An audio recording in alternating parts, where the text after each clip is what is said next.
Yeah, it's running on my end. Is Am it I now still getting running? praise? Well, it's not Yeah. running No, now it's because he not just anymore. cut He it. shut it off. You just kicked 11 people off. No, I was kidding. Oops. Well, it happens. Yeah. Okay, so it's running now.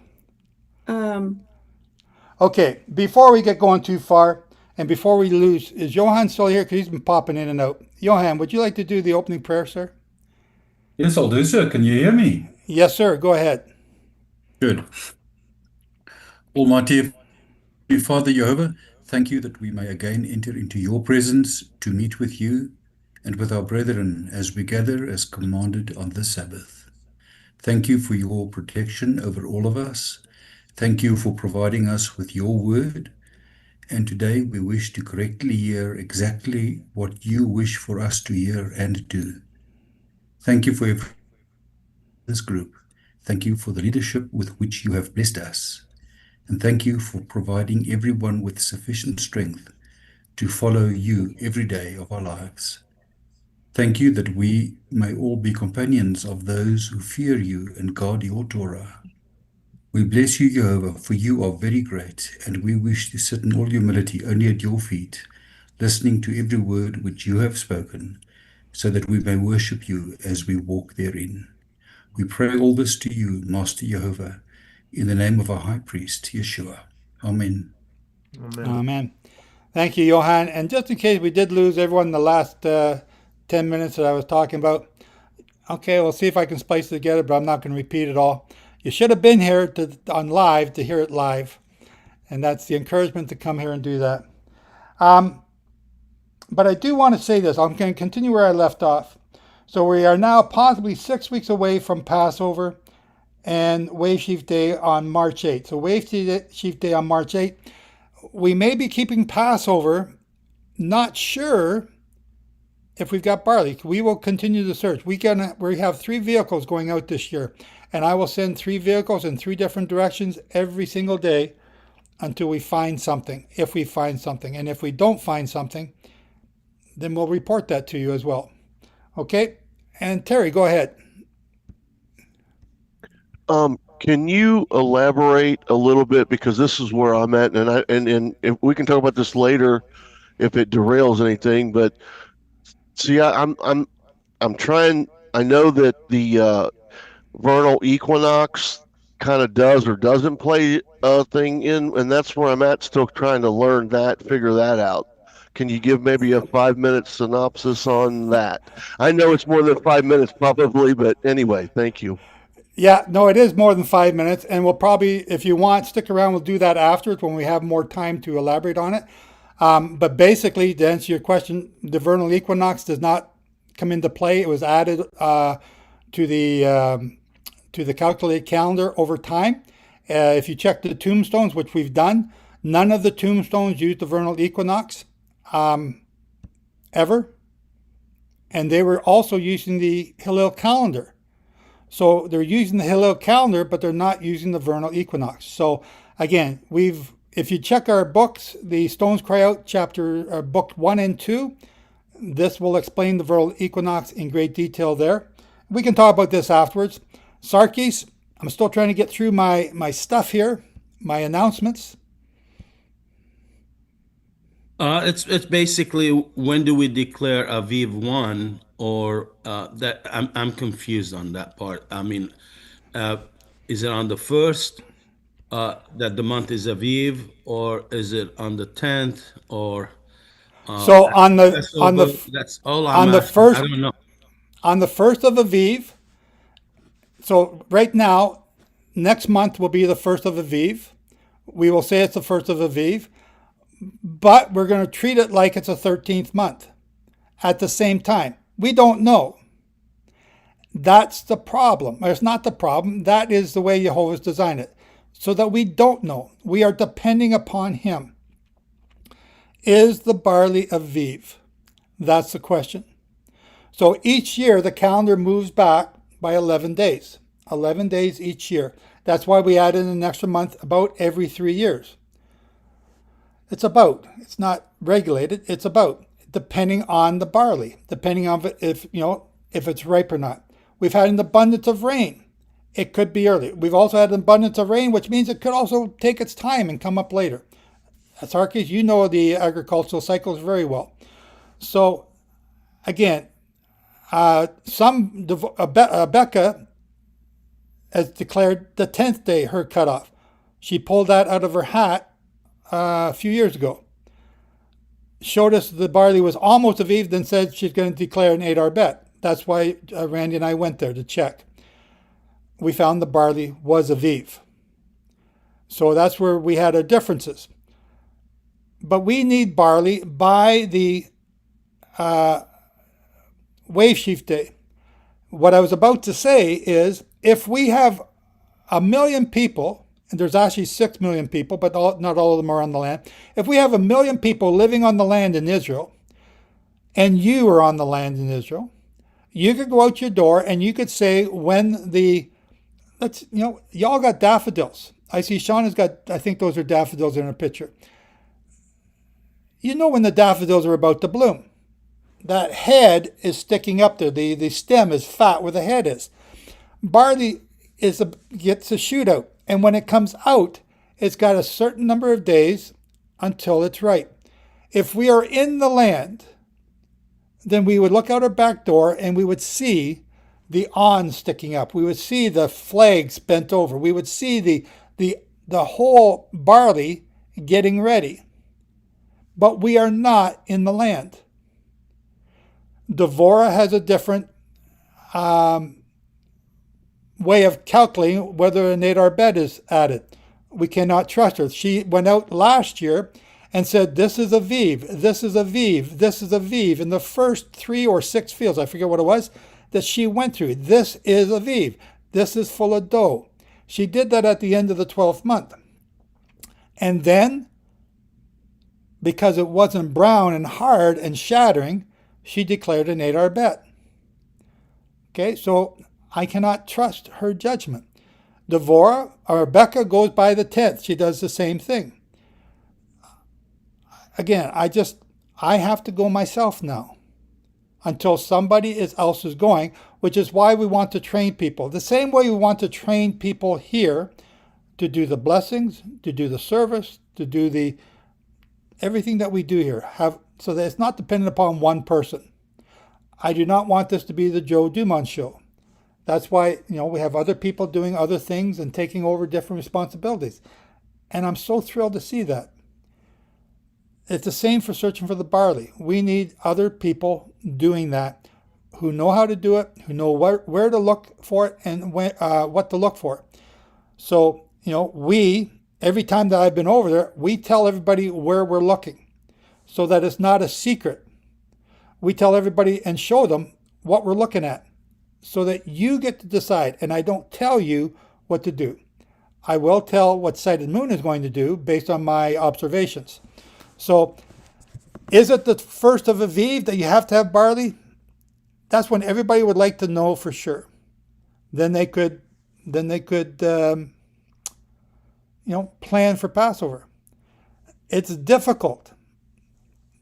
That's the way it should be.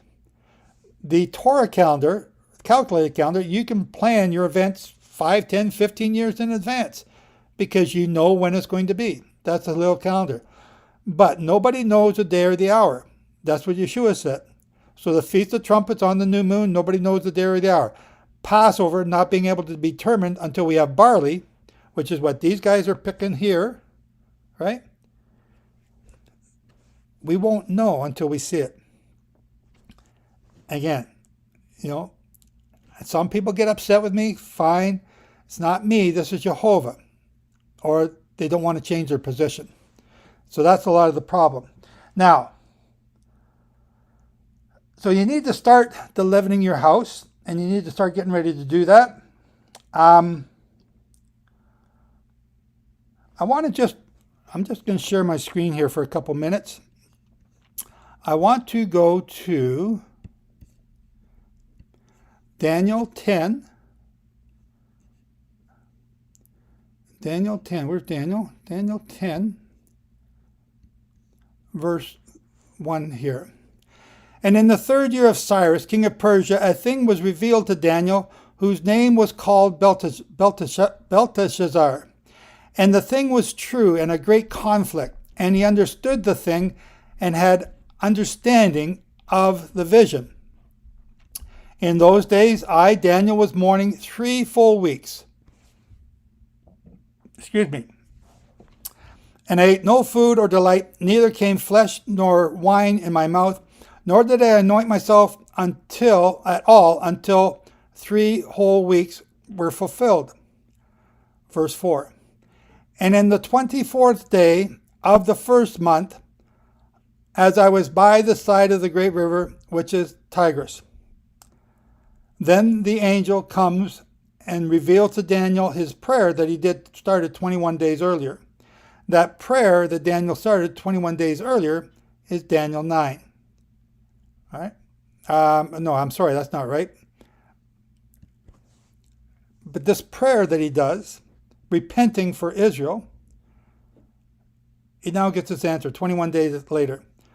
So I'm asking you to keep the 24th day of the 1st month in your prayers. I believe that has something significant to do with this year. So that is what I'm looking for and watching, and that's what I'm writing about in the book right now. But I need you to pray about it, because there's something about to happen, I believe. There's something else I want to point out in Ezekiel, and it's Ezekiel 45. Ezekiel 45, 18. Ezekiel 45, 18, 19, and 20. So it says, Yehovah, in the 1st month, in the 1st of the month, you shall take a bull without blemish, a son of the herd, and cleanse the sanctuary. Okay? How can you cleanse the sanctuary? Think about that. Verse 19, I mean. And the priest shall take of the blood of the sin offering. Okay? This bull is for a sin offering. Who does that? Who does the bull for a sin offering? And put it on the doorpost of the house. Hang on. When do you put the blood on the doorpost? That's Passover. Okay, so on the 1st of the month, in the 1st month, in the month of Passover, but now you're doing it on the 1st day of the month, and the priest shall take the blood of the bull of the sin offering. Who's the sin offering? Yeshua. What was the representative or representation of Yeshua as a sin offering? The lamb. That was done at Passover. What is the lamb, the sin offering, represent? The goat on the Day of Atonement. Because the Passover lamb is not an offering. Well, okay, so we can get into that, but it's representing the Day of Atonement. And the priest shall take the blood of the sin offering and put it on the doorposts of the house and the 4 corners of the edge of the altar. Again, that's atonement. And on the gatepost. So this is Passover and atonement being done together, not with the lamb, but with the bull. Verse 20. And so you shall do on the 7th of the month, each man who goes astray, and for the simple. So you shall atone for your house. Now in the years past, I've been telling you to pray for your family on the 7th day of the 1st month. And I've been quoting this verse. I've only just seen these other 2 verses before. It's only just dawned on me recently. There's something else going on here. Now, for those of you that understand the thief in the night in 2024 and what that represents and what that means, and what does he have to do, the high priest, before he begins to do anything on the Day of Atonement? and just take that Day of Atonement, and we're working towards the Day of Atonement in 2033. What if this is that part of the Day of Atonement ceremony being worked out here, now, in our time, getting ready for July 12th, which is the end of the 2300 days of hell? I'm just pointing out to you what I see. I'm not telling you what to think. I want you to think, though. You know, I had to pull my mouth off the floor when I saw this. So,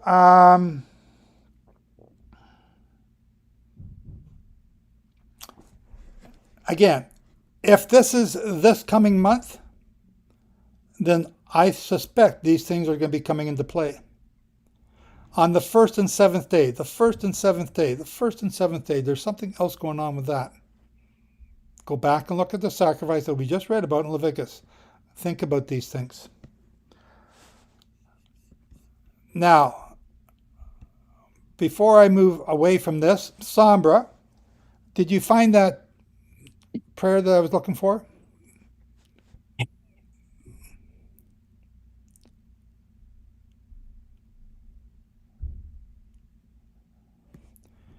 It was, blessed are you, Yehovah, who restores the kingdom to something to that effect. Rebuilding Jerusalem, and Jerusalem, your city. No, the one that we read for the Ezra prayer. And you, may you rebuild soon your city. May you return in compassion, and may you rest within it as you have spoken. Thank you. I think that's the one I was looking for. When Consuelo read that, I just had a wow moment. And then I thought about it for a minute. Because I was thinking, I'm looking in the mirror, I'm seeing how old I'm getting. I'm also looking at the Mishpachah, and I see a number of young people here that are stepping up and taking over and doing the job now. And I applaud you. I thank Yehovah for you.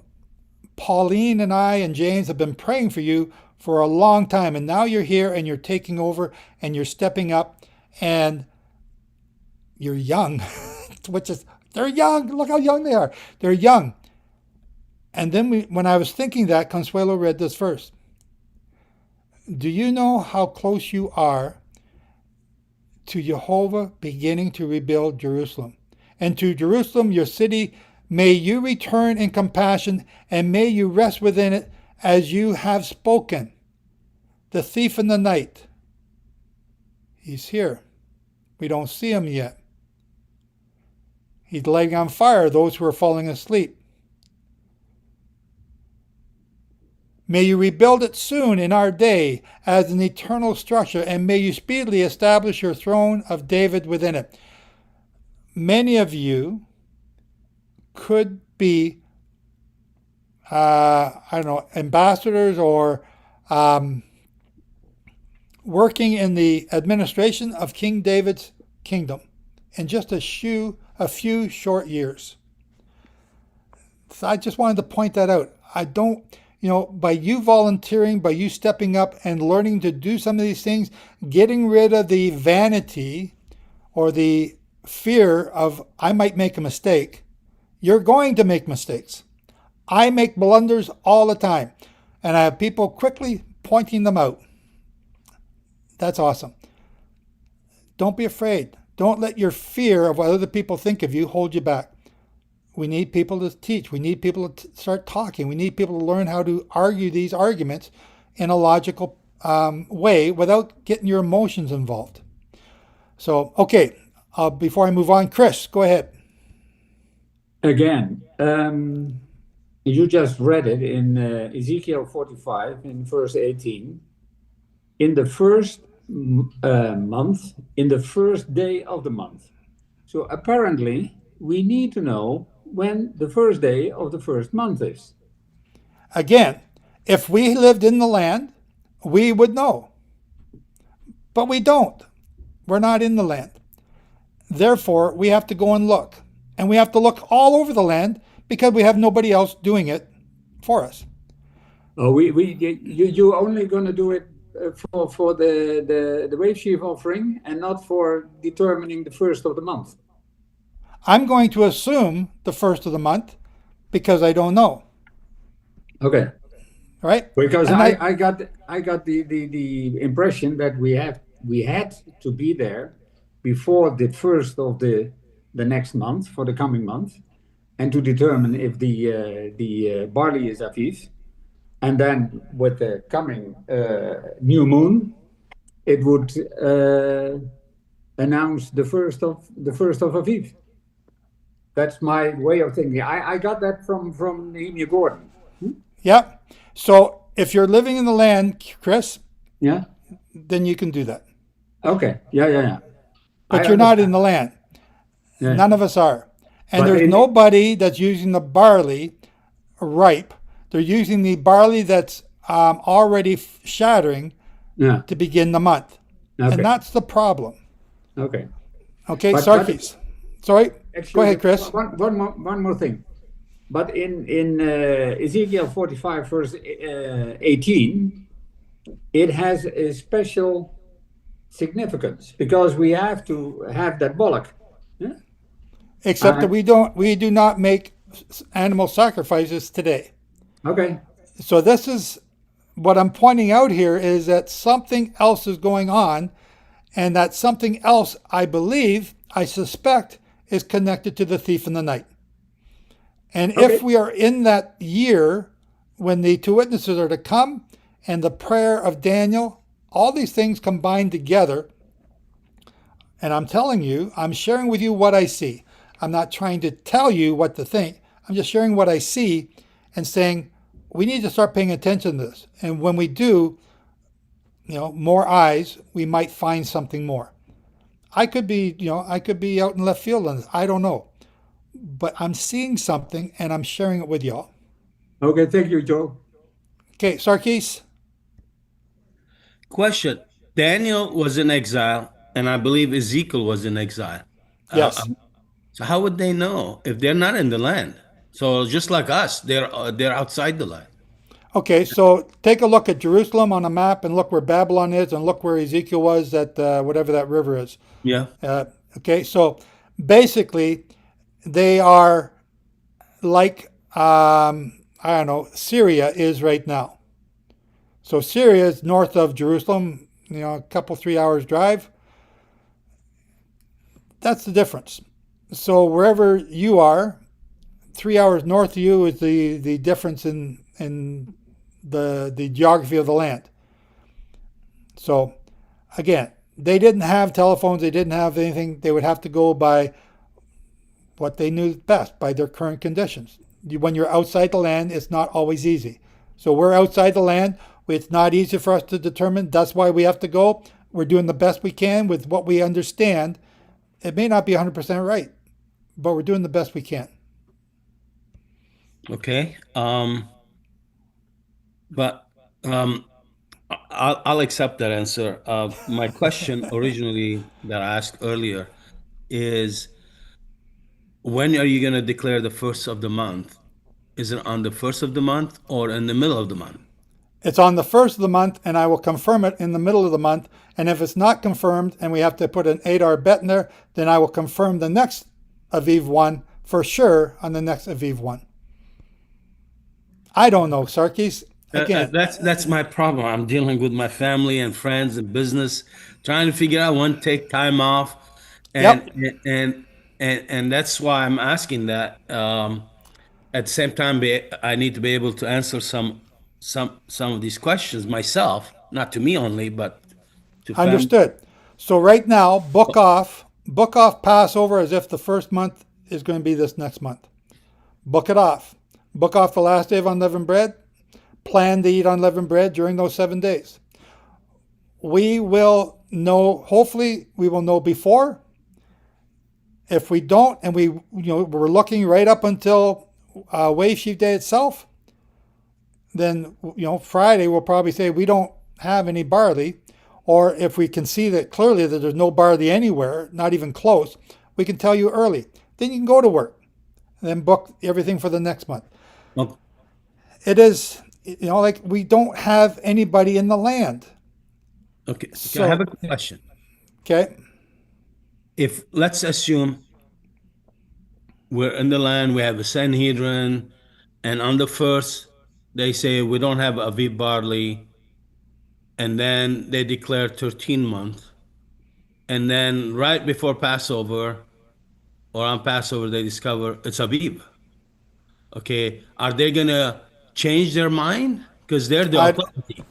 I don't know what they're going to do. Sarkis, you're asking me a hypothetical question. Well, I'm dealing I with the think they reality will. of what I'm dealing with the reality I have to deal with now. When the Jews discovered in the diaspora during the Middle Ages, they sent somebody down to Israel, and they didn't have, or they kept Passover, and then they sent someone here and they said, no, Passover is next month. And then he went back and told everyone it was next month. So they didn't keep Passover at the right time, but they began to keep Shavuot and the Fall Holy Days at the right time. They just changed everything. That's because they want to do it at the right time. The reason we have the Easter being determined as the third week after the equinox is because Constantine was also told by the Jews, we don't know when Passover is until we find the barley. And Constantine got upset with the Jews. He didn't like them in the first place. And said, why are we depending upon the Jews who killed Christ? So Constantine created, or told the Council of Nicaea to create the Easter, figure out when Easter is somehow. And they said the third week after the equinox. That's how they determined Easter. So it would always be the same every year. But the Jews, at the time of Constantine, were going by the barley. They were still in the land at that time, but they were being forced out. But they didn't know when the barley was. Again, we got the same problem today. Only it's worse now because we're outside the land. We have nobody in the land that we can trust. Therefore, we have this problem. So I understand your frustration and not knowing. And all I can do is I'm doing the best I can. I don't have a proper answer. I can't give you a confident date until I see that we either have or have not barley. Okay. I have one more question. Okay. And I'm not being frustrated with you, and I hope that No. I'm just saying I just don't know. But that's part of the process of learning together and working things out. But I have one more question, Okay. and because we will be asked this: are we being influenced by the blood moon that would happen on March 3rd? That's Not at all. Well, it's important to ask those questions because so that we preempt the discussion of that. Because So until you just asked me that question, I had not even thought of it. well, that's my job. Yeah, no, but yes, I know there is a blood moon there, but I never even thought of it till you just mentioned it. That is not what I'm not looking for the blood moon. I'm looking for barley. That's all I'm looking for. I need this much barley to make a wave offering. If I've got that much barley, I will declare this the month of Aviv. All right. Now, Thank you. Again, I just don't know right now. Okay, Paul. Joe, the other thing that comes into play here is we're all listening to Yehovah to understand what he has for each individual. And we should be at peace. He gives perfect peace in this matter, how it's done. Then I go on the 12th of July. I was looking at it before a little while ago. Is it also close to the 9th of Av when it plays out? According to the first month or the second month. I don't like the 12th month or a 13th month. The 9th of Av. What's the 9th of Av got to do with this? Well, that could be the start of the two witnesses. Oh, we don't. Just that's not before. even. That's not even coming No, into play here. Okay, but I was just looking all at I'm- that to see if it fits in. No, forget the blood moon, forget the 9th of Av, forget anything about the two witnesses. I'm only looking for barley to be Aviv. That's it. I which realize means that. It's got to have dough in the head that you can roast and turn into a kernel to make in the flour. That's all I'm doing. I realise that. And when I was just looking at both dates, the 12th month and the 13th month. Sorry, the first month and maybe it was a Ivette month. If we had barley, does it line up with the two witnesses coming in at the 9th of Av? I was just assessing that. I was So- not saying that it will, but I was just looking at it. So to answer your question, no, the 9th of not the 9th of Av, the 12th of July did not line up either Yeah. way, no matter which way you try and do it. Okay, But you that's can all right. No worries. go and move it by 1 month and see if it does. Okay. I've done Steve. I've done that with somebody else. Yeah, thanks. Okay, thank you, Steve. Can you hear me? Go ahead. When you said just now, and I know you said generally, we don't do animal sacrifices. Well, how does that apply to the red heifer sacrifices? Well, we're not doing that, but the Sanhedrin may do one. And if they start to do one, then, only then, according to Malachi 3 verse 4, or 3 verse 4, only then will the Levites be able to make a proper sacrifice. After the red heifer is sacrificed, then they can start doing regular sacrifices. So, but they also have got to be ready to do that by having the animals and the system to procure those animals to do these daily sacrifice from that point onward. They have got to be ready to start doing it full time. It can't just be, one little thing here and there. Is that confirmed for the 12th of July, that animal sacrifice? No, it's not confirmed at all. What the 12th of July is the end of the 2,300 days from the sacrifice and offering being taken away, the daily prayers. That's all the July 12th is. So we are watching that. Is it going to happen on July 12th? I will tell you on July 13th if it does or doesn't. All right, cheers. Okay? Okay. So, one last thing. Sombra, if I can ask you to just help me just clear this up. I want you to, we did ask for Lauren Sapplers to be prayed for. He was an elder in the Yukon, working up there. And he had I want to say a brain aneurysm, but I'm not sure if that's even correct. But, Sombra? What I know is yesterday morning, he went to go get an aspirin. He collapsed. They called the ambulance. He lives across a river, so they had to get him across the river. They did that. The ambulance met them, went to the hospital. He was put in an induced coma, and then he was air flighted to Whitehorse. And at Whitehorse, of course, he's on life support at Whitehorse, and the family was told he's not coming back. From there, I don't know any other details. The son sent my son a text saying, Dad's gone. So I can only assume that means he's gone. And so we say the mourner's cottage for him.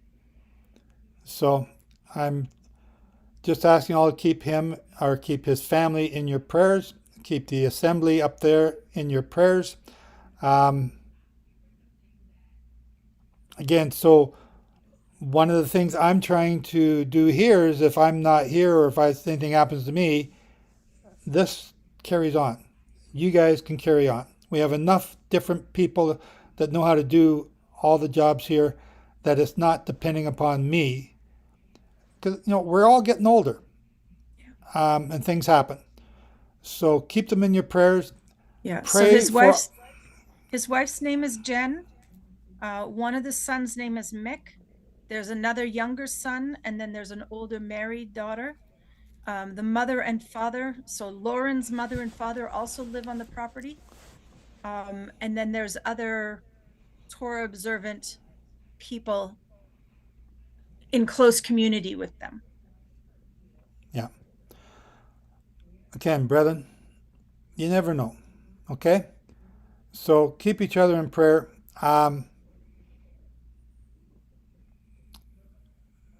Just love one another. You know, just love one another. A lot of people like to live off their hate. They like to live off all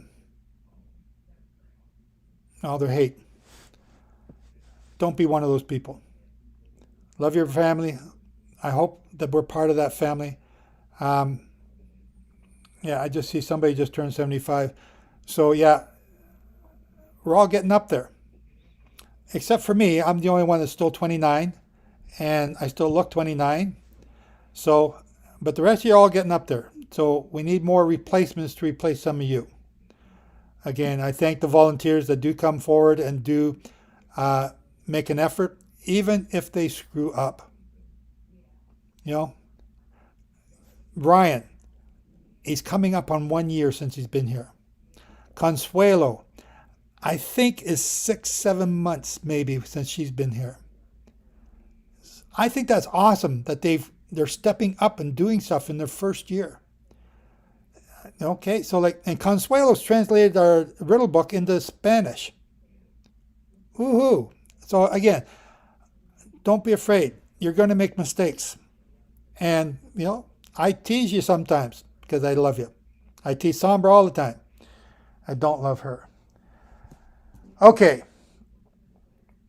Oh, I thought she was going to come on. Yeah, there she is. She's going to say something. I knew it. Not true. Not true.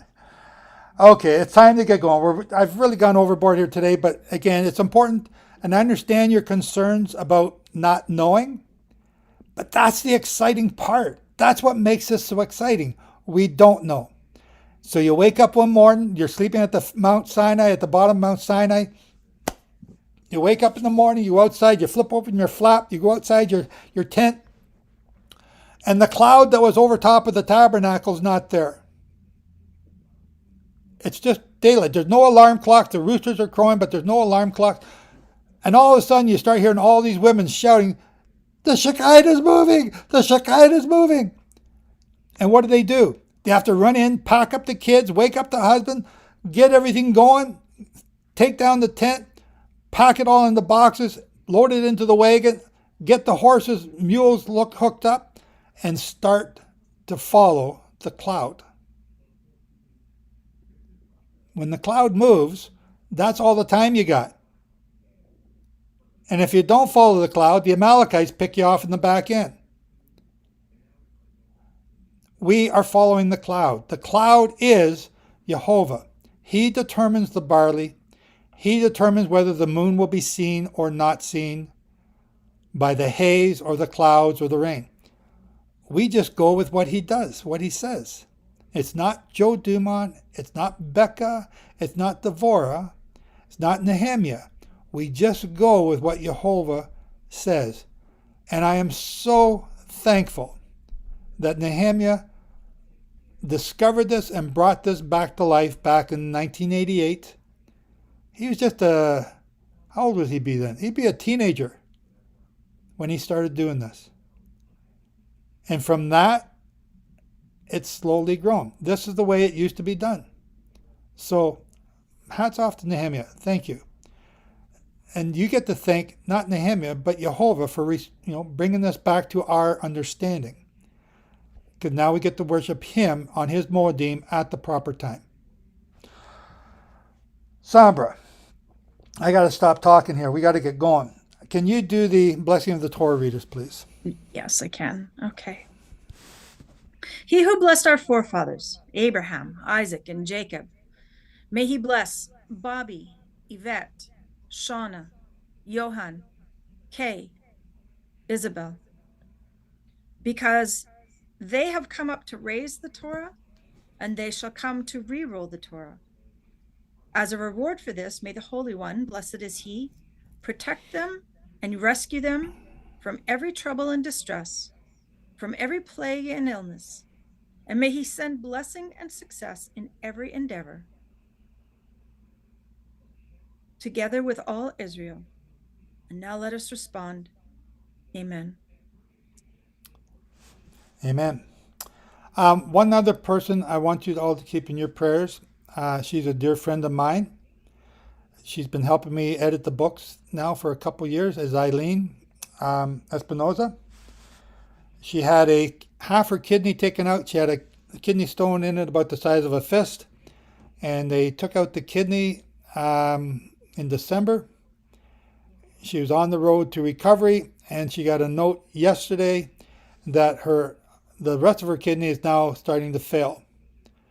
So she's made an appointment with I forgot what you call it, the doctor that she has to see, but she can't get in until April. So I'm asking to pray for her too. She's a big part of the work that goes on behind the scenes at sightofmoon.com. You probably will never hear her name out front or see her face out front, but she's very important in the background.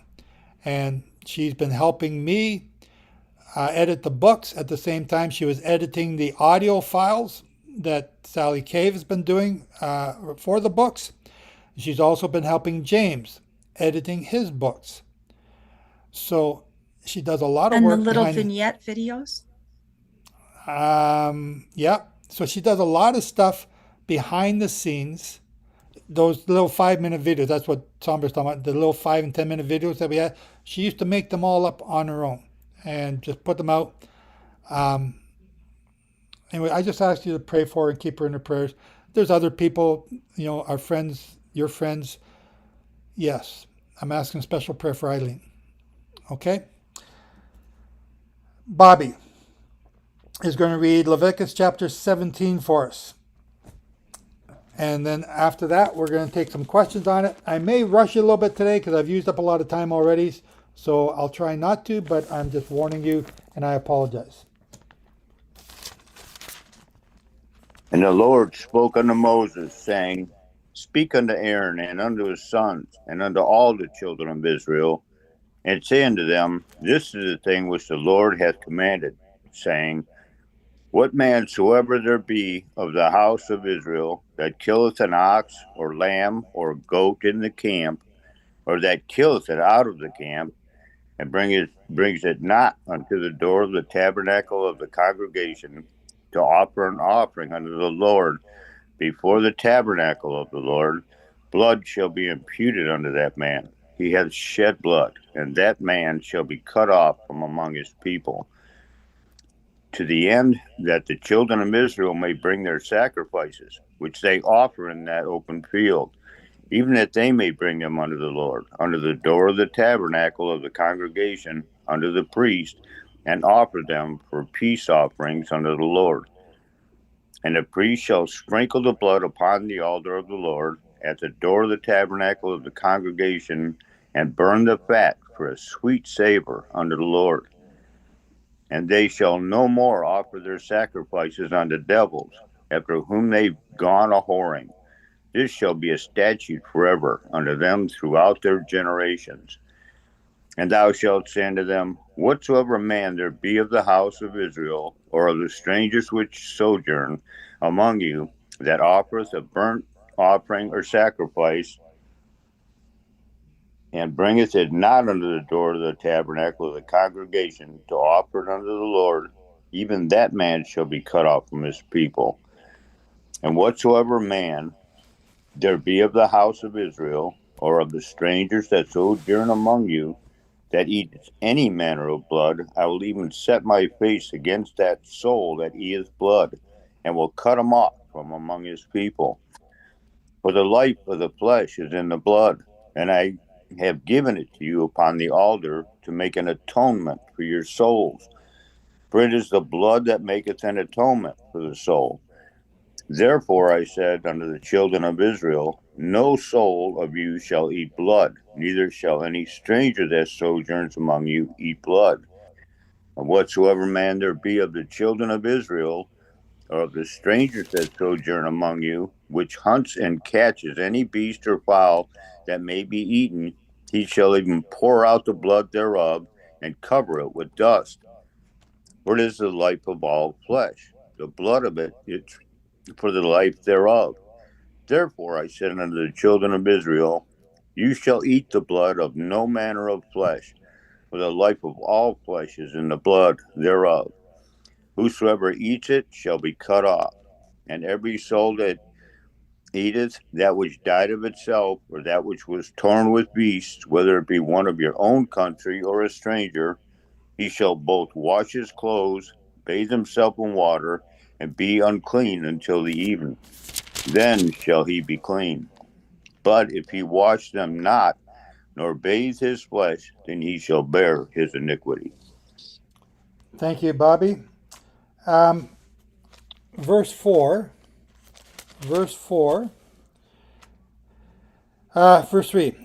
Whatever a man of the house of Israel who kills an ox or lamb or goat in the camp, or who kills it outside the camp, okay, so whether you kill a lamb inside or outside the camp, and does not bring it to the door of the tabernacle of meeting to offer an offering to the Lord before the tabernacle of the Lord, the guilt of bloodshed shall be imputed to that man. He has shed blood, and that man shall be cut off from among his people, which means he's going to be executed. So if you kill a goat or a lamb anywhere in Israel, and you don't bring it to the tabernacle as an offering, you can be executed. Shane, are you answering that? I have a question. Where does the red heifer come in different from this? Hang on. Different from what? Well, it says an ox as well. And if the red heifer is done outside the camp, correct? Well, it says inside or outside. Right. Okay. But why wouldn't the red heifer be brought to the door of the tent? But it is. The red heifer is brought to the door of the tabernacle. It is. Okay. So when it was sacrificed in Jerusalem, it was sacrificed at the where the sin offerings were burnt on Golgotha, which was also called Bethel, and there they had an altar. I've taken you to that place. You know exactly where I'm talking about. And there they had an office administration, but that is also the threshold to the tabernacle. The threshold was before the Kidron. You cross the Kidron, there's another threshold into the house. So this was also a threshold on Golgotha. So the question I'm asking, though, is what does this mean about sacrificing, or did I say that right? Who kills an ox or a lamb or a goat? Okay. Speak to Aaron and his sons and the children of Israel and say to them, this is the thing which you shall command, saying, who kills an ox, a lamb, or a goat, and does not bring it to the tabernacle. So it's not an offering. What is he talking about? Tom?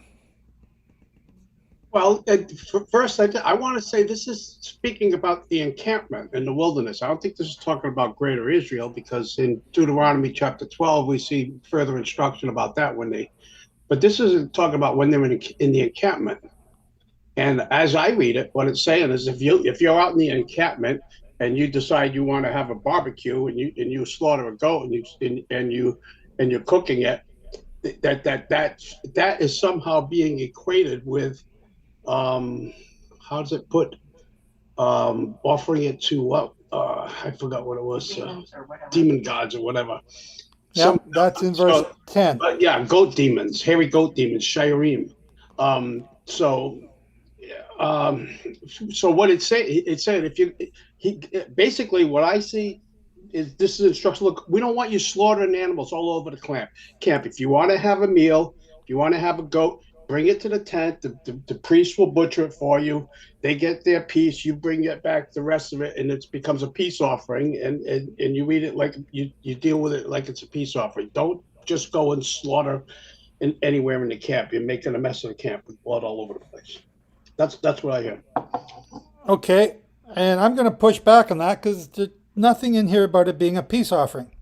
Yeah, it says and bring it. This is so that they may bring their sacrifice they've been sacrificing on the face of the field and bring them before Yehovah to the priest at the opening of the tent and sacrifice as a peace offering. Okay, I'm sorry. Sacrifice them as sacrifices of peace offerings, which are meals. This is food. People eat animals. So 2 million to 3 million Israelites got to line up at the No. at the gate of the tabernacle to kill their animal so they can have supper that night. Is that what this is saying? No, what it says is that they don't want you slaughtering animals all over the face of the field. If you're Which gonna means- if you want to eat the flesh of an animal, you need to bring it to the tabernacle. But is that what it's saying? That 2 million people got to line up at the tabernacle to slaughter their daily goat?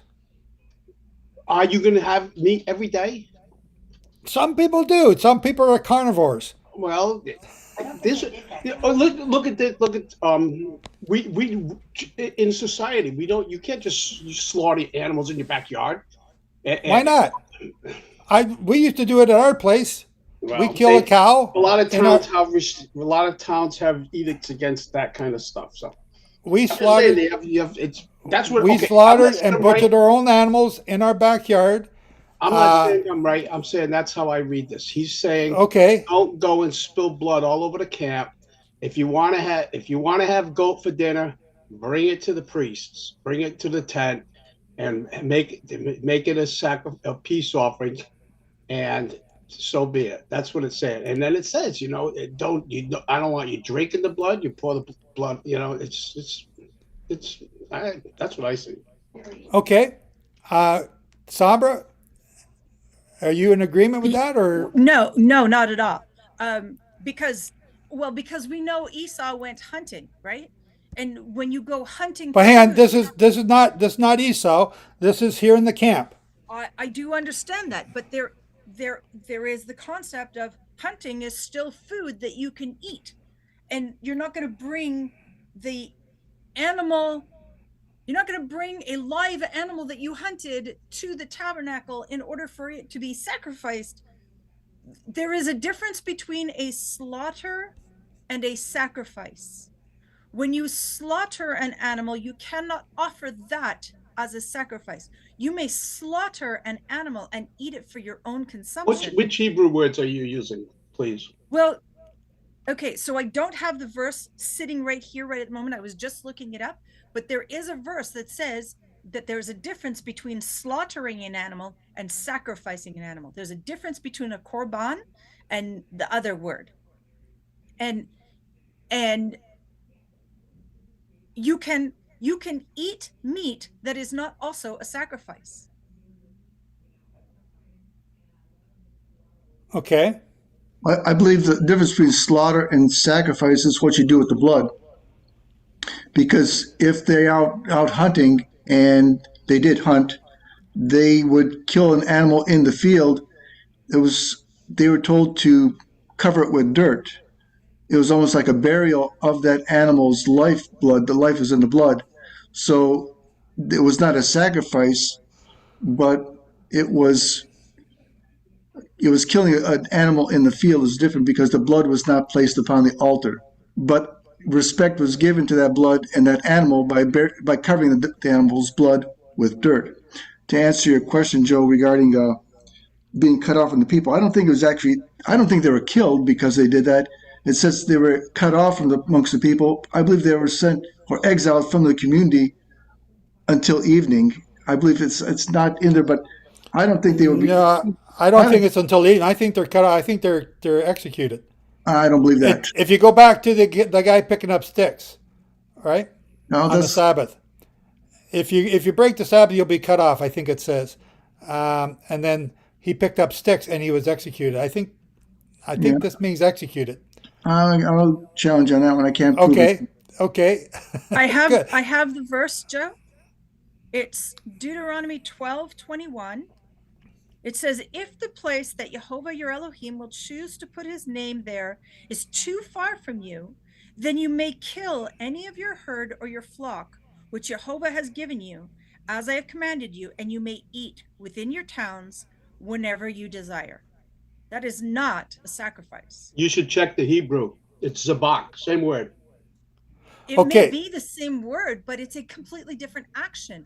I'm just eating it for food. It has nothing to do with like the bulls of my lips. Hang on. Tom, Sombra, just wait. We're about to get to the bottom of this. Just hold on a second. Yvette, I'll let you go ahead first. She's got the answer, right? Of course. So Go ahead. verse 7 tells us that it says, and they shall no more offer their sacrifices unto devils. So this is How did something I they- know if that was going to give us the answer? Oh my goodness. Because I'm waking up. Okay, so what's going on here, Yvette? Tell me. Well, this is something that one of those bad habits that they brought from out of Egypt? Egypt, yes. And they're being told, you can't do this anymore. No more. We will not have it. So they must change their ways in order to not be cut off. Can you read verse 7 and Yes. 8? Yes. All right, 7 to 10. Read 7 to 10. And they shall no more offer their sacrifices unto devils, after whom they have gone a whoring. This shall be a statute forever unto them throughout their generations. And thou shalt say unto them, whatsoever man there be of the house of Israel, or of the strangers which sojourn among you, that offers a burnt offering or sacrifice, and brings it into the door of the tabernacle of the congregation to offer it unto Yehovah, even that man shall be cut off among his people. 10 also? Yeah, I think so, yeah. And whatsoever man there be of the house of Israel, or of the strangers that sojourn among you, that eats any manner of blood, I will even set my face against that soul that eats blood, and will cut him off from among his people. No, we didn't need 10. Okay, so 7 till 9. So what is going on now? This is in relation to verses 4. Again, so I baited you with verse 4, and nobody went to verse 7 until Yvette did. What they're doing, the sacrifice, they're not eating the animals. This isn't about consumption. This is about sacrificing to demons. This is about sacrificing to Apis, Hathor, the gods of Egypt, in your backyard, in your community thing. We do it today. We have sacrifices to Hathor and Apis today. We call them different names, and the whole community lights up the whole town. Okay? You're not to do that anymore. Instead, to make sure that you don't do it anymore, bring those sacrifices you want, bring them to the temple or to the tabernacle. The priest will do it there. And yeah, it could be a peace offering, like Tom says. And then we'll share the meal together. Okay, you had your hand up. Well, I was going to confirm what Yvette said. Also, there's a contrast between sacrificing to Yehovah and sacrificing to demons. And I'm also thinking of the first commandment. I'm the God that brought you out of Egypt, out of bondage. Have no other gods before me. And so it's the same problem that from the very beginning. It's not listening to Yehovah, not following his commandments, and he's just correcting them. What Sombra said was... Just before you move on, because you just made a really good point, and I don't want to give you too many congratulations, because I'll never hear the end of it. But now I forgot what I was going to say. You said something to the effect that they do not worship other gods before me. And they brought that with them out of Egypt. And they're still doing it. So are we. Yeah. It's the only problem in the world is sin. And the only answer is Yehovah and Yeshua. So it's just, it's what Torah's about, it's what the prophets are about, and it's what Yeshua was saying, and everyone else that wrote the New Testament. It's the problem. But what Sombra said was far away from, but he said, this said inside or outside the place. So it's not about, and you cover up blood, you're obeying Torah. But it's not about to another god, you're in trouble, period. It's not about hunting and eating. No, It's about sacrificing to other gods. 100%. He made that very clear in verse 7. Don't do that. That's And the point. they did the golden calf. You can't do that either to worship him. It's got a whole bunch of instruction for us, and that's another instruction. Don't sacrifice to other gods.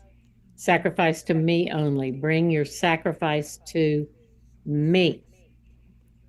Sacrifice. Tom, go ahead. Okay, I get share screen pop. Do you mind? I can share my screen. Do you mind if I use it?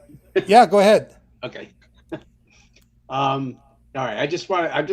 I'm just showing you what I've seen. I'm not saying it's right or wrong. It's just this is okay. Is it just me or is it kind of blurry? Can you see the sword, sword, right? It's looking better now. Okay, that's because I'm using the Strongs here. Now, if you notice in this King James Version Plus, it uses the word offer. Okay, right? And see how that's the word zabak there, right? And that would be the verb, and then the noun 2077 zabak again, right? Okay, so 2076 and 2077. Okay, those are the two strong okay, before you move away, go back up to verse 4. The word offering is 7133. Okay, that's a korban. That's okay. Bringing near. That's to bring near. Okay. And so it's just something brought near the altar, right? Yeah. So let me just finish, please. Okay. Zabak again, right? Okay. This word, all I'm saying is, if you search these words yourself, don't believe me. Don't believe me. We don't believe you at all. Search these words yourself. Search these words yourself, and you'll see. There's a difference between a zabak, or however it's pronounced, and a olah. An olah is a holy burnt offering. A zabak is something that is barbecued and eaten. And if you search these terms, you will see that they are used to describe eaten flesh, eaten animals. This is the same word used that's what it means. Okay, but if you go up to the beginning of verse 4, it says to draw near, an offering to draw near unto Yehovah. If they don't do that and bring it not unto the door of the tabernacle of the congregation and bring it near unto Yehovah, that's a problem. That's what he's saying. You're not doing this. Look up the word offering, offer and offering. Look up the word offering, the offer there. In verse 4. It's korban. No, the other one beside it. 71:26. Yeah. Karab. It's the same root. Korban. This is the word that, like, I think, like, if Samba were to look in her Stone Tanakh translation, I think she'll find that this is the word they translate sacrifice. And the word offer, 71:26. No, 2076 and 71:26. 71:26. I'm trying to get you to look at it. Okay. I want you to look at. Yeah, just let me read it for a second. A permanent root to approach, cause to bring near. To bring for near. For whatever purpose, approach, cause to bring, come near, cause to draw near. Okay, so it's a drawing near sacrifice. Okay. No, it's what he's saying is you're not doing this. That's the point we're making, Tom. Right. If you don't do this, if you're just killing the animal out in your camp and eating it, that's not eating it. It's offering to another demon god. So again, the purpose here. So what we're trying to establish is he talking about just? Hang on. Are they talking Tom? 1 second. 1 second. 1 second. Okay, go on. Sorry. What we're trying to establish here is what is the meaning of verse 4. We took that out of context. The context is now 7 to 9. If you're going to draw near to Yehovah, drawing near with an offering to draw near, which is the purpose of a sacrifice, and you do it outside the camp or inside the camp, but you don't bring it to the tabernacle, but you're offering it to demon gods. That's what's being pointed out here. It's not whether or not you're going to eat it for a meal that night. The peace offering is done when you bring it to Yehovah. You can have a peace offering. But if you do it in your camp, not to butcher an animal for a meal, that was me trying to lead you astray.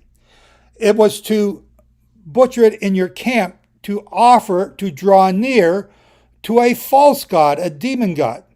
That's what I'm trying to point out. It's when we take this scripture out of context, we can really get bent out of shape here. We got to read it in the context of 7, 8, and 9. Okay, that's what I wanted to say. Yes. Okay, so let me make sure I understand what you're saying. So what you're saying, this is saying is, so now I decide I want to. So Zabak doesn't mean a barbecue, an eaten animal, right? So you don't. It doesn't mean a barbecue like we're having a birthday party today. No. So that's why I would suggest that you actually search the word and see how it's actually used throughout the Tanakh, and then you'll have a better understanding of why Jeremiah says, "Add your olah to the zabak and eat flesh," because zabak is eaten flesh and olah is not.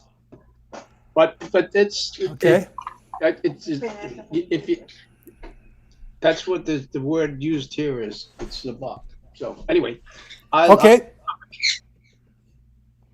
Sombra. Okay, so my original contention was with when Tom said, if you're just trying to eat meat in your tent to feed your family on a Tuesday afternoon, you have to bring it to the temple. My contention was, no, you don't. Because he says, you can't slaughter an animal around your tent because it will dirty the tent and it will bring the flies and all that sort of thing. That is not what's been discussed here.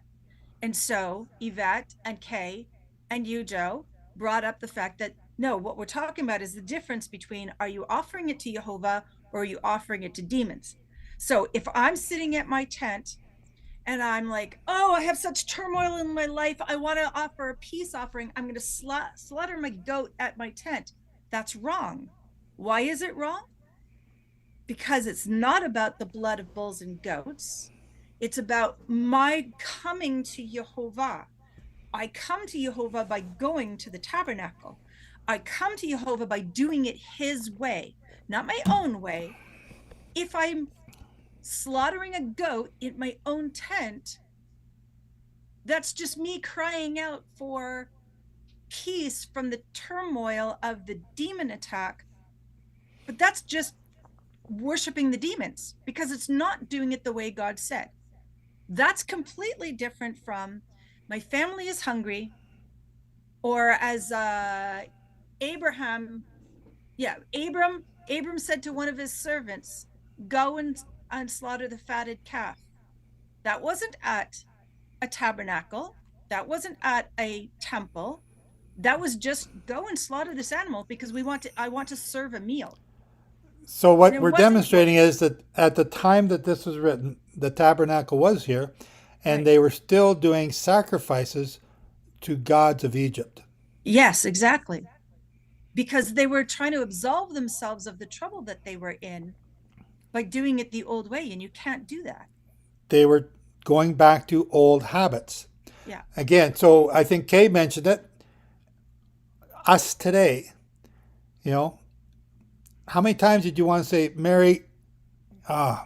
Mary, you got the Mary part out, but I caught myself at Christmas. People, Merry Christmas, Merry Christmas. It's just a greeting. But you catch yourself. We're going back to the old ways, all right? I'm Catholic, right?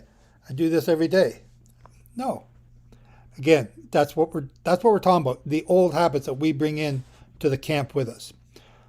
Sarkis. So we have to go through the taking captive that mental thought, oh, I might be doing this by rote, but I have to actually take captive this thing that I'm doing naturally by rote because it's part of my habit. This is the way I've always done it.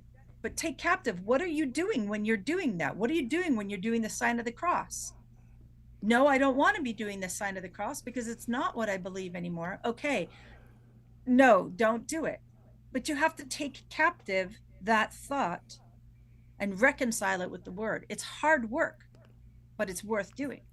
Yes. Old habits die hard. Sarkis. I like to look at it differently, be a little bit cynical. I'm not. I'm sorry. I know you, so I'm laughing. So go ahead. I think everybody's just doing great so far. It's good, but let me add another dimension. What is the purpose of the peace offering? When you go and you offer it, who gets part of the meat? The priest. So the people don't want to give up anything. They want to keep it all for themselves. That's another scenario you have to look at. Is I don't want to go offer the sacrifice at the temple, at the tabernacle, because I have to share my So you're meat. saying this is about being selfish? It's not being selfish. It's that's what you're saying. It's a disobeying because they're saying, oh, it's peace offering, but it's not. Because that's one of the things is a lot of people will say, well, I'm doing this peace offering. I want to make things right with God, Yehovah God, but their intention is different. Okay, so, you got to be cynical a little bit because that way you get to understand the sin nature of mankind is I don't want to be fully obedient because it's going to cost me. Okay, that's one. The other thing is, if you look at the context of the chapter, it's offering to the devils because they're drinking the blood. They're eating it with the blood. And okay, so I want to throw something in here on that. Can I do that? Sure. Okay, so I love Survivor. I used to watch Survivor all the time and not so much anymore. In Survivor Africa, okay, it was in Africa at the time. One of the contestants was a man who was Jewish, and he may have even won. I'm not sure if he won or not or came close to winning. But one of the contests that they had to eat all these different things, and one of them was to drink. I think they're these. I want to say Zulu. I'm not sure if that's right. Who would drink the blood of the bull? They poke a hole in the neck, drain out the blood, and drink the blood right there on the spot. And one of the contests that they had was that the contestants had to eat all this food and drink this thing of blood. And I thought what a horrible contrast. I would have to forfeit that one. But the Jewish guy in the show drank the blood. And I was horrified that he did it. Because I knew that he knew. I knew he knew the law about drinking blood. The other people maybe not, but this guy knew. A year or two after the show, he developed leukemia and died. Wow. There's Yehovah cutting him off, because it says, I think it's verse 10, and whichever man of the house of Israel or the strangers who dwell among you who eats any blood, I will set my face against that person who eats blood and will cut him off from among his people. And I thought, I just witnessed this man. He wasn't ignorant of this commandment, and he did it. So, and I've cut Sarkis off. So I'm going to give this to Sarkis first of all, and I know there's other hands. I'm trying to get this in because it's also an important thing. Verse 13, whatever man of the children of Israel or the strangers who dwell among you, who hunts and catches any animal or bird that may be eaten, he shall pour out its blood and cover it with dust. You're not to eat the blood. Okay, so here's my question, Sarkis. I'm throwing it at you because you're starting to talk about it. When you go and buy a roast or you go and buy hamburger meat from the grocery store and you bring it home and it's got yes, oh boy, and you got blood in it on the bottom. I know, I see you, Somber. And it's got blood in the bottom of it. What do? How do you get the blood out of that meat? What do? Do you throw it out? Do you squish it as hard as you can to get the rest of it out? What do you do? Sarkis. I have to go start hunting my own. Raising my own. No, but it's the same. It's the same as your meat that you've drained the blood. No, there's a huge difference. I understand what you're saying. So let me respond to that in a way that people have to make a better decision on their own. And Well, that so I'm part of my reason for asking is that we got a lot of new people to Okay. Torah who are trying to figure this out. Okay. So if you're doing intentionally, it's different than, it's in there. Because every meat you buy in the market, there's blood in it, whether you like it or not. Okay? Whether you like it or not, there's always blood in it. That's the residue. The question is, do we make a decision to eat or not to eat? That's something else. You have to make a decision on that. And a lot of meat sellers, they would allow certain percentage of blood in there because that's why they make the money. The margins are in there. They allow in it. Okay.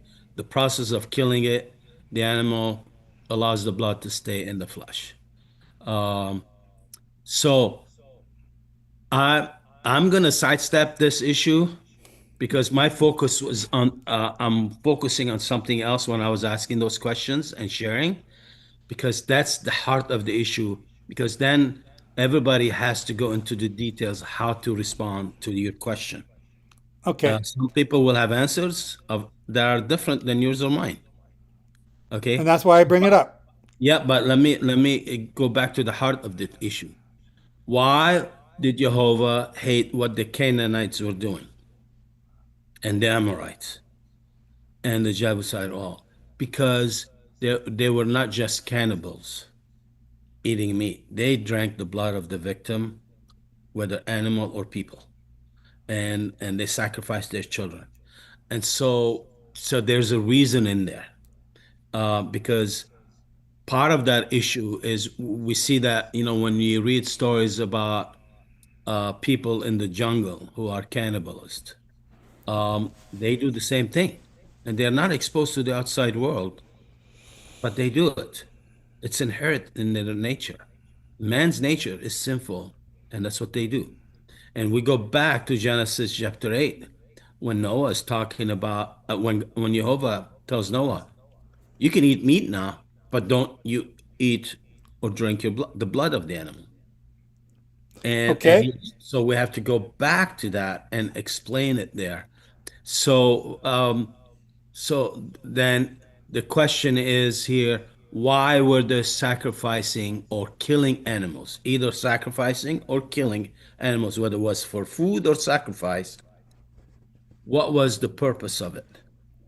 Was it to honor Yehovah and say, I want to do peace offering? I can't go to the temple, so I'm going to do it here.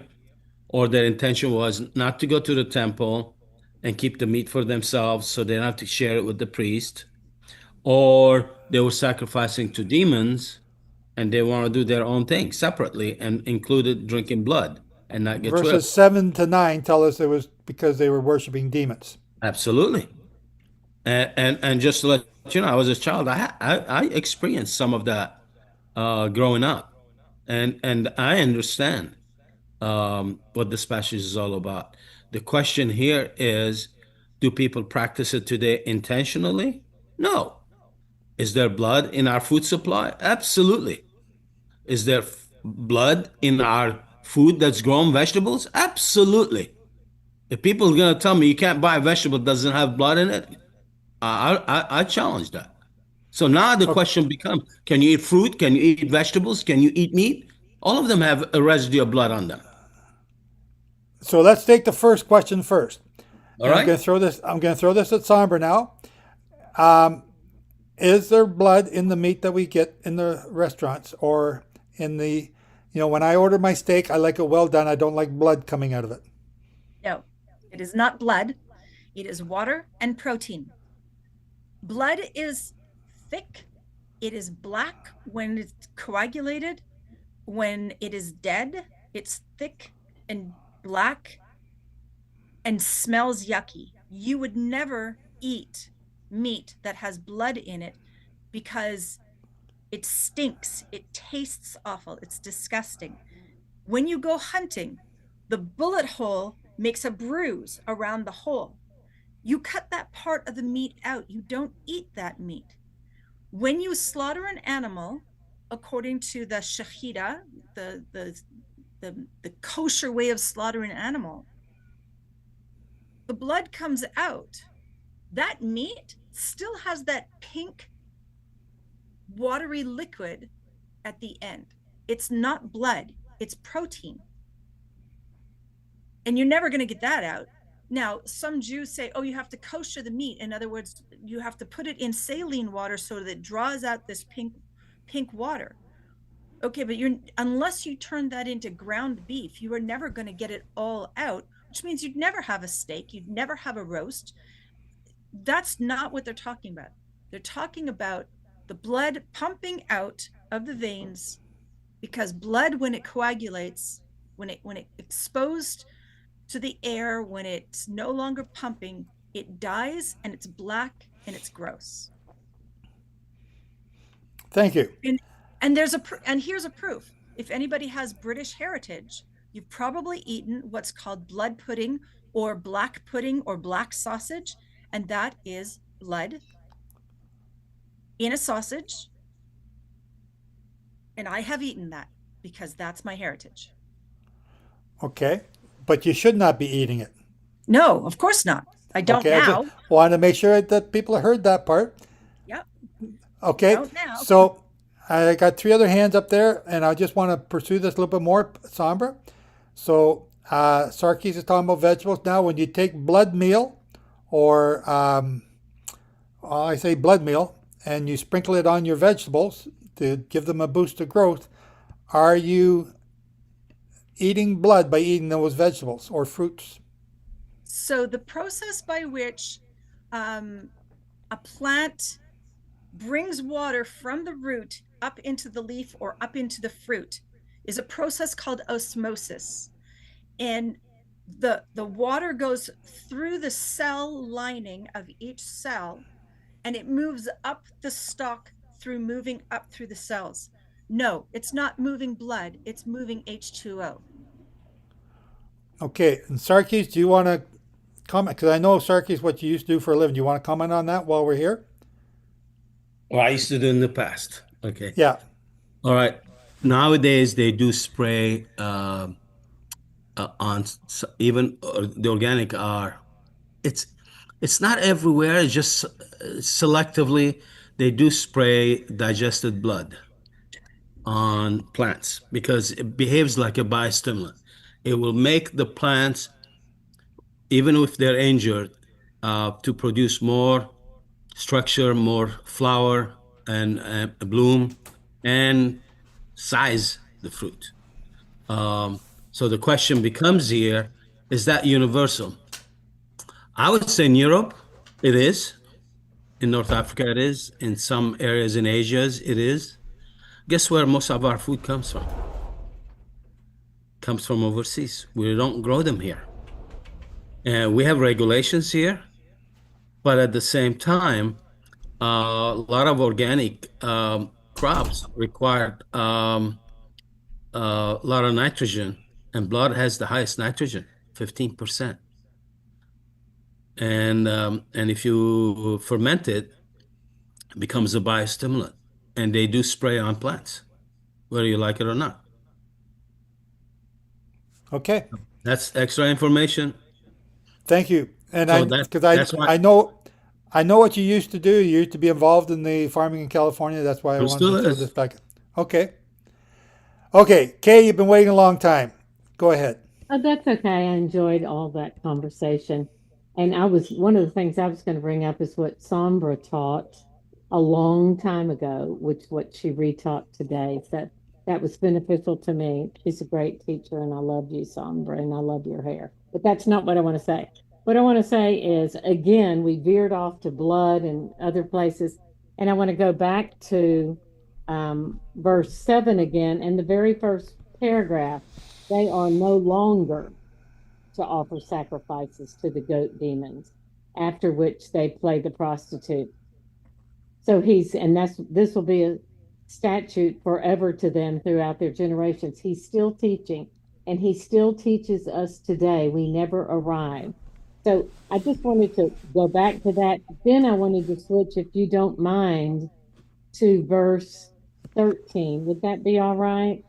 It says, any Yeah. person from the son of Israel or from the outsiders dwelling among them who hunts as game any animal or bird that may be eaten must drain its blood and cover it with dust.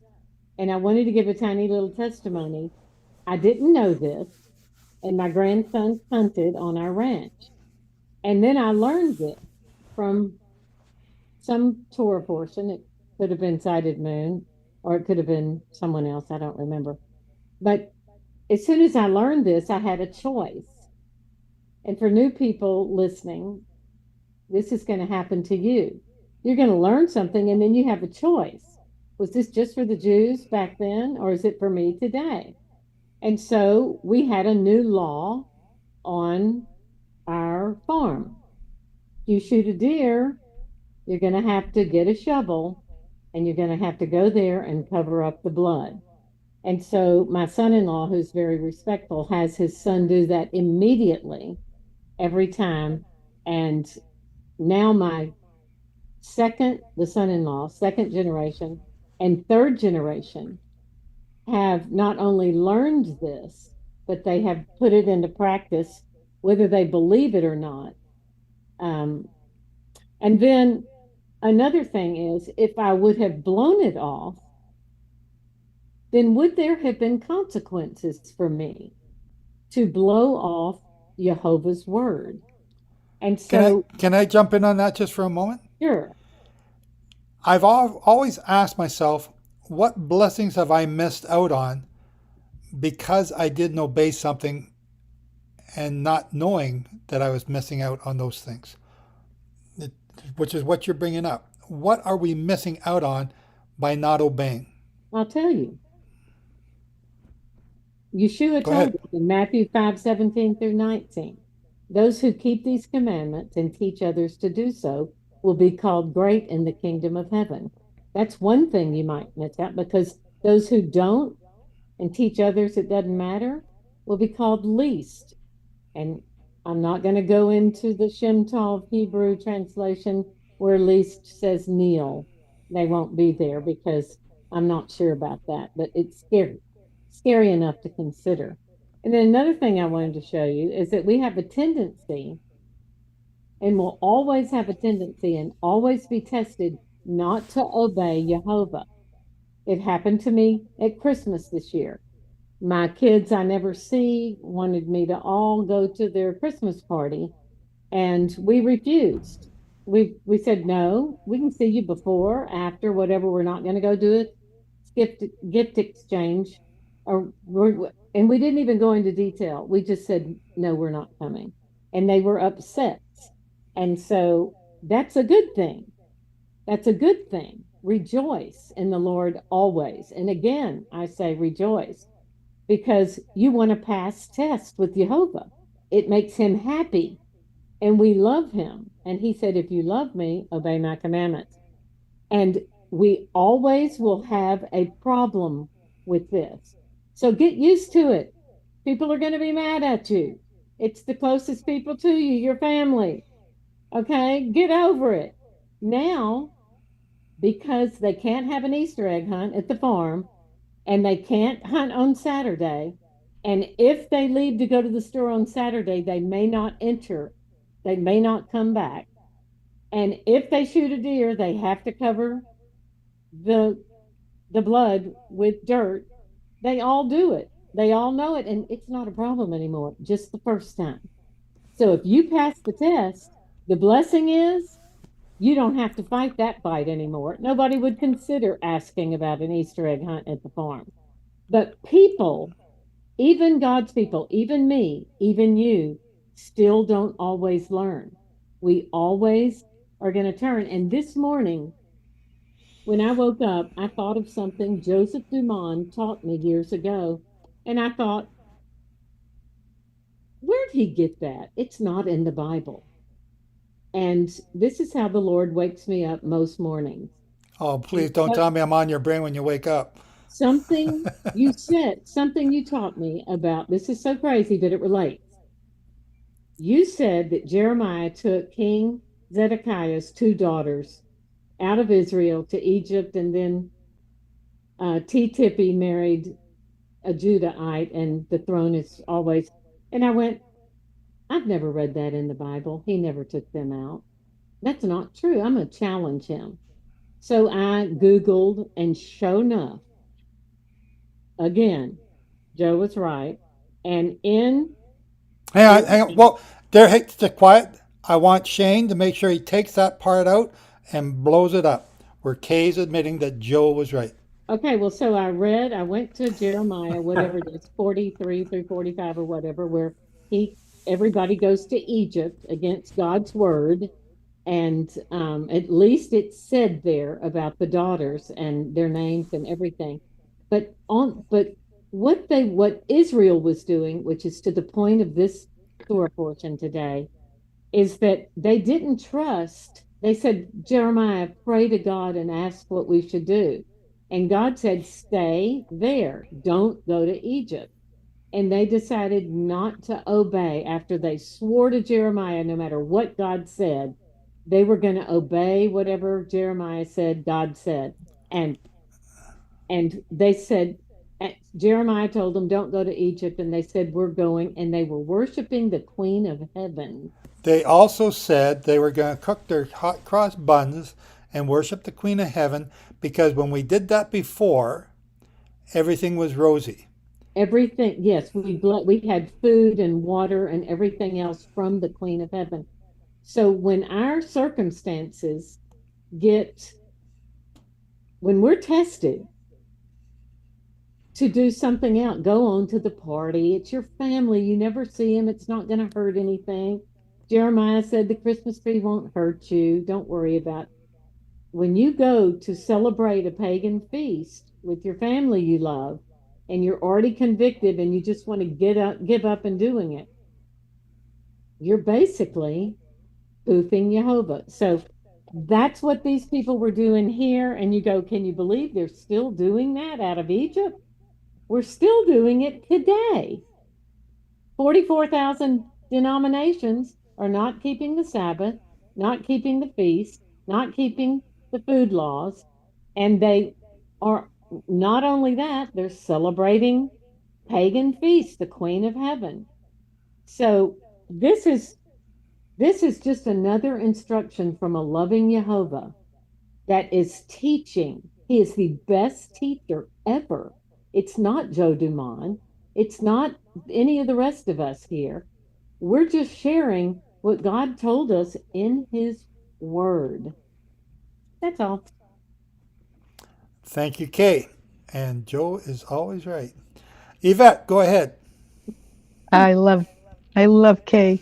Okay, I'm going to read what I've written down just because I was looking at it. Verse 7 tells us that it's not a peace. This, is not a peace offering. Okay, the first part is telling you how to do it correctly, but when you get to 7, it's telling you if you're doing it this way, it's not a peace offering. So first thing is, if you kill an animal, whether it's inside or outside, then you need to reckon that blood. But if you're sacrificing it, don't bring that blood or that animal, the blood or the fat, to make atonement for your soul, for yourself, because it's polluted now. Yehovah doesn't want that. That's why you're being cut off. That's my short story. Thank you. Okay. Tom, go ahead. I just want to bring up Samuel chapter 14, when they're driven back the Philistines that day from Michmash to Ajalon. So the people were very faint. In verse 32, 1 Samuel 14:32, and the people rushed on the spoil and took sheep, oxen, calves, slaughtered them on the ground, and the people ate them with the blood. And they told Saul, saying, look, the people are sinning against Jehovah by eating with the blood. So he said, you have dealt treacherously roll a large stone to me this day. And Saul said, disperse yourselves among the people and say to them, bring me here every man's ox and every man's sheep, slaughter them here and eat. Do not sin against Yehovah by eating with the blood. So every one of the people brought his ox with him that night and slaughtered it there. I see the same principle being applied there as here in the encampment. But I just... So just so I can make sure everyone understands what you're saying, you're showing an example here. Now, was Saul supposed to do that, or was he supposed to wait for Samuel? Is this about where Samuel said wait? That's a different one. That's a different one. Okay. Yeah. I'm pretty sure it's a different one. I think it was back in 12 that happened. Okay. I'm not positive about that. So was Saul correct in doing that, because he was not at the tabernacle? Well, my point is, you're saying that this has nothing to do with slaughtering in the camp, but or eating in the camp. Okay, eating. But we agree that that this is a restriction against slaughtering in the camp, right? Well, to demonic gods. Well, it doesn't. It just says slaughtering. Well, verse 7 clarifies that by saying it's to demonic gods. So what you're saying then is it would be okay to slaughter a goat and eat it at in the camp, so long as you didn't slaughter it to another god. Yes, but is that not what you just said? Is that not what you just said Saul was doing? No, that's no. It specifically says they're eating the blood, though. The principle of bringing it to a central location and not just slaughtering it all over the field. It's that principle that is being applied. The same principle that's being applied here is what I'm trying to say. So, but in what you just said in Saul or Samuel is that the people were eating the blood. When Saul heard that, he stopped them and made them bring it to a central location. It's kind of a translation issue. It's like with the blood, it's upon the blood. It's like they're eating it in the same place they're slaughtering it. I don't think they would eat it. I don't. But it's also you have to look at the Hebrew. They're supposed to have the spoils. Sorry, Sombra, say again. It says it's talking about the spoils. Were they supposed to have the spoils? It's the bottom line is they were told to stop doing it on the field and bring it to a central location. That's the principle. That's just bring me here every man's ox and sheep and slaughter them here. If you're going to be spilling blood, at least let's slaughter it all in the same place. We'll spill the blood all in the same location, not just all over. So your position is that we're not allowed to kill animals everywhere. We got to kill them at one location because of 2 Samuel or 1 Samuel 14. In the encampment in the wilderness, yes, absolutely. And absolutely. Leviticus 17. Okay. In the encampment in the wilderness, absolutely. You couldn't just slaughter an animal out at your tent, even if you weren't slaughtering it to demon goat gods or whatever. Remember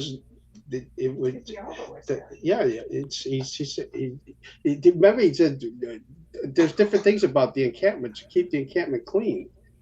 Like if you had to go to the bathroom, right, you make sure you bring a shovel because why? Because Yehovah's walking around in the camp. Did you want puddles? But okay, so your excrement, all you did was bury it.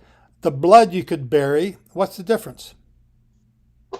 Well, the difference is it says any man from the house of Israel who slays a bull or sheep or goat in the camp, or who slays it outside the camp and does not bring it to the opening of that's the difference. It says difference. So, but you're equating that to keeping the camp clean.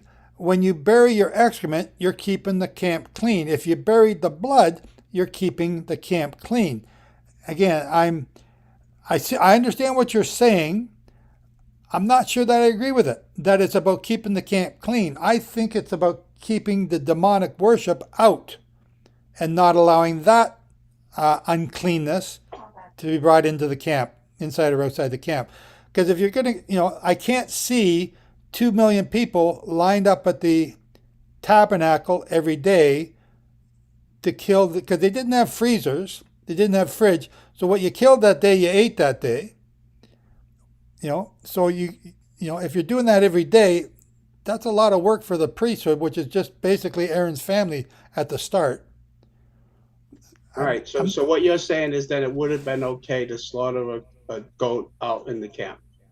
That's what you're saying. That's what I would understand for a meal.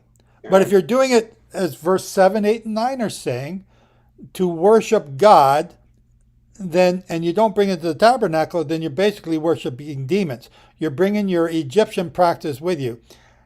That makes more sense to me about this chapter than about it being kept clean, to keep the camp clean. So again, if you're going to bury your excrement, you can bury blood. It still keeps the camp clean. We're not taking all our excrement in the honey wagon outside the camp and dumping it someplace. So if it's about keeping the camp clean, it doesn't add up. Shedding blood on the land. That's what it's about. Shedding blood. But you can bury the blood anywhere, according to verse 10. If you bury the blood, you got to bury the blood. You're supposed to cover. But 13. that's right. Yes. But when you bring the animal to the altar, you don't bury the blood. You take the blood and you splash it against the altar, which has it's a prophetic significance. But you don't bury the blood at the altar. You splash it against the front and the sides of the altar.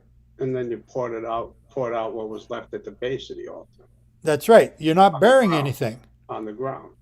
You're not burying it. Right? So again, I hear what you're saying. I'm not sure I agree with it. It's not about keeping the camp clean. My opinion. Sarkis. Okay, I have two more questions. And why would Yehovah God want the same sacrifices for himself that people are offering it to the demons? The bull, the goat, the sheep. Why? I'm a jealous God. Isn't there another reason? Well, it sounds like you're baiting here. What's the other reason? It's no, I'm not baiting you. No, if it came across, I apologize.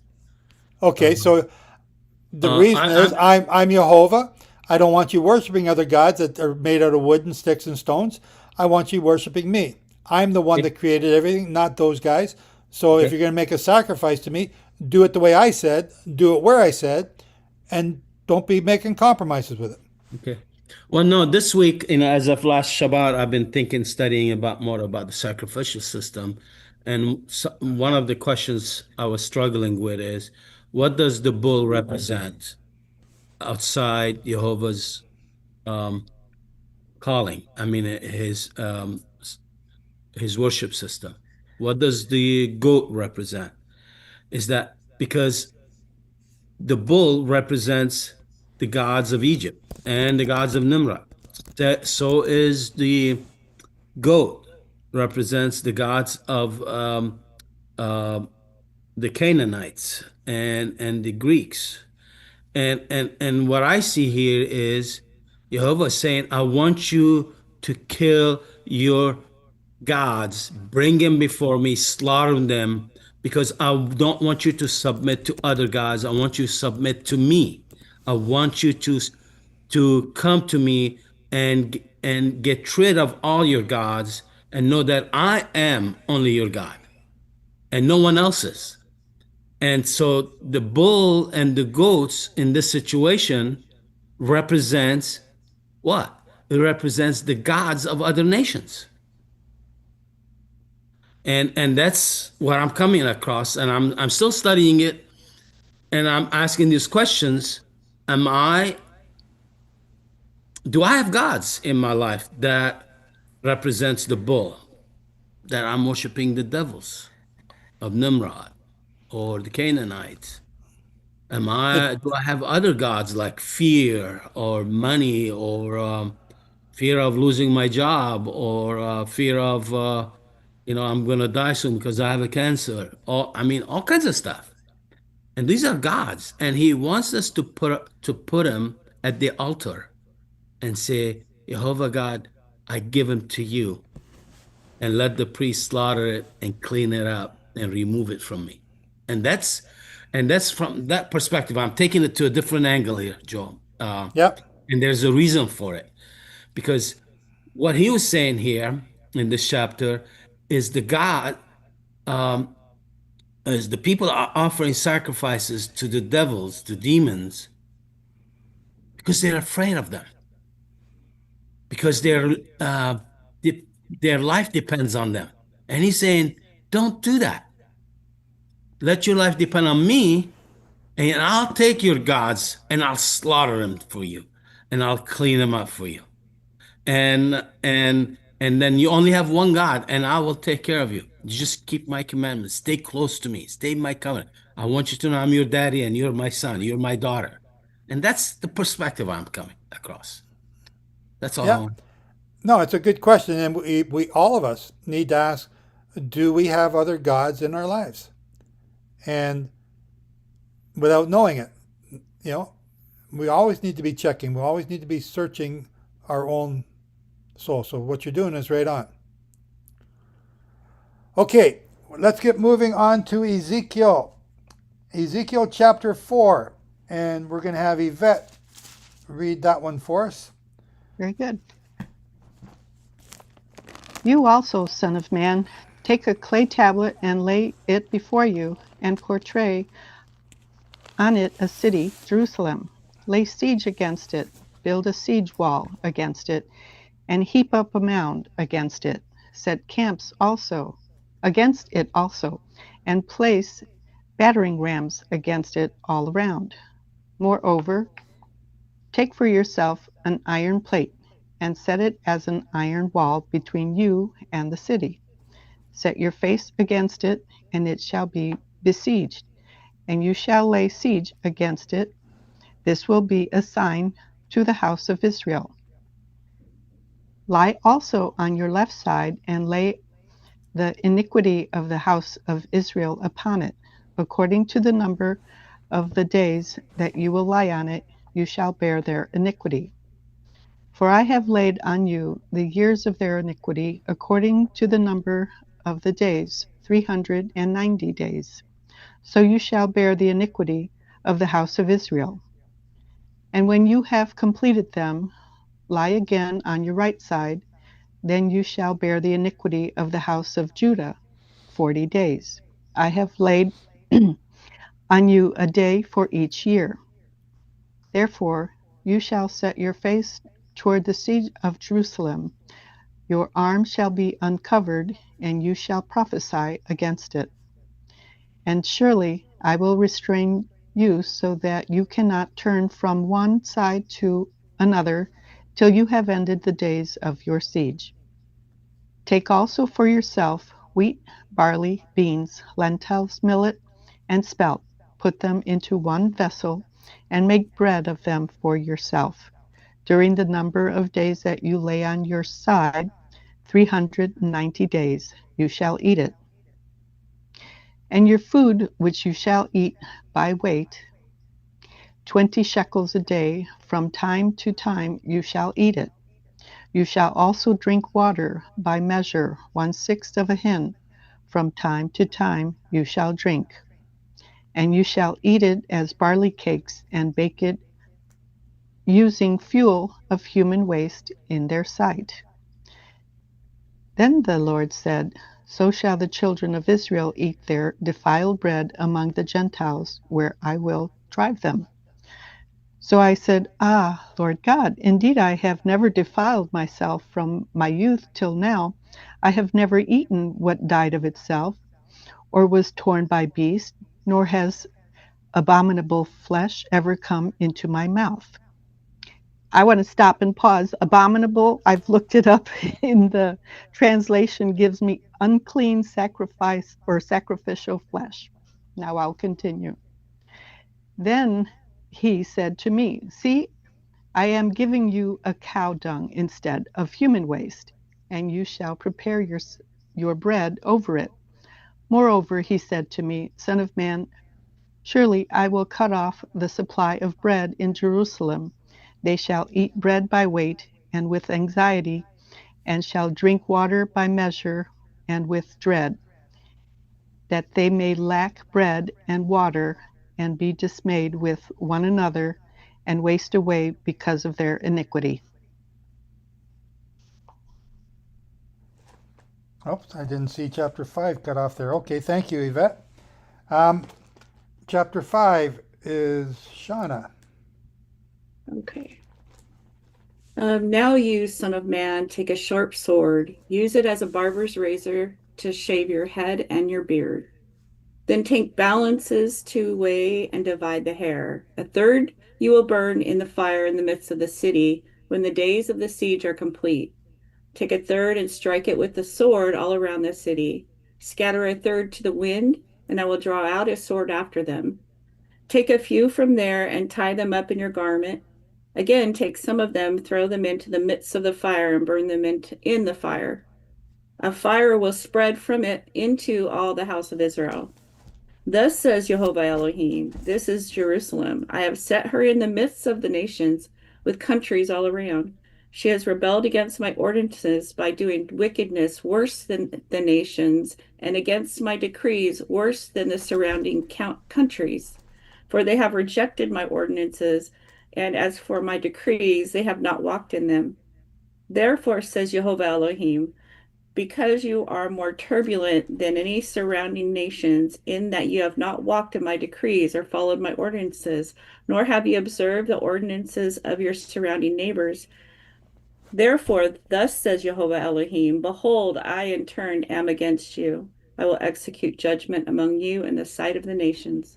On account of your abominations, I will do with you that which I have never done, and like of which I would never do again. Therefore, the fathers will eat the sons in your midst, and the sons will eat their fathers. I will execute judgments on you, and I will scatter the remainder of you to all the winds. Therefore, as I live, says Yehovah Elohim, surely because you have defiled my sanctuary with all your detestable things, with all your abominations, therefore I will shave you off. My eye will not spare, and I will have no pity. A third of you will die with the plague, and will be consumed with famine in your midst. A third will fall by the sword all around you. A third will scatter to you all the winds, and draw out a sword after them. I will vent all my anger and satisfy my fury on them. Then I will rest. So they will know that I, Yehovah, have spoken in my zeal, when I have satisfied my fury over them. Moreover, I will make you a ruin and a mockery among the surrounding nations, and in the sight of all who passes by. When I execute judgment upon you in anger, rage, and furious chastisement, you will be a mockery and a taunt and a warning and a horror to the surrounding nations. I, Yehovah, have spoken it. When I send evil arrows of famine upon them for destruction, I will send them to destroy you, and I will intensify the famine upon you, and will break your staff of bread. I will send on you famine and evil beasts, and they will make you childless. Plague and blood will sweep through you. I will bring the sword upon you. I, Yehovah, have spoken. Shane, please remind me never to let Shawna read again. Very scary. Johan is going to read chapter 6 for us, and then we'll take some questions. And the word of Yehovah came to me, saying, Son of man, set your face towards the mountains of Israel, and prophesy against them. And you shall say, O mountains of Israel, hear the word of the Master Yehovah. Thus said the Master Yehovah to the mountains, to the hills, to the ravines, and to the valleys. Look, I myself am bringing a sword against you, and I shall destroy your high places. And your slaughter places shall be ruined, your sun pillars shall be broken in pieces, and I shall make your slain fall in front of your idols, and lay the corpses of the children of Israel in front of their idols, and scatter your bones all around your slaughter places. In all your dwelling places the cities shall be destroyed, and the high places deserted, so that your slaughter places are broken, and bear their punishment. And your idols shall be smashed and made to cease, and your sun pillars cut down, and your works blotted out. And the slain shall fall in your midst, and you shall know that I am Yehovah. But I shall leave a remnant, in that some of you shall escape the sword among the nations, where you are scattered throughout the lands. And those of you who escape shall remember me among the nations, where they have been taken captive, because I have been broken by their adulterous heart, which has turned away from me, and by their eyes which hoard after their idols. And they shall loathe themselves for the evils which they have done in all their abominations. And they shall know that I am Yehovah, and not for naught have I spoken to do this evil to them. Thus said the Master Yehovah, striking with your hand and stamp your feet and say, Alas, because of all the evil abominations of the house of Israel, who shall fall by the sword, by scarcity of food, and by pestilence. He who is far off shall die by pestilence. He who is near fall by the sword, and he who is left over is besieged, die by scarcity of food, and I shall complete my wrath upon them. And you shall know that I am Yehovah, when their slain are among their idols, all around their slaughter places, on every high hill, and on all mountain tops, under every green tree, and under every thick oak, where they offered sweet incense to all their idols. And I shall stretch out my hand and make the land a wasteland, even more waste than the wilderness towards Divlah, in all their dwelling places, and they shall know that I am Yehovah.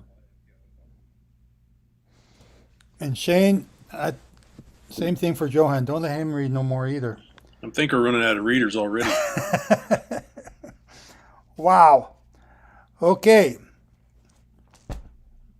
So let's start. Nobody's got anything, so I'll start. Ezekiel chapter 4. How many of you, and you can, down the bottom, click on the react button, click your hand up. How many of you in the Stones Cradle Part 1 have actually done the homework of the 390-day prophecy of Ezekiel? 390 day and then 40 days. Click the hands. I'm not seeing no hands. So I got one thumbs up. Really, that's all? Okay. In the Stones Cry Out Part 1, I have this chapter, Ezekiel 4. And I tell you, I walk you through it step by step. You are plagued right now with a lot of people claiming that the Zadok calendar is the proper calendar to follow, or the Enoch calendar is the proper calendar to follow, or the who knows what your name is made up calendar is the proper calendar to follow, so that you worship the holy days according to what they say. We're inundated. We have three major ministries that have converted to now follow the Zadok calendar. Hillel ministries, or former Hillel ministries, Messianic ministries. You are being inundated by those brethren. So it behooves you to understand this so you can prove this wrong. When you count, and you must do the count yourself, go to the book. The calendars are pasted in the pages of the book. Count the pages, count the days, count the 390, count the 40. When you do that, you're going to learn something. We do it for you using the solar calendar. 30-day months, that's the solar calendar. 30-day months, Enoch, Zadok, whatever we call it, 30-day months. Book of Jubilee, 30-day months. 30, 30, 30, 30, then a pause, one extra day. 30, 30, 30, pause, one extra day. 30, 30, 30, pause, one extra day. 30 days times 3 times or 4 times a year with 1 day added in between. I don't know what they do with that one day, how you count that, because that all becomes a 31 or some, I don't know, that's their calendar. If you count, and Ezekiel says later on, we're going to read it later on in the chapter, certain books in the chapter, he says after he did those 390 days, and then he did the 40 days, and then on the certain day in the certain month, I forgot what it is, he's having breakfast or eating with the Israelites or the captives. When you do this, because he gave you a date here at the beginning when he started this, when you do the 390 days during the solar calendar, Enoch calendar, or Zadok or sun calendar, you don't finish doing the calendar before you get up and leave to go and eat with the brethren. Therefore, according to the solar calendars, Enoch is a false prophet, according to every single solar calendar. If you do it according to the month being 29 or 30 days and alternating back and forth, it still doesn't work out. He gets up and leaves beforehand. With the Enoch calendar, with the Zadok calendar, with the Jubilee calendar, there's no such thing as a 13th month. It's 4 quarters of 30 months each plus a day. That's it. No 13th month. That's why they argue against the 13th month. There is no 13th month declared in the Bible. Yes, there is. King David had a special emissary. Solomon had a special emissary for the 13th month. But on the calendar,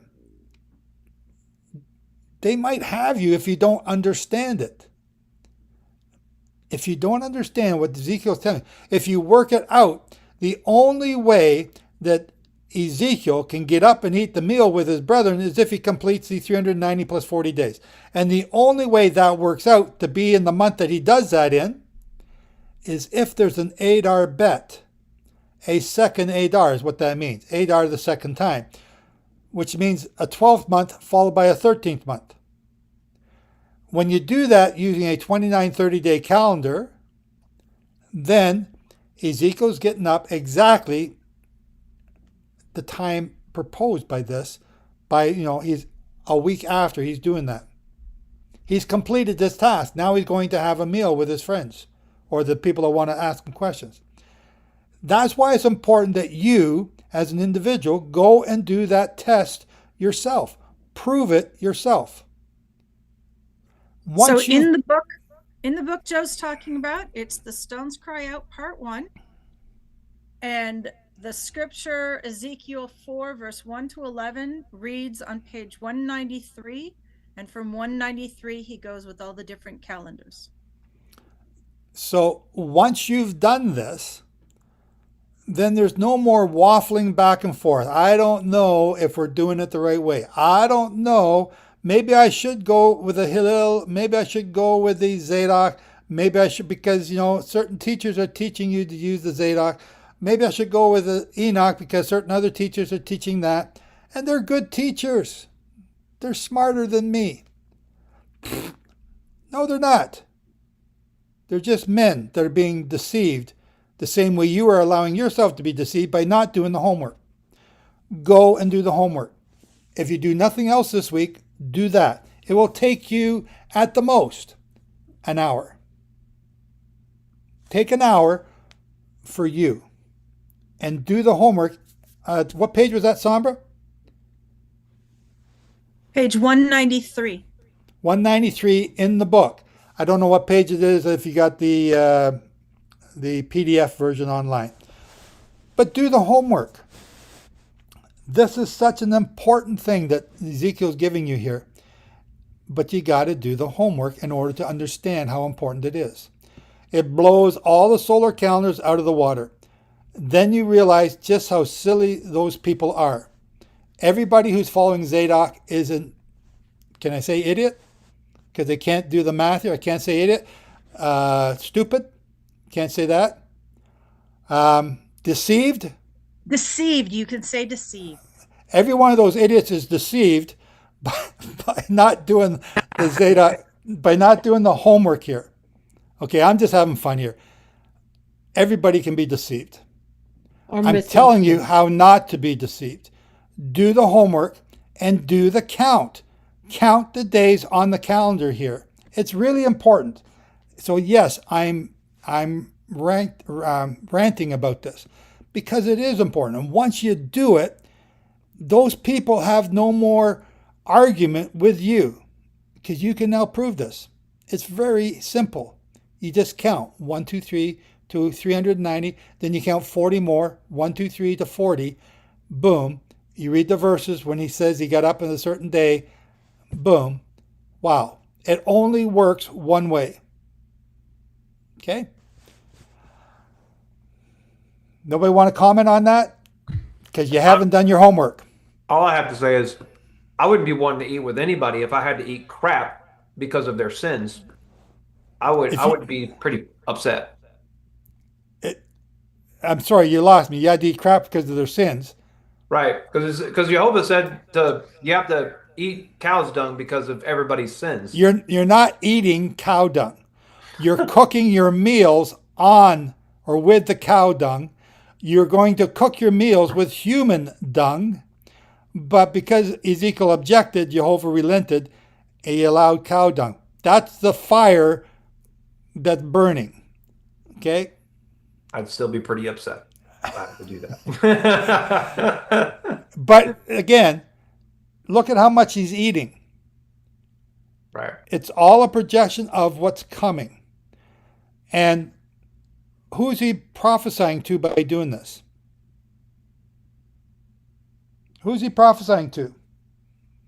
I wrote it down. Where did I write it down? The house of Judah. No, he's not. Israel. Chapter 5, verse 11 to 13. Let's make sure we know who this is for. Chapter 5, verse 11 to 13. Therefore, as I live, says the Lord God, surely because you have defiled my sanctuary with all your detestable things and with all your abominations, therefore I will also diminish you. My eye will not spare, nor will I have any pity. 1/3 of you, 13 million. Who was he saying? That's not the one I wanted. He says to the house of Israel, chapter 6, verse 2.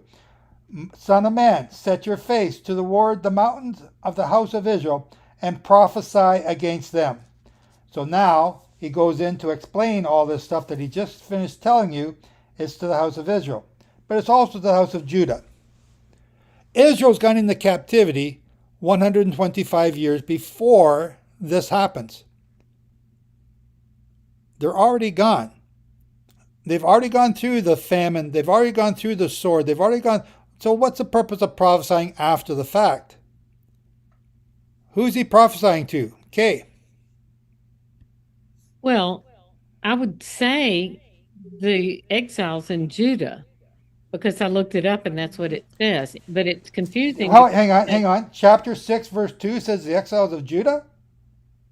No, Google said exiles in Judah. Oh, well, Google. Google is a real good authority. Rabbi Google.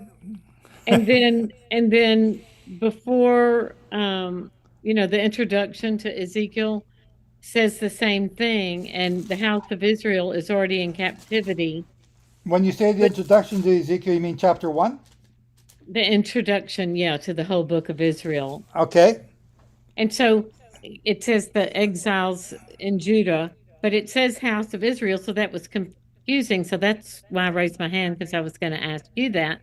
And then... Well, hang on. Before, not then. Just wait. So what are you asking me? Who is the house of Israel and who is the house of Judah? No, I know who the house of Israel and Judah are. So what are you asking? Well, you said, who's he prophesying to? And it says what you just read, the house of Israel. But sometimes... Which is who? Hang on. But that before you move on, who is the house of Israel? It's not Judah. No, but it could be all of them. It can be all of them, but they're already in captivity, the house of Israel. And when Ezekiel's given this prophecy, Judah is not in captivity. No, house of Israel is. House of Israel is. So that's what's confusing is that we just read House of Israel. They're already in captivity, and then everybody else says he's prophesying to Judah while they're in exile in Babylon. But So they're that's not why- in exile yet. They're still in Jerusalem. Jerusalem is not yet fallen. He will get that message in Ezekiel Okay, later so he's on. warning them, and then okay. But So that's to the house Judah. of Judah. When he mentions Judah, he also calls Judah Jerusalem. So that, In the house Jerusalem. of Israel. But Israel has gone into captivity. So there's two distinct groups of people here. You must understand that. There are two groups of people. They went into captivity 125 years before. They are now no longer in captivity, but they are in dispersion. They are now becoming their own people, their own nations, and they are migrating. So we've gone through this before. The Assyrians called them the Bet Omri, or they were called the house of Israel, was called house of Omri, the house Bet Omri. The Assyrians could not say Omri, so they called them Bet Kumri. That's where we get Amara and Amora and Aza. That's the cities of Gaza, Gomorrah.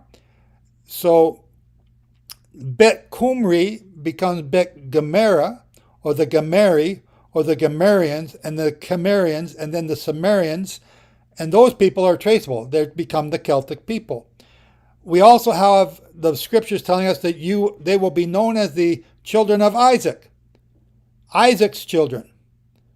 The Isaacs become the Saka, and the Saka become the Scythians, and they come into Europe, and they're known as the Saxons, Isaac's sons, Saxons. That's a simple trace. We explain that in the 2300 Days of Hell. You can go look it up. The two different groups of people, a prophecy for two different times. One was for Judah, about to go into captivity then. They're about to go in famine then.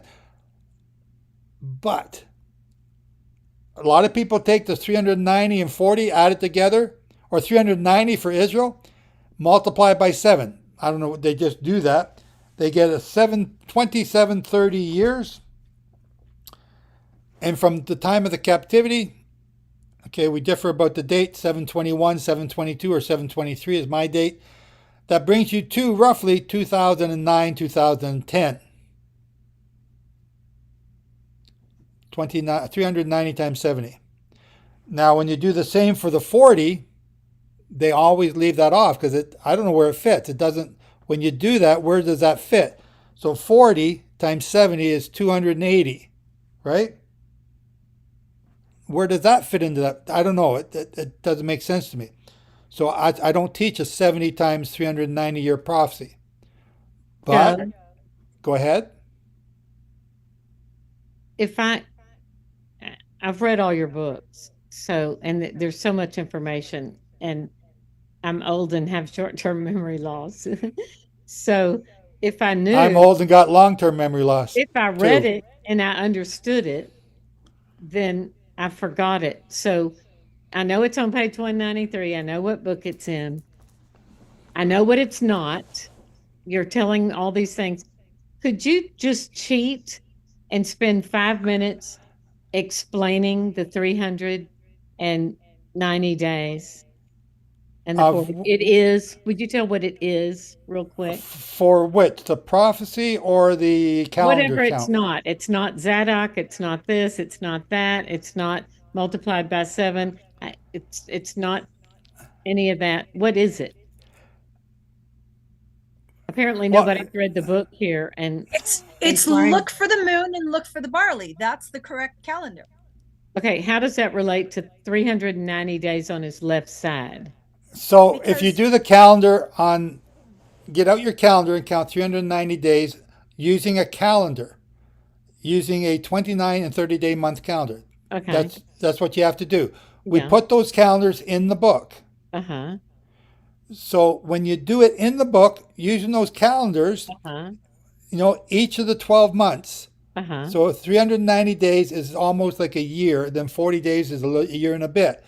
So in order to get that, it says in the chapter, I want to say chapter 7, 8, 9, I don't know what page it is. Uh-huh.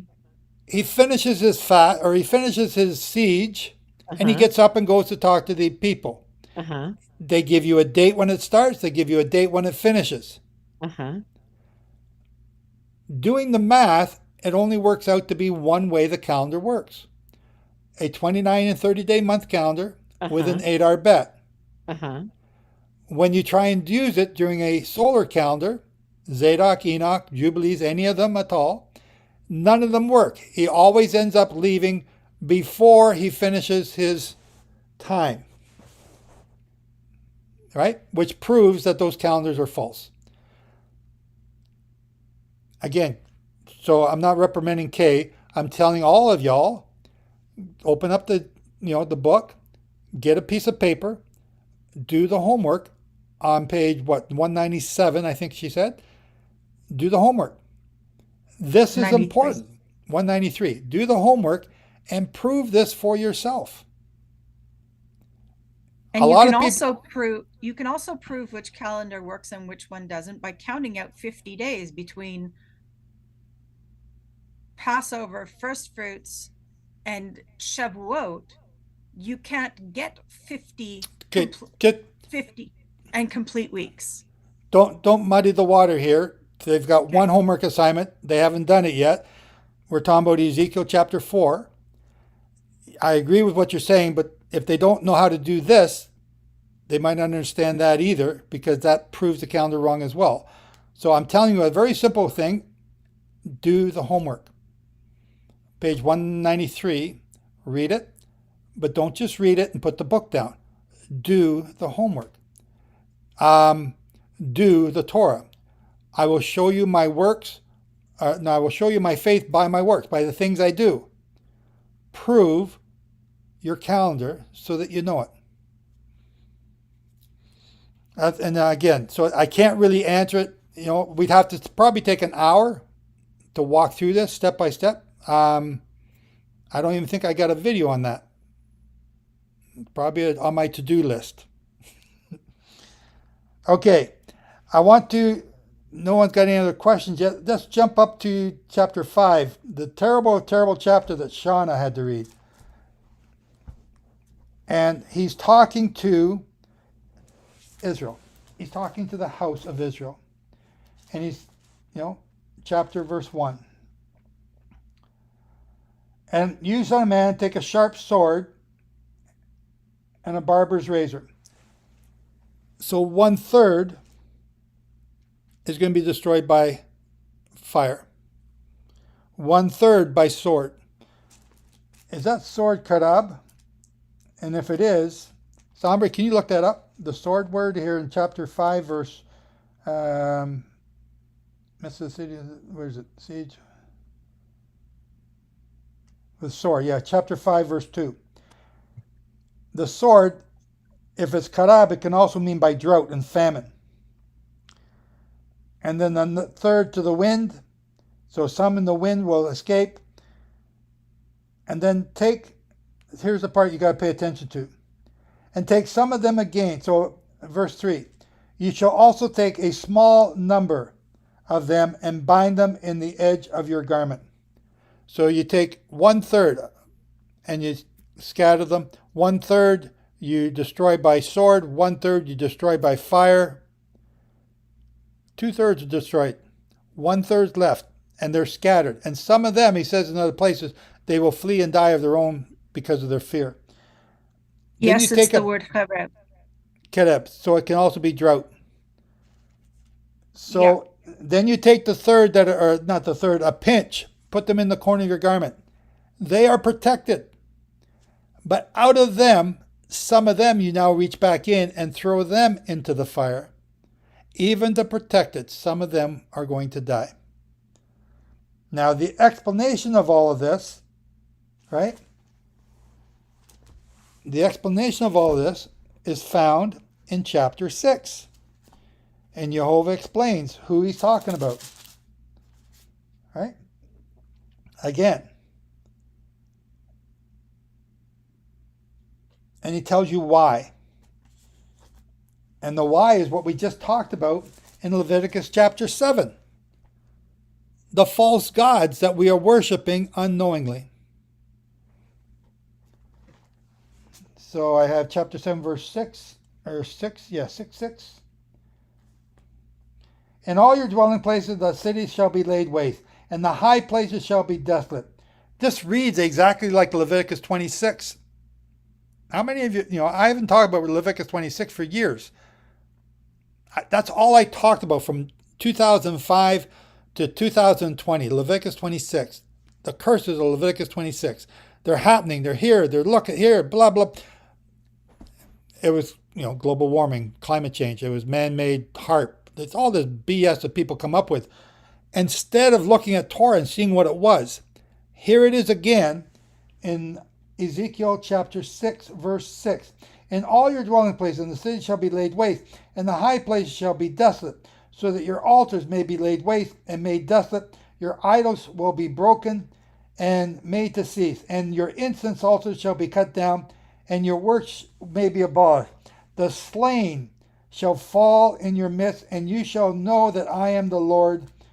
Yet I will leave a remnant. Let's go back to Leviticus 26.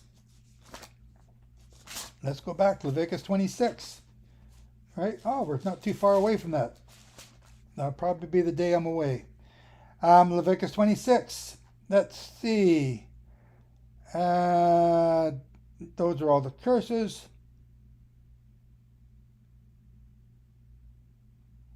Contrary to your fury.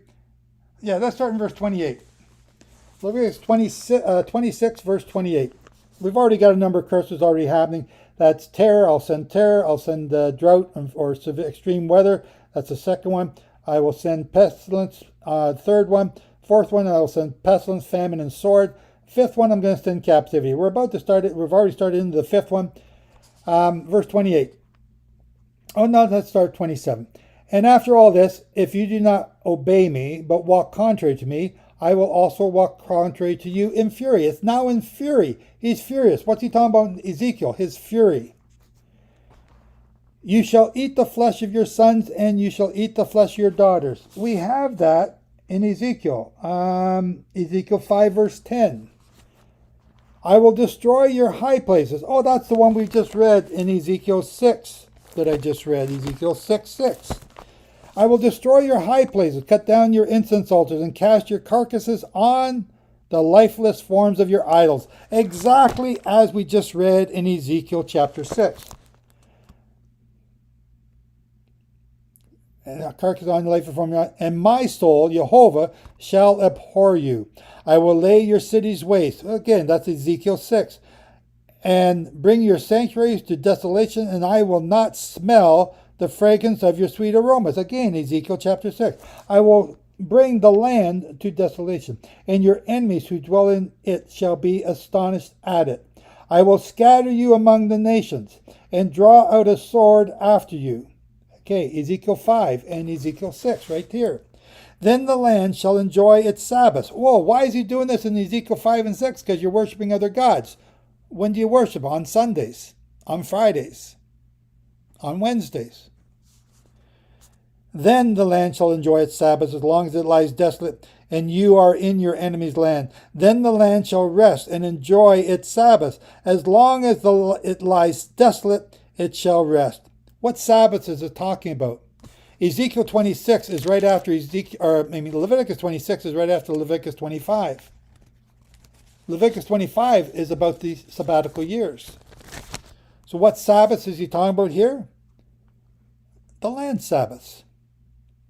As long as it lies desolate, it shall rest. And for the time it did not rest of your Sabbaths when you dwelt in it. And as for those, Israel's been in the land since 1947. They become a nation, declared the nation in 1948. How many Sabbaths has the land kept since 1948? None. Even if you count the ones that they do according to the Hillel calendar, still none. So count how many sabbatical years has been till today. Count the Jubilee years. Add them all up. How many years is that? Now do the math. How long will they be cast out of the land? Verse 36, and as for those of you who are left, the remnant, as Ezekiel 6 says, or the hairs in the corner of the garment, I will send faintness into their heart, and in the lands of their enemies. The sound of a shaken leaf shall cause them to flee. They shall flee as though fleeing from a sword, and they shall fall when no one pursues them. What do you see going on in Israel right now? They've been fleeing from rockets, but there's nobody chasing them. But they're fleeing. They shall stumble over one another as if before a sword, when no one pursues. And you shall have no power to stand before your enemies. You shall perish among the nations, and the land of your enemies shall eat you up.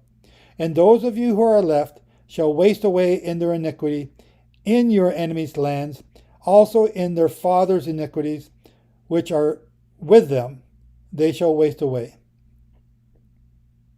From verse 40 on, it tells you how to repent, which is the Daniel 9 prayer, the Solomon prayer.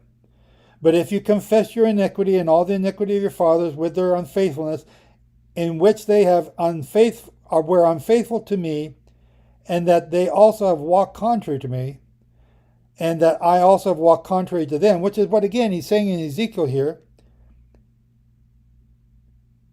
and have brought them into the land of their enemies, if their uncircumcised hearts are humbled, and they accept their guilt, then, only then, will I remember my covenant with Jacob, and my covenant with Isaac, and my covenant with Abraham, and I will remember the land.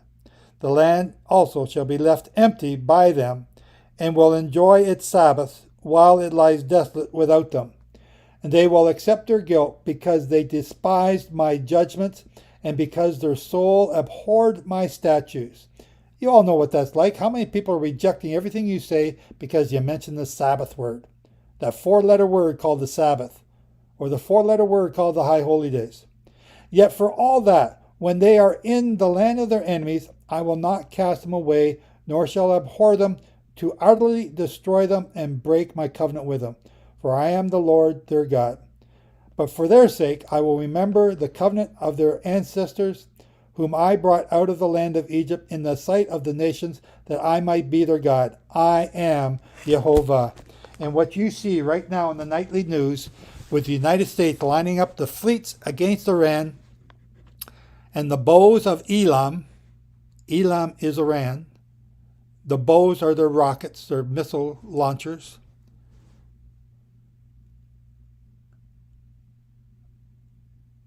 Are we about to step into a major mistake?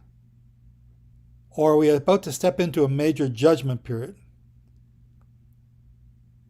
Right now. We're talking about Ezekiel 6, Ezekiel 5, Leviticus 26, which is the exact same thing we just read. And you got to look at the nightly news right now. Right now, this weekend. There's been a lot of things happen on the Sabbath. Is it happening tonight? Is it happening today? How is Yehovah going to take out the strongest nation in the world? How is Yehovah going to take out the strongest military force in the Middle East? How is he going to fulfill his prophecies that he's saying right here, right now?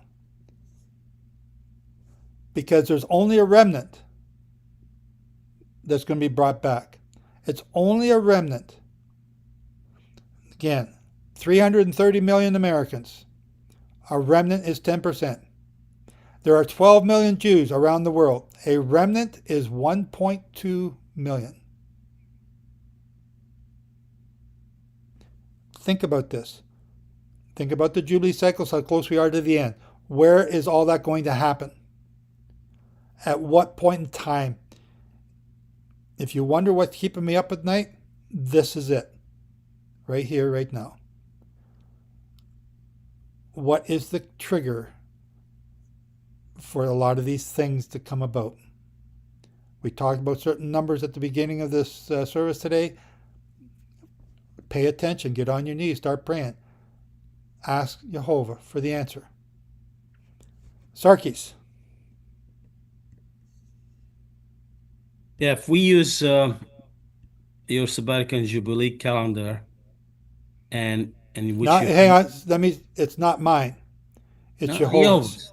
Yehovah's calendar, but you're the one who's teaching it,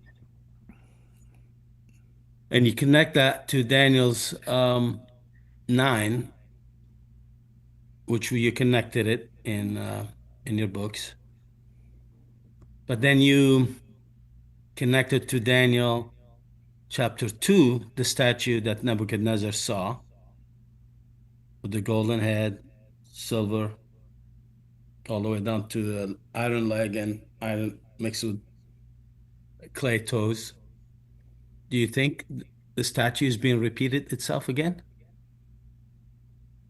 Babylon was taken out. No, I don't think the gold is Babylon is here, nor the Medo-Persian Empire, nor the Greco Empire. I think we're in the Toes Empire. That's yeah, where we are. but it's repeating. The vision of it is being repeated because if you look at since Israel became a nation, we're seeing Iraq was taken out, which represented by Babylon there, and now Persia is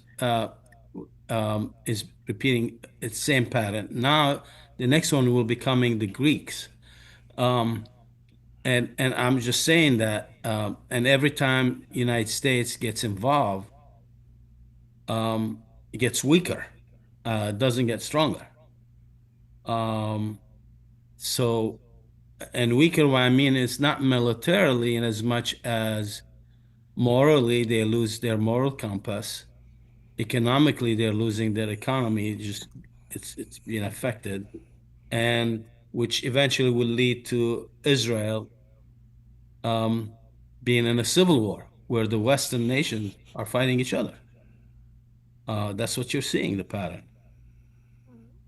Okay, that's what you're seeing. I'm not seeing that, and I'm trying to. It's all right. relate. I was just bringing up just as an observation that it could be related to the statue, because in Revelation 13, the beast. But how is this related to Ezekiel here? Keep it on Ezekiel. Well, you're talking about Persia here and Elam, and I was just bringing up that's all. Okay, so right now, at some point, somehow, and Sarkis looking at, I'm looking at, maybe we're looking at same thing, different ways. Different angles. Yeah. Somehow a remnant has got to be left. Absolutely. At some point, the majority has got to be eliminated. 1/3 by fire, 1/3 by sword, or famine, or drought, which causes famine. The captivity cycle, the captivity cycle is the one that we are. Are we in that one now? Yes, we are in that one now. I'm just trying to remember my chart here.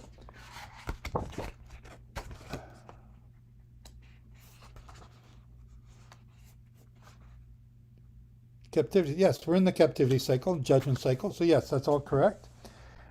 The famine is coming. Again, how's it going to come? We're seeing, how does this take place? We're seeing President Trump, 100% tariffs on Canada because our Prime Minister said something that he didn't like him saying at the vow. Okay, 100% tariffs. Well, the rest of the world also sees that. Well, if they do it to Canada, they can do it to me because our President or Prime Minister disagree with Trump. Okay, so what does that create? Animosity. Now, who's going to trade with the United States? Well, we got to trade with the United States because it's the biggest economy. Until we develop our own economy, which could be the BRICS, or it could be the Europe, or it could be something else. Again, we're seeing some major events take place right now. I like Trump for being strong. I don't like him for bullying his allies. There's different ways of doing stuff. to achieve your goals. So again, I'm not trying to get into geopolitics here, but I have to look at this in relation to what we just read today, Ezekiel 5 and Ezekiel 6, knowing that this prophecy is for Israel, which has already gone into captivity before Ezekiel even gets a prophecy, which means there's a prophecy for Israel at the end of the age, our time today. It lines up with Leviticus again, and that lines up with the final Jubilee cycle. So this is all pointing to us today in these last days. If you want to see what we're going to look like, look at the way Ukraine is looking now. Their soldiers are coming back, they're half starving, and they're still fighting because there's nobody else to replace them. All Russia has to do is just outlast them, which they're going to do. Tom. Yeah, I found myself thinking about how the kings. It seems like Trump's like he's going against the kings, the owners, the real owners. You know, the rules based the order that the kings seem to have set up. I see. Sorry. And I think that's a big part of what you're seeing. That's why Canada's still owned by the crown. You saw what happened when Trump was calling it the 51st state. They got rid of the boy Trudeau and put a banker in there, and then the king himself came over and addressed the parliament. Yeah. He was establishing his dominance over this is ours. But so we have a weak king, and we have a weak liberal you don't have a weak government. king. He's the king of kings. Come on. He's not the king of kings. He's the king over Israel, and he's a weak king. Well, if you say so. He seems to be able to develop alliances. I know I know he's a big part of the whole environmental movement, pushing the environmental movement. I'm sure you've seen the statue of him as the winged cherub, right? You've seen that, I assume, right? I don't know about that. You don't know what I'm talking about? No, I don't know about that. Back in 1991, I think it was, they had a conference out in Rio, Brazil somewhere, and they made a statue. It's like a 5-foot tall statue of him as a winged cherub saving the world. That's what it says on it. I'm not making it up. It's not fake news. It's real. And they talked about how nobody could have gathered all these world leaders together to make such agreements to save the planet. He's not praising him big time. Search it. Just search. He's not the world leader. He's not the globalist leader. He's just he's the king of Israel. He's the king of Israel. He owns a lot. He's the king of Israel. He's your king. He owns Canada. He does not own Canada. Well, he's your king, as well as he is my king. Yeah. But he's a weak king. But what I'm saying is Trump is riling up the old order. And the old order was developed by the kings, the owners, the real owners. You know, the king of Denmark. You see, that's why the king of Denmark and the king of Norway, they're all coming up. And I think that when it talks about 10 kings in Revelation, that's what it's talking about, 10 kings. It's not talking about countries. It's talking about kings. He's talking about the kings in the Middle East. The prophecy is all about the Middle East. The beast power of the Middle East is Islam. These are Islamic kings that we're talking about here at the end of this age. We're getting way off subject, though. Sorry. And we got to get back. Anyone else want to comment on Ezekiel before we move on? Okay, we're going to go to Proverbs. And Proverbs chapter 30. And Kay is going to speak to us wisdom today.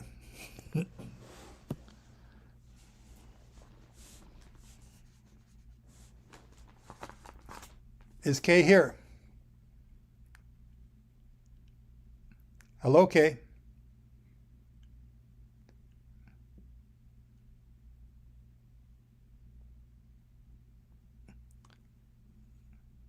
Shane, you got a backup. Is Kate still here? She's there, yeah. She may have gone to the washroom.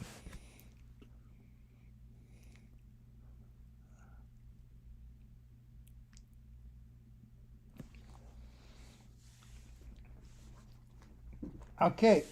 Anyone want to take on chapter 30 for us, Proverbs?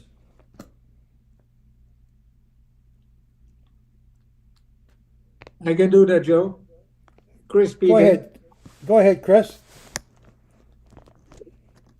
The words of Agur.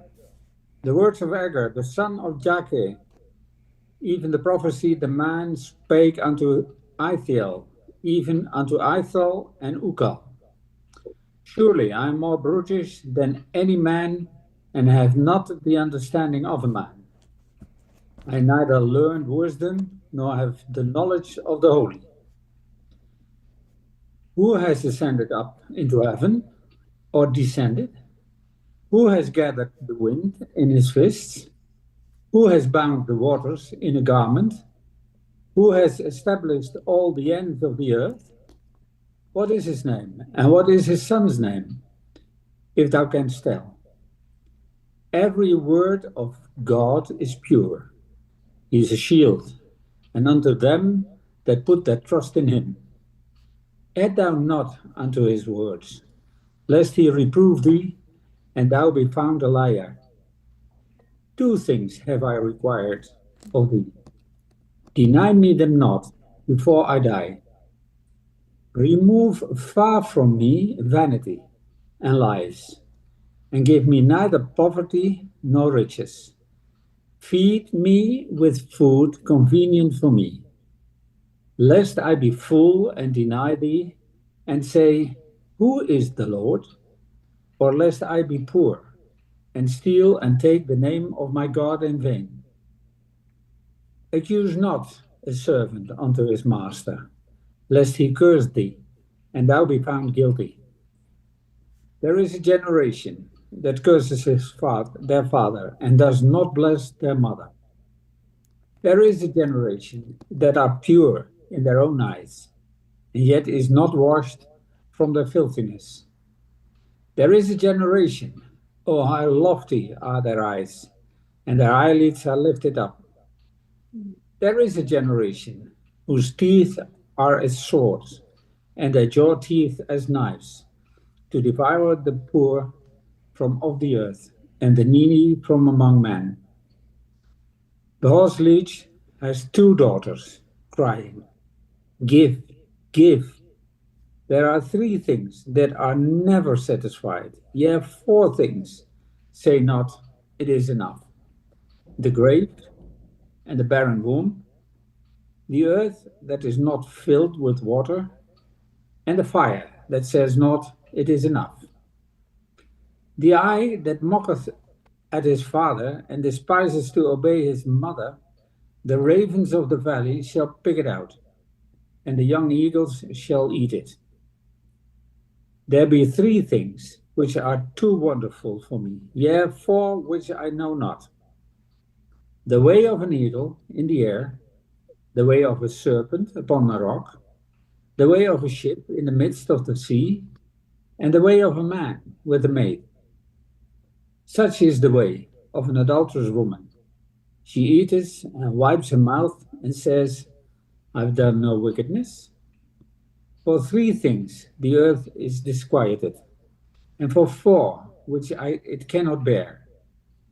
For a servant when he reigns, and a fool when he is filled with meat. For an odious woman when she is married, and a handmaid that is heir to her mistress.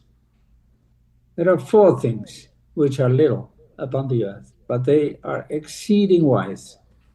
The ants are a people not strong, yet they prepare their meat in the summer. The conies are but a feeble folk, yet make their houses in the rocks. The locusts have no king, yet go they forth all of them by bands. The spider takes hold with her hands, and is in kings' palaces. There be three things which go well, yea, four are comely in going. a lion, which is the strongest among beasts, and turns not away for any, a greyhound, and a goat, and sorry, a greyhound, an he-goat also, and a king against whom there is no rising up.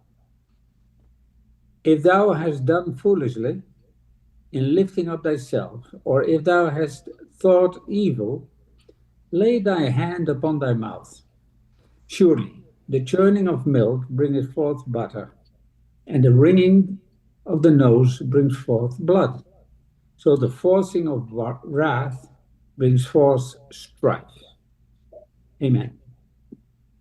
Thank you, Chris. I want to jump in.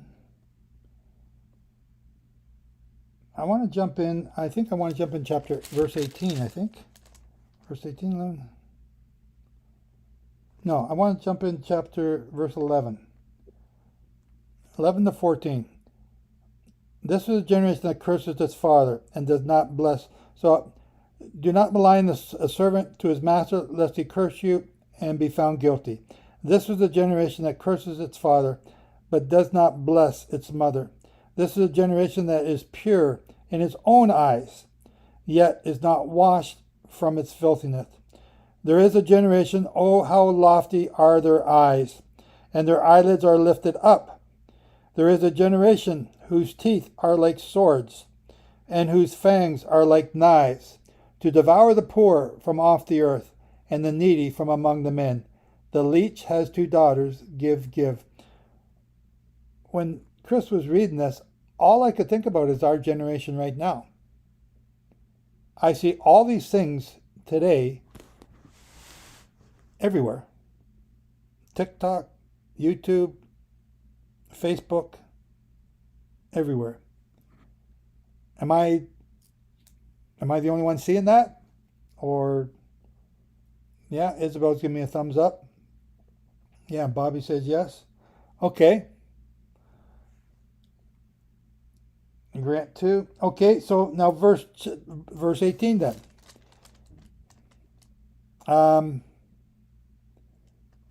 Verse 18. There are 3 things which are too wonderful for me, yes, 4 which I do not understand. So verse 18 starts off that way, then verse 21 goes 4 things, and then verse 27, 4 things, and then verse 29, 4 things.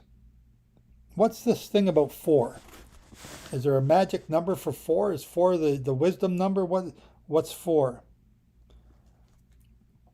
4 wonderful things, verse 18. The way an eagle in the air. If you ever watched an eagle flying, it doesn't even flap its wings. It just goes. And it goes wherever it wants, but it doesn't have to flap its wings. A snake on a rock. It's got no feet, it's got no legs. And how does a snake move on a rock? A ship in the ocean.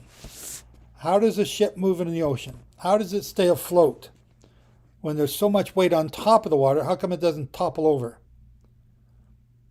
And the way of a young man. Men, when they're dating women, are they'll do anything to help the woman. Anything at all. And they're so courteous and kind and so lovable and so unbelievable until the week after the honeymoon. And then they become this big dolt, not opening the doors, not happening anymore, not shaving or not cleaning themselves, wearing the same underwear and same shirt for a month, and then expecting to jump into bed with their wives that night. Tom, you were going to say something? Well, I was considering saying something. Yeah. One of the things I've heard this explained. This verse was the idea that an eagle flying through the air doesn't leave a track. There's no track. And then a snake going over a rock, he doesn't leave any track. And the same thing with a ship going through the sea. But I guess you could say the wake of the ship would be a track. But soon. It doesn't leave any. You can't. That's one of the commonalities between. So a man with a virgin doesn't leave any tracks? Well, it depends on how you. It depends on yeah. Well, it depends. It's not a virgin for one thing. It's a nar, I think. No. It's a what? It's not a virgin. The Hebrew's not virgin. I'm pretty sure. I forget what it is, to be honest with you. Yeah. Okay, it's hang alma. on. It's an alma. It's an alma, like in Isaiah. Alma is a young girl, is it not? Yeah. And a young girl is generally a virgin. Well, not always. Well. Yeah. Well. Okay. But generally. Okay. So but Proverbs. Anyway, it's not virgin. It's not Betula. That's all I'm saying. 19. I just want to make sure everyone knows what you're talking about.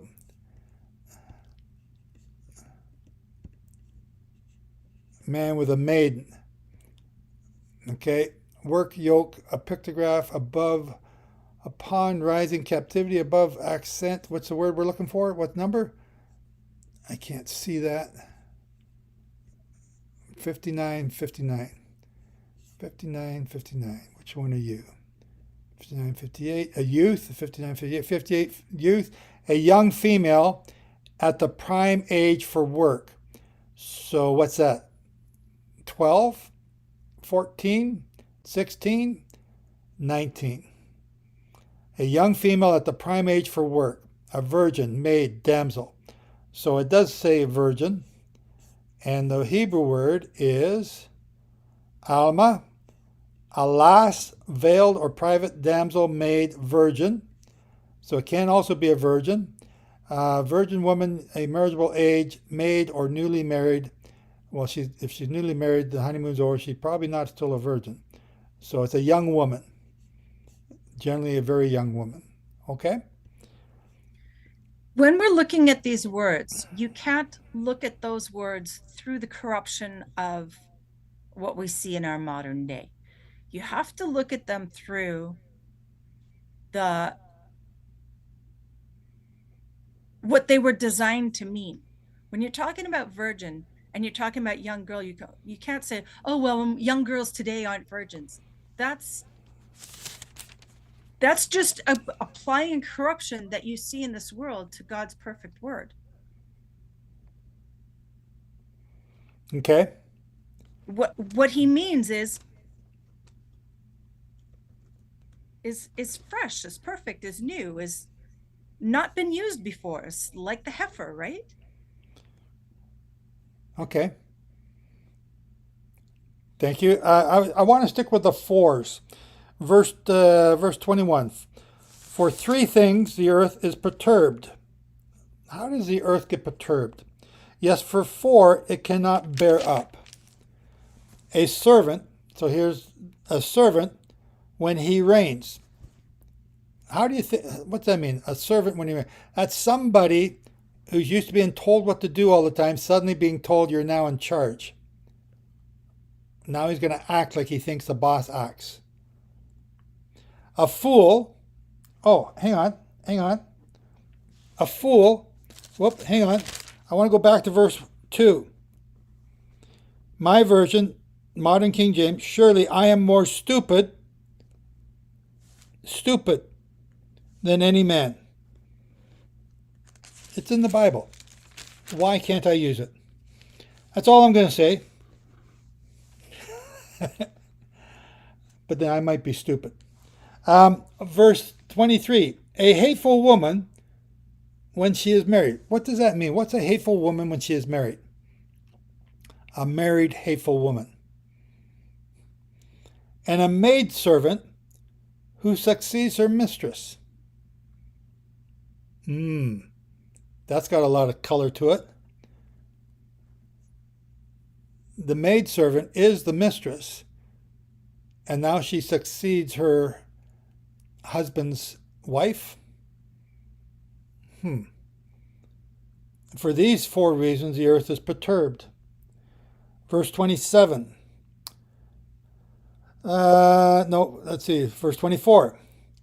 There are four things which are little on the earth, but they are exceedingly wise. The ants. the rock badger, the locust, and the spider. What is he telling us here? Verse 29. There are three things which are majestic in pace, yes, four which are stately in walk: a lion, a greyhound, a male goat, and a king whose troops are with him. What is he saying?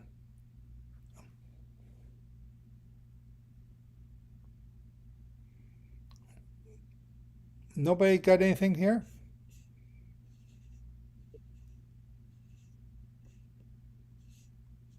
Grant. Well, as far as four, it's either four things that are good or unraveling, or four that are good and comely. With the ship and the serpent and such, at least three of them, you see that they just glide through. They have a direction. They follow the direction. They follow the guide. It is to them no sweat. It's a simple thing. I don't know how that relates directly, but like the simplicity, following orders, following the track, following straight and narrow. That's why a ship, if it has a rudder, has a guide. The eagle knows its guide and so forth. Okay. Chris. What I once learned was that in Jewish poetry, if one to make an emphasis on certain situations, they tell, like here, there are three things, no, even four things. So it gives an emphasis on what the one is telling. So in this case, it is Jehovah who is telling it is not three, no, it is even four. That's my input. And so just on that alone, there are not three examples, but there are four examples of fours here. Yeah, so it is making, how do you call that in English? It is emphasizing a certain situation. So with these four different examples, what is it emphasizing? Probably the fourth. The way you walk, like a lion or a greyhound or a male goat or a king with his troops. That's what it's emphasizing? Could be. Okay, that sounds like a guess. I'm not that literate in Jewish poetry. So I think what you're right is he's pointing out something, and it's the fourth thing that he's pointing out. But these other three things, there's one negative, How is it all coming together? Shall we read verse 32? And if you have been foolish in exalting yourself, or if you have devised evil, put your hand to your mouth. For as a churning of milk produces butter, the wringing of the nose produces blood. So the forcing of wrath produces strife. What's that got to do with these examples of four? That's what all the first ones are doing. They're forcing of wrath, bringing forth strife, whereas the later ones are doing things the way that they're supposed to do them. I don't know if that's a way of saying the last. So the first four. What the first four are, verse 18. Verse 18, there are three things which are too wonderful. Those are good. The second four is there are four things which on the earth are exceedingly wise. And the third one is 27. No. The locust. No. I've lost my order here. Four wonderful things, four servant. 21. I've skipped 21. That's what I skipped. There are things in the earth that perturb. So the second four are the bad stuff. Third one is good. The fourth one is good. Okay, Alan, is that what you're trying to say? You got 1, 3, and 4 that are good. Number 2 is bad.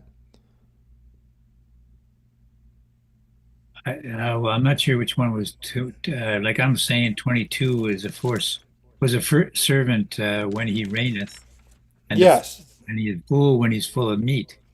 So when he when he's satisfied, Boisterous. he's a fool. Yeah. Yeah. His foolishness comes out. Again, so those are all bad things. That's the second set of 4. Mm-hmm. So we got one, then we got one good one bad one, then 2 good ones. And I'm trying to, is there a pattern here? What are we missing? What are we supposed to be seeing? Is the summation here, verse 32, 33? It doesn't really make any sense to me. Or is this just poetry that I don't understand? Well, in 32 there, he's saying, if thou hast done foolishly, well, I'm reading the King James, by the way. Yep. Foolishly in lifting up thyself. In other words, if you're, a lot of people would say Trump is like that. But then there's another expression also. Some famous aviator said that if you've done it, it ain't bragging, However, or if thou hast thought evil, lay thine hand upon thy mouth. In other words, keep your mouth shut. And some people might say that is Trump. Some people would not say it's Trump. It depends on your point of view, Yeah. So all these things that we've just read, is that tying into 32 and 33, or is it just something different altogether? I think whoever wrote this, Ezekiel, is... This is Proverbs. Oh. You can see. Yeah, we're in Proverbs. And this is the words of Argur, the son of Jekeh, his utterance. This man declared to Ithiel, and to Ukal. So this is what he wrote. Okay. Surely the churning of milk brings forth butter. Well, that's doing the right thing. And the wringing of the nose bringeth forth blood. Well, if you jump into a fight or a war or something, that's not what you should be doing. So the forcing of wrath produces strife. It is a good question, by the way. Hope would like to read it. Hope would like to read what? Read it from the Jewish Bible. Okay, go ahead, Hope.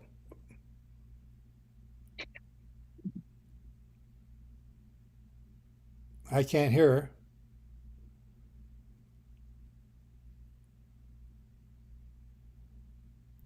Hope, you got your mic on?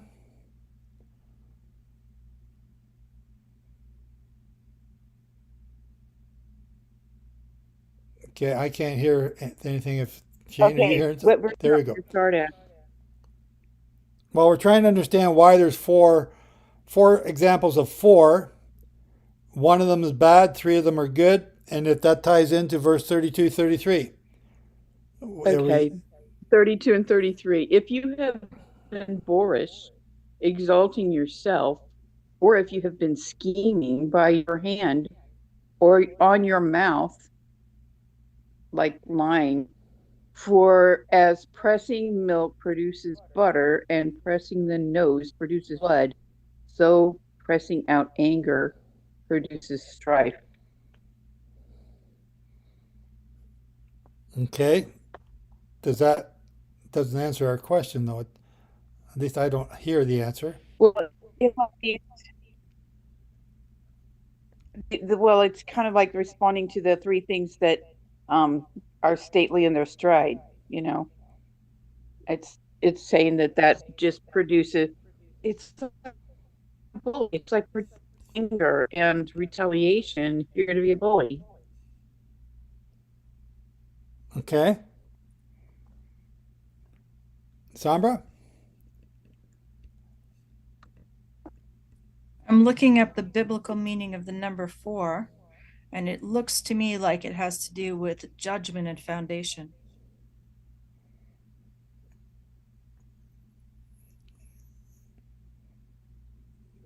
Could I share a little bit while she Sure, looks? go ahead. Well, there are a few things that I'm looking and it's guiding me to some. Which one were you asking for exactly? All 4 of them? The 18, the 3, the wonderful to me. There's 4 examples of four verses or four. There's four examples, four times. Three are bad, or three are good. One is bad. What are we supposed to be getting from this? Okay, well, I was guided to look what was created in the fourth day, and it was created the greater light, the lesser light, all the firmament, the stars. So everything that we see on the earthly realm, the three things, the earth is disquieted. But the fourth thing, which we cannot understand because it has to be lighted by the firmament, everything that we do not count on, it was given to us. So I see a pattern of that in here. Like what does the lion do? You know, it hides in the rocks. It goes in places that they hide. It is guided in the nighttime, some of them, where to hide. So I see a kind of that kind of pattern. In the 29, I see three things which go well. Yeah, the fourth are commonly and going. On this one, fourth, it brings me to a verse, the horse had in the verse 15, two daughters crying, give, give. There is just not enough. But then the fourth one, it's enough. It's like it just goes beyond of what we never have enough until God gives it to us. Like he gives the ants, imitate the ants. What do? They prepare themselves, they go look ahead of what they should be doing. They don't see what we see. They're not guided like we are, but yet they know what to do in specific times. So I see a lot about that. This is what I've been guided. There's other, but I'm gonna let Sombra continue and then I'll go back.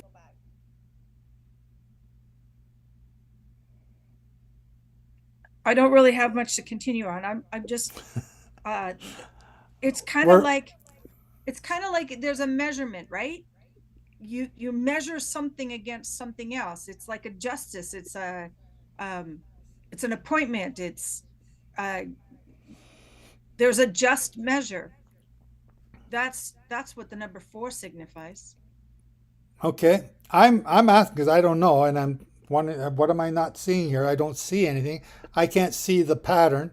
It goes 1, 1, 2, then 1. Grant, what do you got? Well, I was thinking when they were speaking, the ox knows his master, ox knows his crib. That may come into this as well. But when I was looking over this, there are actually 6 fours. There's a grave, the barren woman, so on, the eagle, so on, servant, so on. It says pissamire or whatever that is, ants, and then lion. But there are 4 things that begin with the generations, and there are 4 of those as well. Just noticing. 4 generations. 2 things that require every word of God is pure. Verse 11 and through 14. Verse 11. There is a generation that curses its father and does not bless its mother. There's a generation that is pure in its own eyes, yet is not washed from its filthiness. There is a generation, oh, how loftier are their eyes, and the eyelids are lifted up. So that's, how many is that? Mother, 1, eyes is 2, lofty 3. Okay, the generation whose teeth are like swords. Okay, so that's 5 fours now. So Joe, things. Yeah. You're looking at like 24, 25, 26, 27, 28. Isn't that kind of a parallel to the parable of the seed? Parable of the seed? Okay, so in the parable of the seed, you've got the seed that lands on the ground, but it doesn't germinate because it gets completely picked up by the bird. Then you got another seed that lands on the ground, it germinates, but it dies quickly. Then there's another one that germinates and it grows, but then it gets choked out by weeds. And then there's another one that germinates and actually produces fruit. So it's 4 different kinds. That's the same thing in here. It's talking about the ant that are people. They're not strong, and yet they provide their food in the summer. In other words, they are a little people, but they work diligently. They work hard. They're competent. They keep going, right? And then there's the rock badger.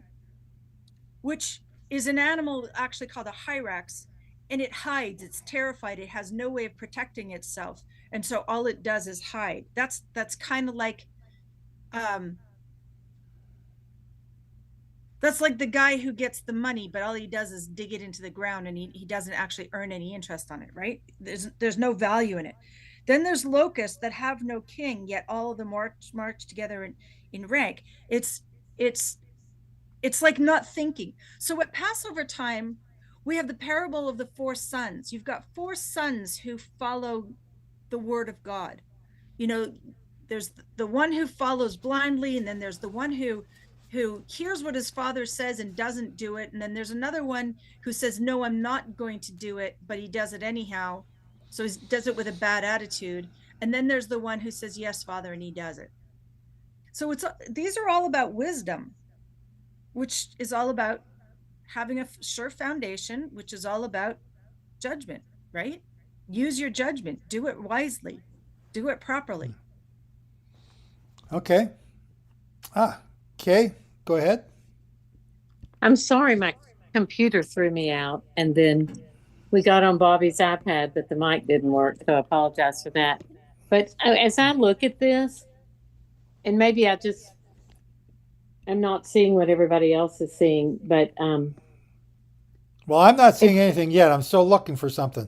We're trying to find something. You know, you always said if you want to know how things, if you want to understand the ending, you got to go back to the beginning. So I went back to the beginning, and I see that verse 3, I have not learned wisdom, nor have I knowledge of the Holy One, who has gone up to the heaven and come down, who has gathered the wind in the palm of his hands and wrapped the waters in a cloak and established all the ends of the earth. What is his name? And what is the name of his son, if you know? So to me, that's a clue about all the rest of this. The next verse is huge as well. Every word of Yehovah is purified. He is a shield to those who take refuge. Don't add to his words, or else he will rebuke you and prove you a liar. So I'm thinking it's the same thing of this whole Torah study today is Yehovah and Yeshua, and they've created everything, and we need to seek their wisdom through their word for blessing or for getting your nose twisted till it's bleeding. And he gives examples. This is the thing I noticed. He gave examples from people that aren't obeying him. And some of the ones that stood out to me, it's slander and cursing your father and mother and things like that, to the adulteress who has no conviction. I've done nothing wrong. And then he also, in contrast, shows amazing things. The eagle in the sky, and a serpent on a rock, and a ship in the heart of the sea. And then ants and conies and locusts and lizards. They all seem to know what to do. They know to store up. But people don't. And then they gave a contrast using animals and what people shouldn't do, and that's walk mightily and strut like a rooster and foolishly exalting yourself, planning evil. So to me, it's a contrast of wisdom and walking in it and not adding to it, walking in the word, or being foolish, sinning, adulterizing, strutting, that. And so I can't make sense out of how many are good and how many are bad, and what message what deep message, drash or sowed that might show. I see a simple message to obey God, trust in his wisdom, use his wisdom to follow, and then you won't have a bloody nose. And that's just what I see. It's just more instruction from the Father how to walk and how not to walk. Okay, thank you. Ryan. Yeah, so so it's a common Hebrew idiom or Hebrewism, the three times and then four. It's the three times is sufficient, and then the fourth time is it's over the top. It's more than enough. It's the shalosh arba. Shalosh arba. It's like the sing songs more than enough. It's the tipping point of judgment. Okay, so you're coming back to judgment, which is what Sombra was saying. Mm-hmm. Okay, so I've got one more point here. We read it. Kay just mentioned it. What is his name? So verse 4, who has ascended to heavens or descended? Who has gathered the wind in his fist? Who has bound the waters in a garment? Who has established all the ends of the earth? What is his name and what is his son's name, if you know? And I'm thinking of Psalm, and thank you, Shane, Psalm 68 is the one.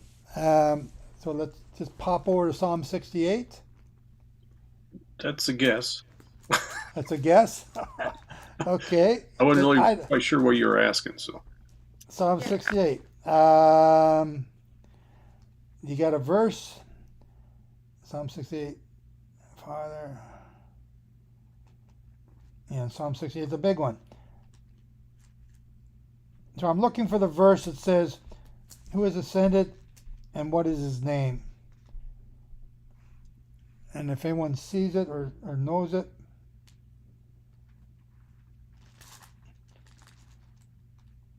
Revelation 19. No, it's in Psalms. What would you say, Revelation 19? Revelation 19:12. It says, his eyes were as a flame of fire, and on his head were many crowns, and he had a name written that no man knew but he himself. No, that's okay. That's another teaser. Verse 18, Psalm 68, verse 18. Thou hast ascended on high, thou hast ascended on high. Thou hast led captivity captive. Thou hast received gifts for men, yea, for the rebellious also, that Yehovah God might dwell among them. No, that's not it. It's he's ascended. Who has ascended on high? It's a question, and who has ascended, and what is his name? And it's in. I think it's one of the Gospels, and it's referring to one of the sons. John 3. It's John 3:13, 19. I think I looked at that. I didn't see it. It's John 3:13. 3:13. And no man has ascended up to heaven, but he that came down from heaven, even the Son of Man which is in heaven. No, that's another teaser. That's no. Okay. But both of those that you've given me are connected, but they're not the one I'm looking for. Proverbs 30, verse 4, that's the one we just read. That's what I'm asking about. Is that Proverbs 30, verse 4? Yes. It's not in Psalms? Well, there is one in Psalms, and I just read it. It was in 68:18. And those are the only two places where the word ascended is used. Okay. So where is it in the Gospels? Ascended? Are you looking I'm for looking for the what is his name? Well, okay. Could Psalms 2 help you? I don't know. I'm just thinking, am I having a moment here? Psalms 2. You got a verse? Yes, I'm going there real quick. It's at the end. Psalms 2, Sir Lord. It's about the sun. I was more intrigued with the sun. No. So, okay, so it says, okay, I don't know where I'm getting this from. It says in the Gospels, who is ascended on high? What is his name? It's referring to, I thought, Psalms. Now maybe it's Proverbs. Maybe I'm all messed up. I don't know. Anyway. Joe, in Exodus 3, verse 13, There is a discussion between Moses and God and Yehovah. No, that's where he's asking. That's not the one I'm looking for. Okay. No, thank you. Okay. I know that I'll find it tonight when I go and look this up. Okay. Who is ascended on high? What is his name? What's the answer? Verb 34, 30-4. So that's the one we're reading. That's the one we just read today. Did you look at Ephesians 4? What's Ephesians 4? Ephesians 4, 8 through 10, it says something about ascended on high. I didn't know if y'all looked at that one or not. Yeah, wherefore he saith, when he ascended up on high, he led captivity captive and gave gifts. Okay, unto yeah, we men. did that one. Sorry. Okay, again, that's like the ones Consuelo said. They're surrounding this. I didn't think it was Proverbs 30, verse 4. Maybe that's the one I'm thinking of. There is one in Acts chapter 2, verse 34. For David is not ascended into the heavens, but he saith himself, the Lord said unto my Lord, sit thou on my right hand. No. Okay. Who has established the ends of the earth? What is his name? And what is his son's name, if you know? The question is asking you a specific thing. Who is, or what is his name? That's the first question. His is Yehovah's name. Whoops, I gave away the clue, or the answer. What is his son's name? The father and the son, what are their names? If you know. The answer is Matthew 1:21. It says, and he shall bring forth a son, and you shall call him Jeshua, for he shall save. Which is, going back to Isaiah 12, verse 2, I am Yehovah, I am your Yeshua, and there is no other. That's probably not the same verse. I am your Savior, and there is no other. What is his name? Jehovah. What is a goat that's going to be the sin offering? On the Day of Atonement, chapter 16, we read last week, it's set aside for Yehovah. Every sacrifice represents Yehovah giving his life for us. And he's known as Yehovah Saves, or Yeshua, or Emmanuel, Yehovah with us. Anyway, that's my little thing I'd like to do every once in a while, mess you all up. Okay. Now that I made my point and I can't find my proper scripture. Tom, are you going to say it? Amos 4:13. No, I'm trying to look up and what is his name, but the only one I get for and what is his name is Proverbs 30, verse 4. Well, maybe I'm messed up and that's the verse I'm looking for. I apologize. And Sombra, your microphone is very bad. Yeah, your audio is really messed up. Sarkis, sorry. That's kind of. Wait a minute. Are you claiming that Yeshua did this, or there are other prophets who claim this too? If you look at the other religions, they claim the same thing. I'm talking about Yehovah here. What are you talking about? Yeah, but there are people who claim they went to heaven 50 times and came down. Oh, those people, yes, okay. Okay, I mean, all religion in the world, they all claim it. So how do you prove this is talking about Yeshua? How do I prove it? I prove it through Leviticus 16. There's no one else is going to be a sin offering. All those people that went to heaven and came back, they didn't go up to be a sin offering. Okay, that's a good idea. And my family agrees with you. Again, you got to stop reading the Star or the gossip magazines. Well, no, it's just that a lot of people claim they're the ones who've been up and down. CBN is reporting about them all the time. I don't listen to the news. They need a bus for all of them now. No, the reason is it's very interesting that this proverb was written by a king. I don't think it was written by Solomon, this part. No, this is written not by a king, by Agur. Is Agur a king? Yeah, that's what it says. And the thing about it is, where does it say he's a king? Yes. No, where? I It says, apologize. this, the words of Argur, the son of Jekeh, Yeah, you're right. his utterance, this man declared to Ethel and Ukal. Not Solomon's not writing this. No, you're right. I'm always right. Yes. I'm glad.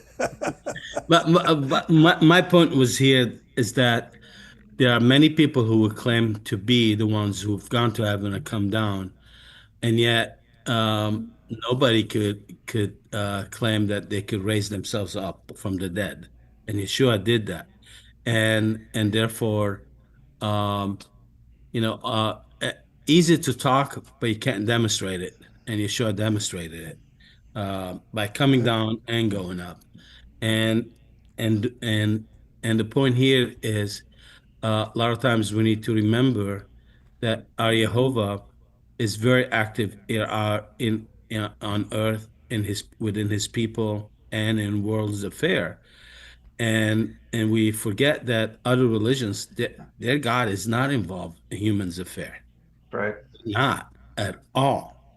Yeah.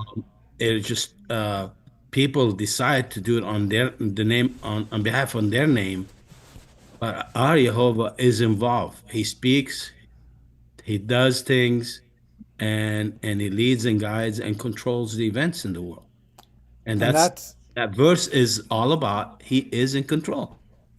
and that's why I told you about those dates that I see coming up to be watching him, because he is in control. Mm-hmm.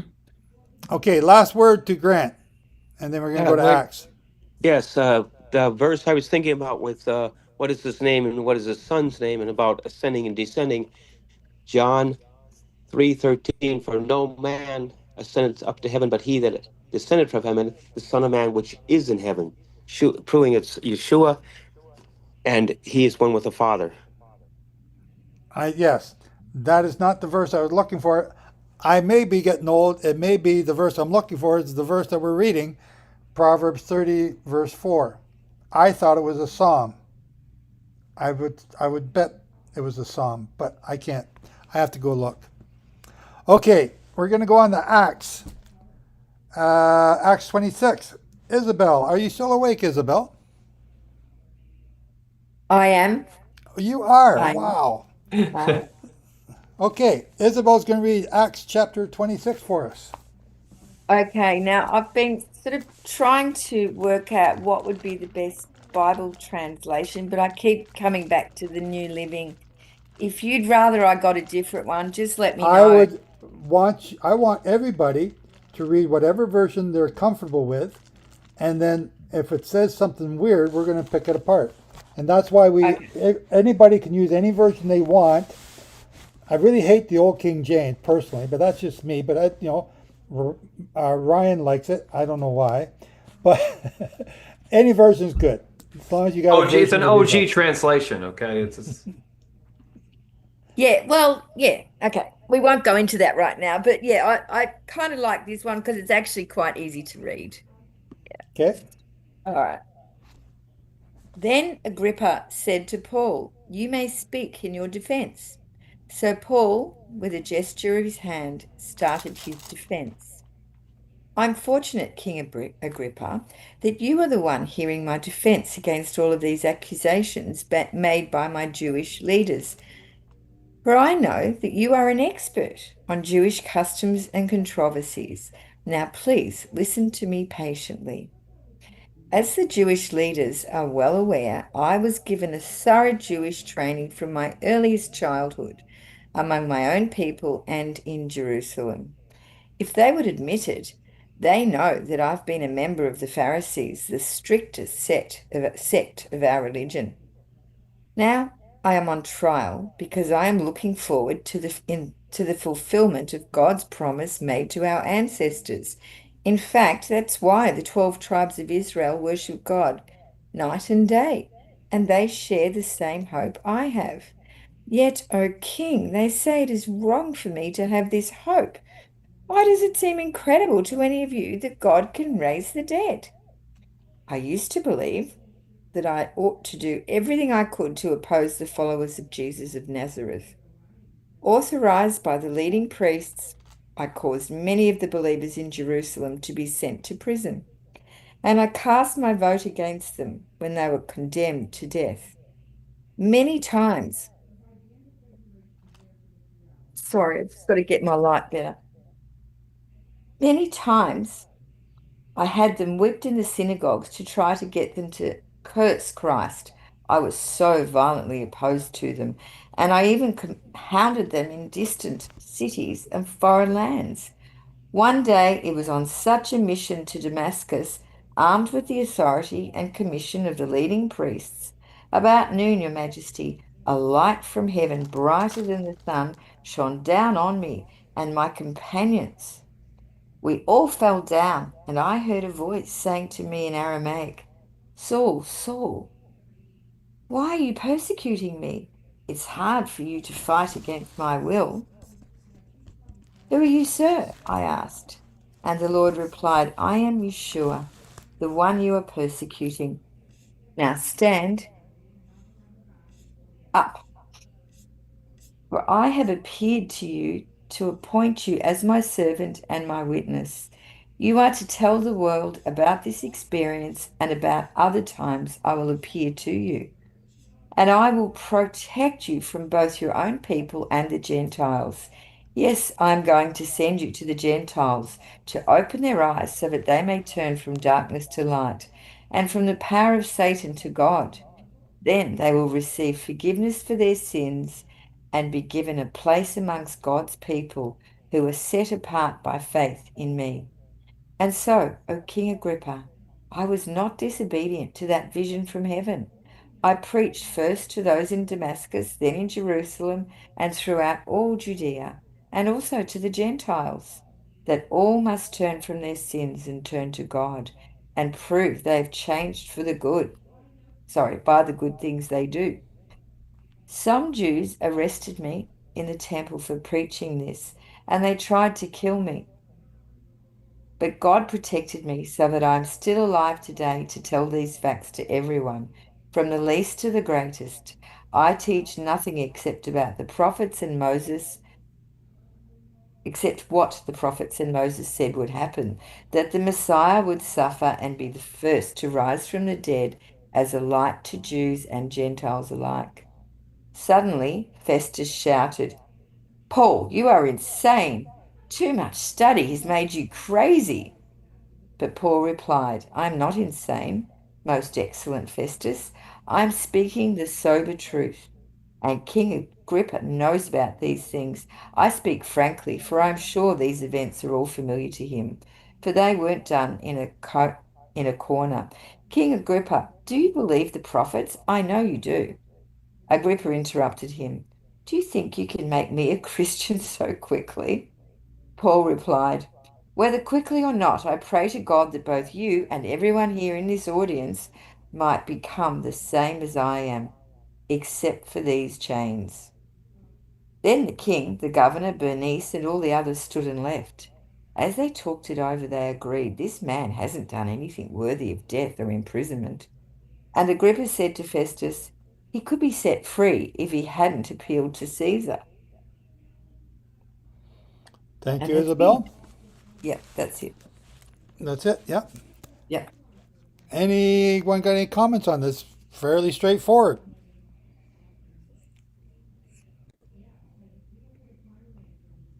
Well, I just love it. I love the way he's just so clever, the way he approaches Agrippa and how calm he remains in spite of it all. I just think it's his moment. It's just beautiful.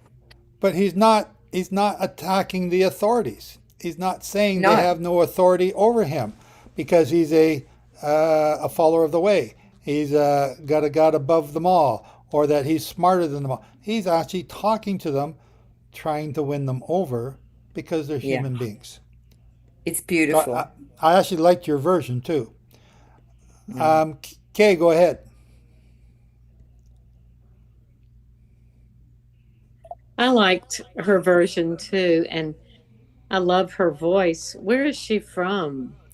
I know, someplace not far away. Oh. I come from the land down under. Down under. Well, anyway, what I loved is, and I must know this because I have it highlighted and circled and everything. But, the denominations think Paul is saying something different than what Yehovah said and the prophet said and Yeshua said. So here we have in verse 20,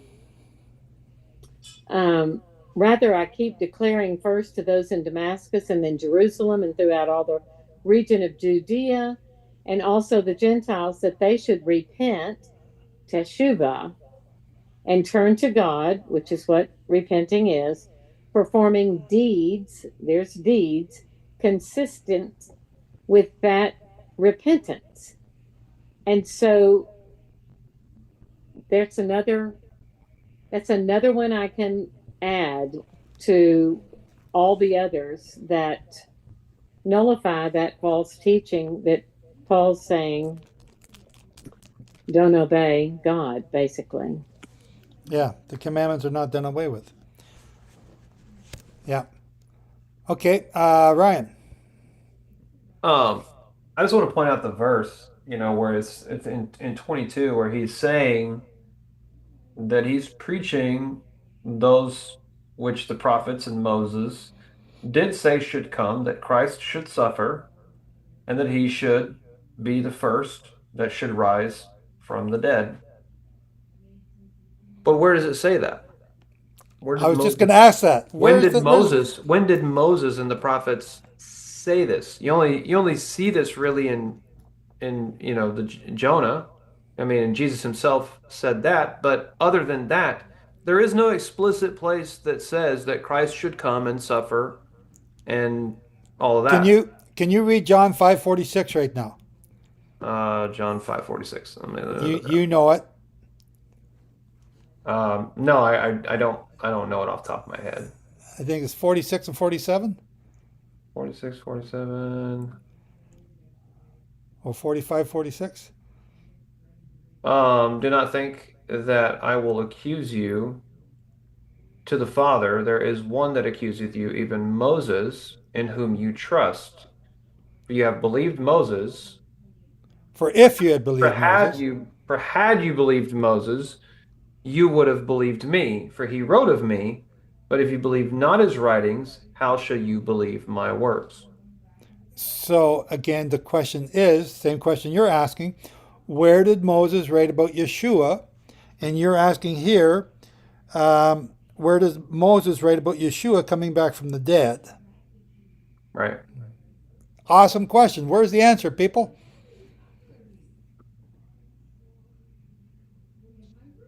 Oh, no, don't tell me y'all got cricket breath again. Come on. Where's the answer? Where did Moses write about Yeshua coming back from the dead? In the Torah? Okay, Consuelo just got cute. In the Torah? Yes, that's what John 5:46 just said. It's a legitimate question. It's an awesome question. If you would approach a Jew with this, they'll embarrass you if you can't if you don't have an answer. My Bible says, and I don't think, I'm looking them up as we speak, but it starts, with the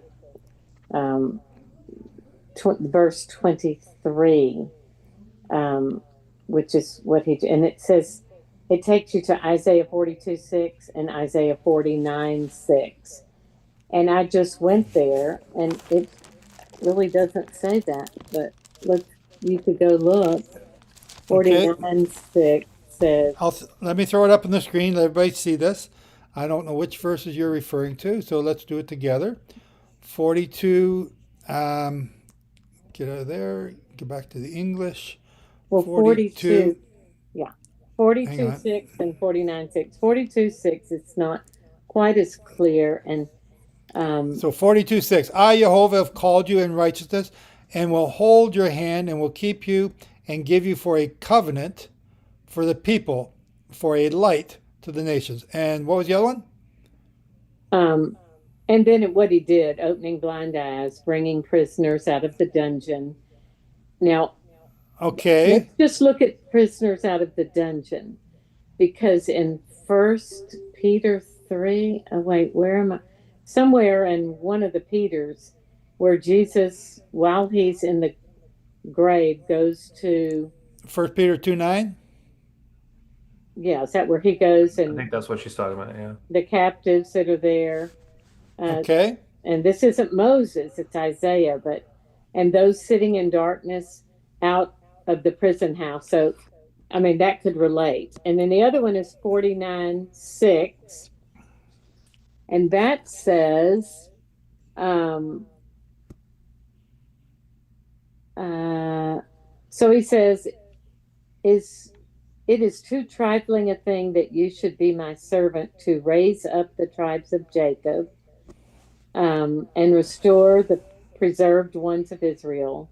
So I will give you as a light for the nations, that you should be my salvation to the ends of the earth. But before that, and maybe I'm going to try to make something that isn't there. In 49, it says, listen to me, islands, pay attention, peoples far away. Yeah, and I have written Ephraim there, probably because you said that and I wrote it down. Yehovah called me from the womb, from my mother's belly. He named me. He made my mouth like a sharp sword. In the shadow of his hand, he hid me. He made me a polished arrow. He hid me in his quiver. He said to me, you are my servant Israel, in whom I will be glorified, adorned. So if he was hidden, and some people say that's talking about Israel, but if it was talking about Yeshua, I've spent my strength for nothing and futility, yet surely the justice due to me is with Yehovah, and my reward is with my God. And the only thing I can think of that Moses said, which everybody knows, is Deuteronomy 18. Right. And so, but there may be something, if somebody's really wise, that would be drash or sowed. Is that possible? That there could be something that, like Ezekiel laying on his left side for 390 days, that means something else. You know what is there something? Yeah. Yes. I want to know if Moses said. I don't know if I want to tell you. Okay, tell me. No, I said I don't know if I want to. Tell me if you don't want to tell her. Me, all knowing. So come on. So hang on. What is amazing here to me is it's a simple question, and Ryan's asked this simple question, and yet you guys, which are not stupid people, okay, can't use stupid. You guys who are the Holy Spirit just told me. It's so what dumb. is it? First fruits. Bingo. Right in the feast. Where is it, Kay? It's in Leviticus 23. Bingo. Every holy day. Isn't that funny how the Holy Spirit can just tell you you're an idiot? You already know this. Don't be so dumb. On. Are you calling me the Holy Spirit because I called you an idiot, or is the Holy Spirit actually telling you that itself? No, the Holy Spirit just put that in our mind. Of course you know the resurrection. Everything he did's a feast. Yes. I mean, yeah, duh. Duh. I can't. So I'm not calling Ryan stupid, but duh, that the rest of all y'all, that should be the first thing you think of. Of course it's a holy day. Leviticus 16. You want to answer the Jews, go to Leviticus 16. I am one goat for Yehovah for a sin offering. What did Yeshua die for? He's a sin offering. That's the one thing they object. You can't have human sacrifices. That's what the goat represents. It represents Yehovah. Who's the first fruit? What are we doing? Barley. What are we looking for? Who cares about the barley? Why am I going all the way to Israel to go look for some stupid grass? I got barley here. It comes up about 3 months later. It's warmer here. First fruits. Yes, everything about Leviticus 23 is about Yeshua. Yehovah. And he shall wave the sheaf offering before Yehovah to be accepted for you. On the morrow after the Sabbath, the priest shall wave it, and that And was now, when he and resurrected. no, he didn't resurrect on Sunday. He resurrected on Saturday. And then we go to Well, Mary in the that very next that time period, that next day would have been wave sheaf day. yes. So now stop being a Christian. Get out of your Christian mindset. Get out of your Christian thinking, stinking thinking. Put yourself in Jewish shoes, Jewish sandals in the first century. We have been doing this forever, going out, collecting the barley, making a wave offering, making this big offering in front of Yehovah, putting it at the kind of the altar, taking a ham, throwing on the altar. I don't get it. I don't get it. It doesn't make any sense until 31 AD. That's when it starts to make sense. Up until that time, we don't understand what this is. It's got something to do with the Messiah, but I don't get it. After 31 AD, after Passover 31 AD, it now makes sense because when did he come out of the grave? At the end of the Sabbath. When is the barley being harvested? At the end of the Sabbath. What is it done? What's done with it? It's put into the temple, ground up, made a wave offering. What does that represent? What does that mean? Don't touch me, Mary, or Yeshua said to Mary, don't touch me. I've not yet ascended to the Father. Then he said to the apostles, you can touch me in the afternoon. What took place? Wave sheaf offering took place at 9 a.m. This is, 3 times in the year, I make this big spiel about the way, and I make you all do. Is this the barley? Yes. Is this ripe? Is this the sickle? Is this the basket? Yes. Yeah. And you all think I'm, making you all look like foolish people for doing this out loud. And you still, I'm not picking up Ryan, but you still can't come up with this verse until, Case gets slapped upside the head with a 2x4 and told you're an idiot. Of course, it's Leviticus 23. It's also Deuteronomy 26, 1 to 11. Okay, there's your verses. Sarkis. Well, I'm not convinced so far. You don't believe Yeshua is found in the Leviticus 23? Nope. Okay. If I'm a Jew, I'm not satisfied with the answer. Okay. What is the answer you're looking for then? Well, it has to do with several things. You look at Abraham offering his son Isaac, and that's a type of Passover and resurrection. Isaac would have been dead. Okay, that's in Genesis chapter 22. Okay, that's one of the answers, but is it satisfactory? I'm not sure. Maybe not by itself, but I agree. That is one of the answers, yes. The other one is crossing the Red Sea. People, it's a new beginning, a new life.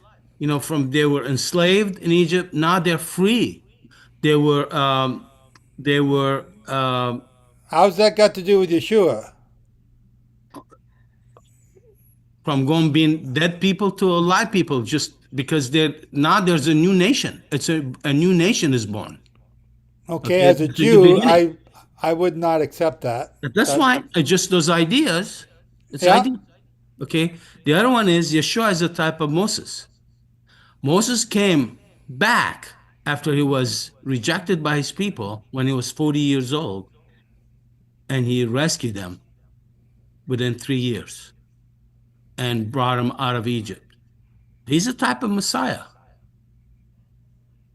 Okay, I can accept that. As a Jew, I don't think I would. No, I don't know. I'm just throwing ideas here.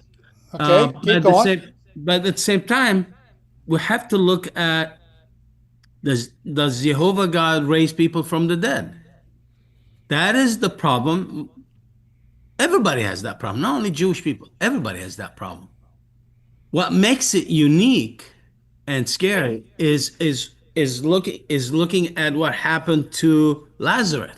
He was dead 4 days. No, but And that's wait, not the question. The question is, where does Moses claim or explain about Yeshua? That's the question. well, he talks about that, a prophet like unto me. He is a type of Moses. Okay. And Moses did major miracles. And so Yeshua did the Did same thing. Moses didn't raise anybody from the dead?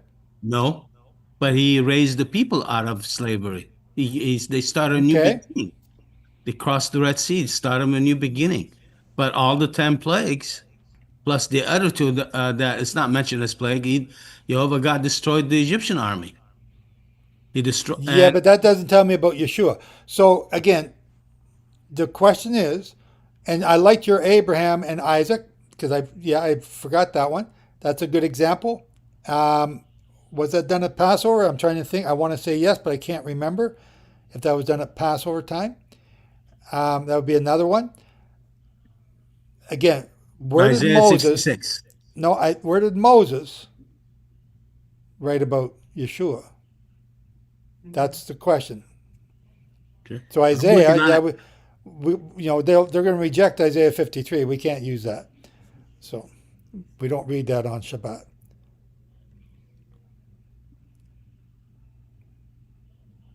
Okay, Sarkis, you done?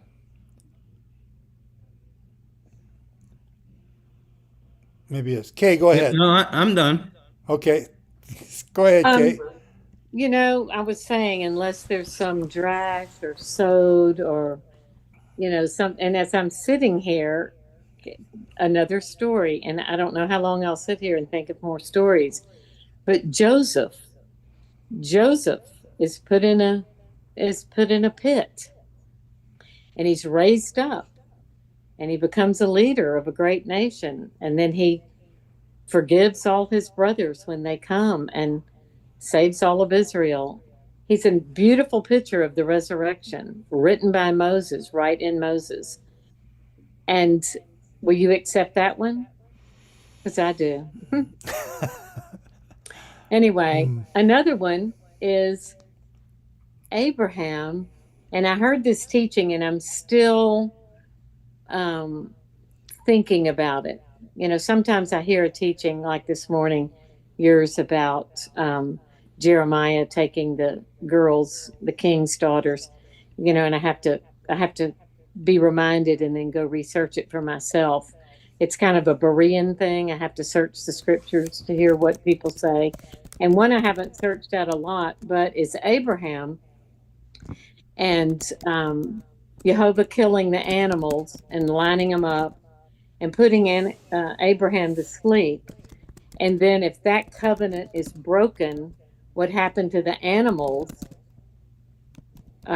will be the penalty if the covenant is broken.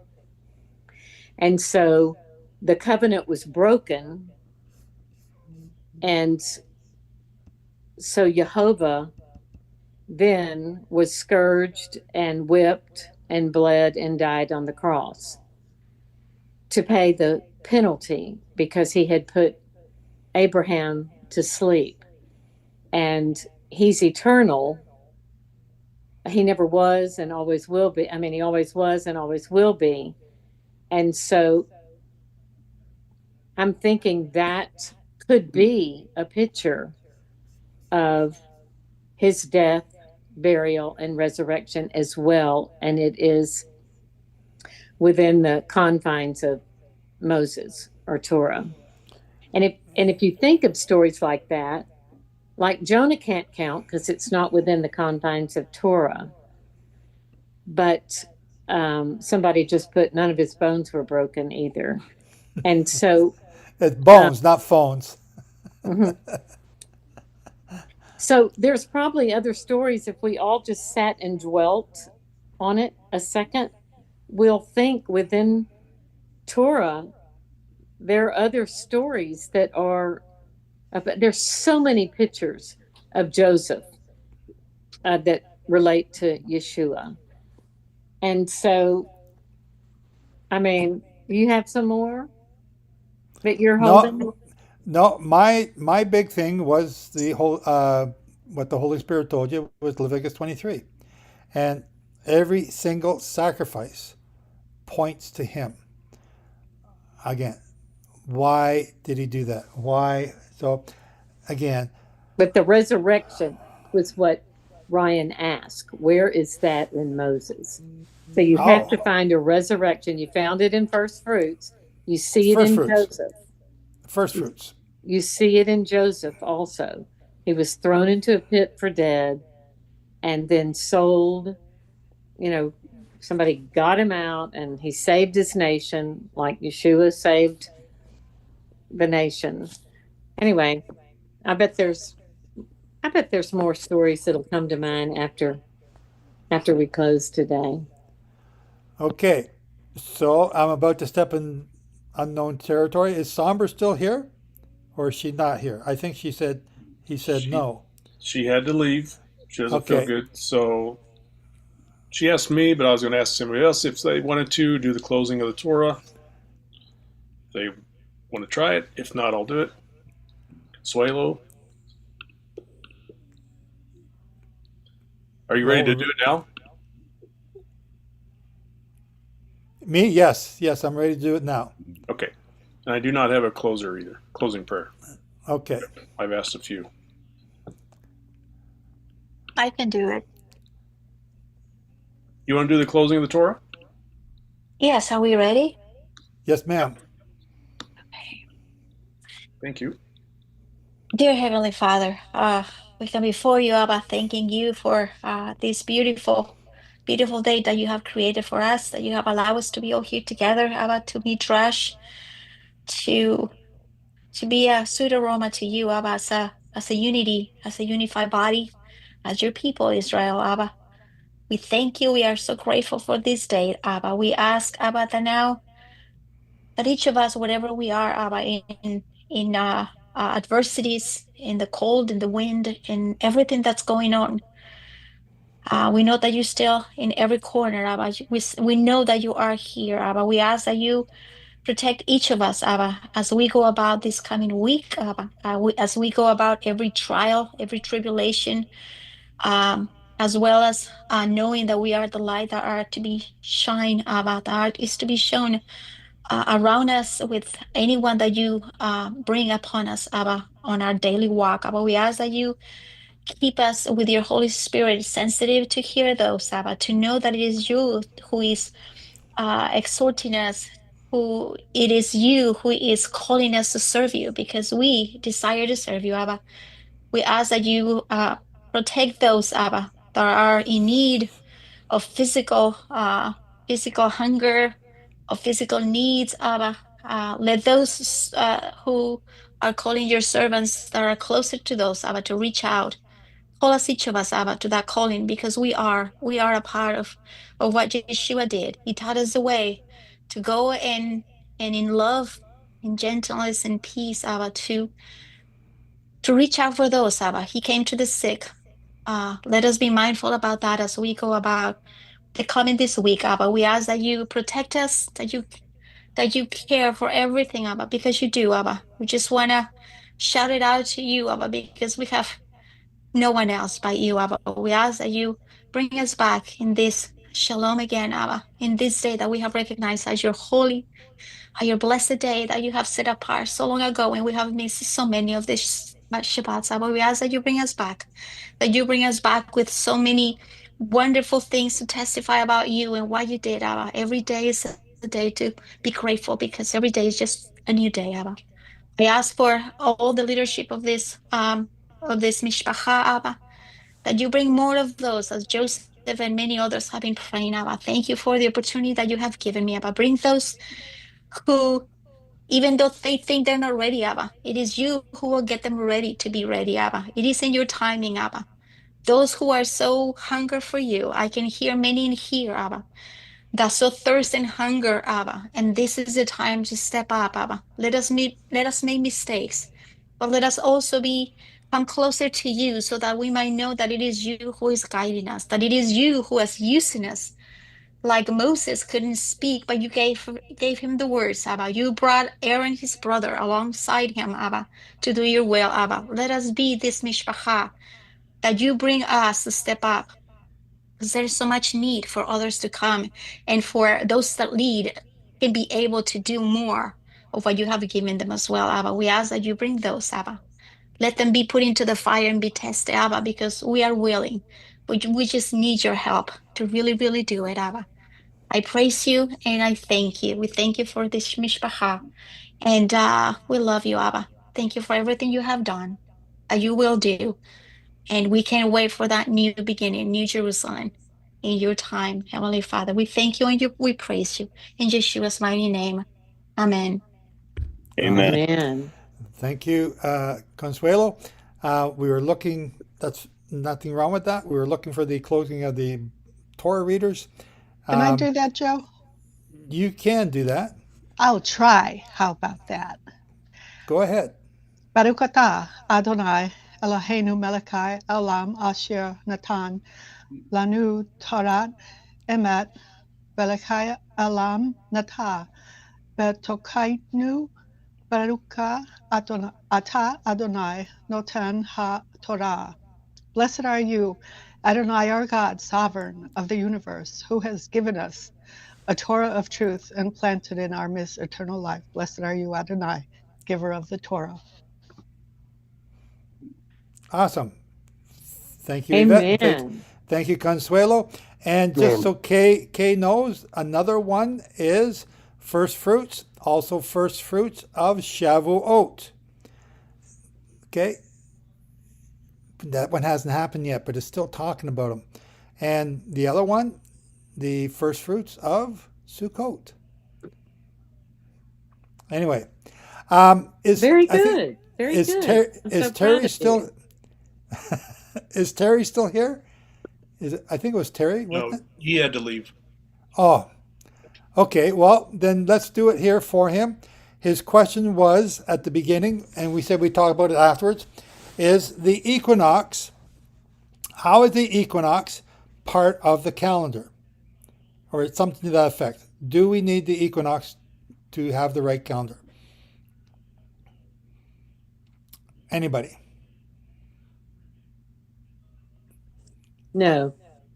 Why?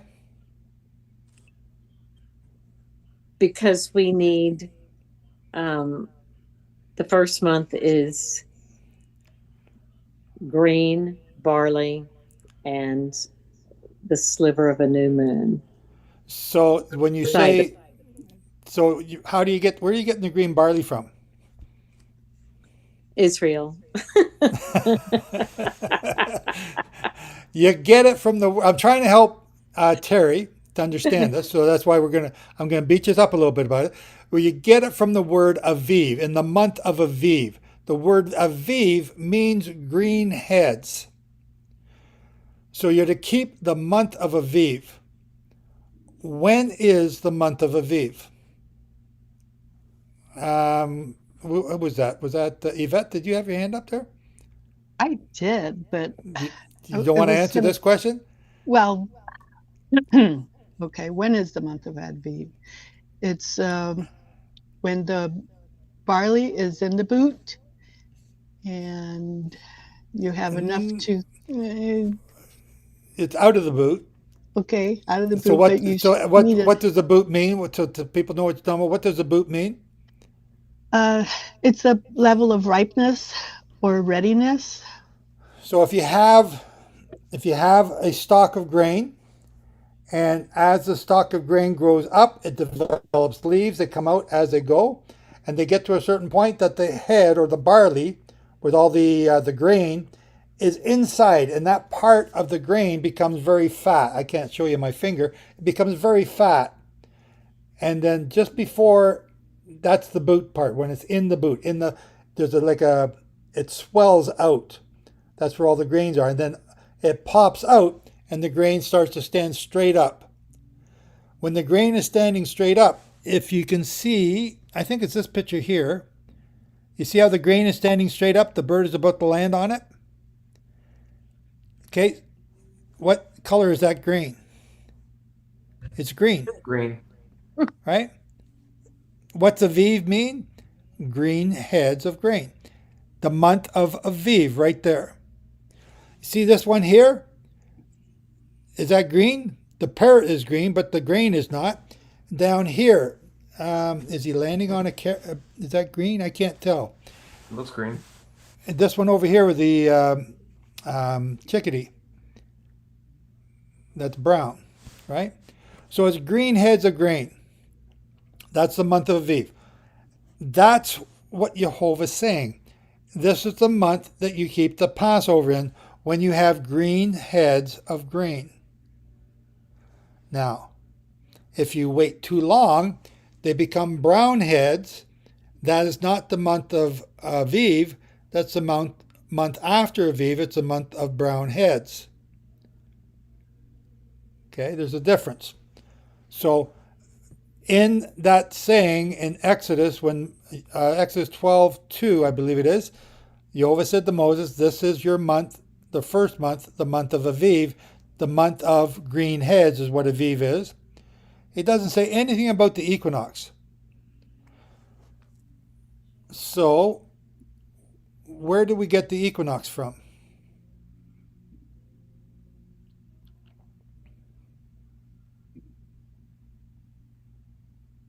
So, in the Stones Cry Out, Part 2, I have, I believe, 40 tombstones. And of those 40 tombstones, I believe there are at least 12 that have given us the day, the date, and the year after the destruction of the temple. So I'm able to determine the month, the year, and the actual day. If you use so here, most people reject the tombstones of Zohar. They reject them because they do not line up with the current Hillel calendar. So when you go back in time using the current Hillel calendar and you come to the tombstone dates, they don't match up. And people go, why? And because they don't match up, they think the people back then did not know how to record time. So they've dismissed all those tombstones. I have over 100 of them. 40 of them are readable. 12 of them give us about the equinox. Actually, they prove that the equinox was not used. So when they give you a date, Hannah is the one I love. She died on the 15th day of the first month. And Hannah's tombstone says that it was Passover. Passover was on the 15th, and that it was Saturday, the Sabbath. So with all that information, I know that Passover is kept on the 15th, not the 14th. They knew it.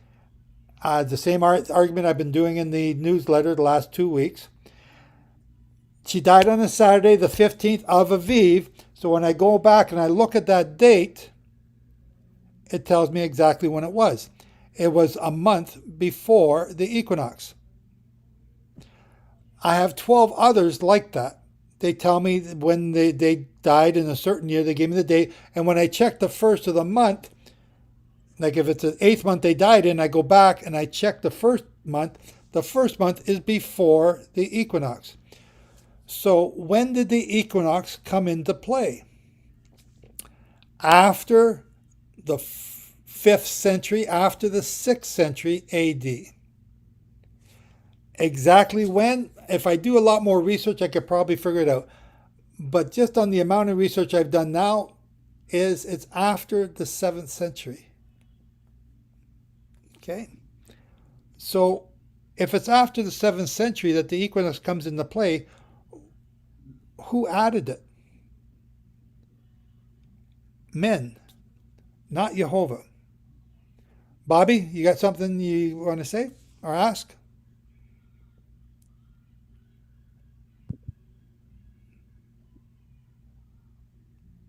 Bobby? Oh, hang on a minute. Hello? There you go. I can hear you. All right.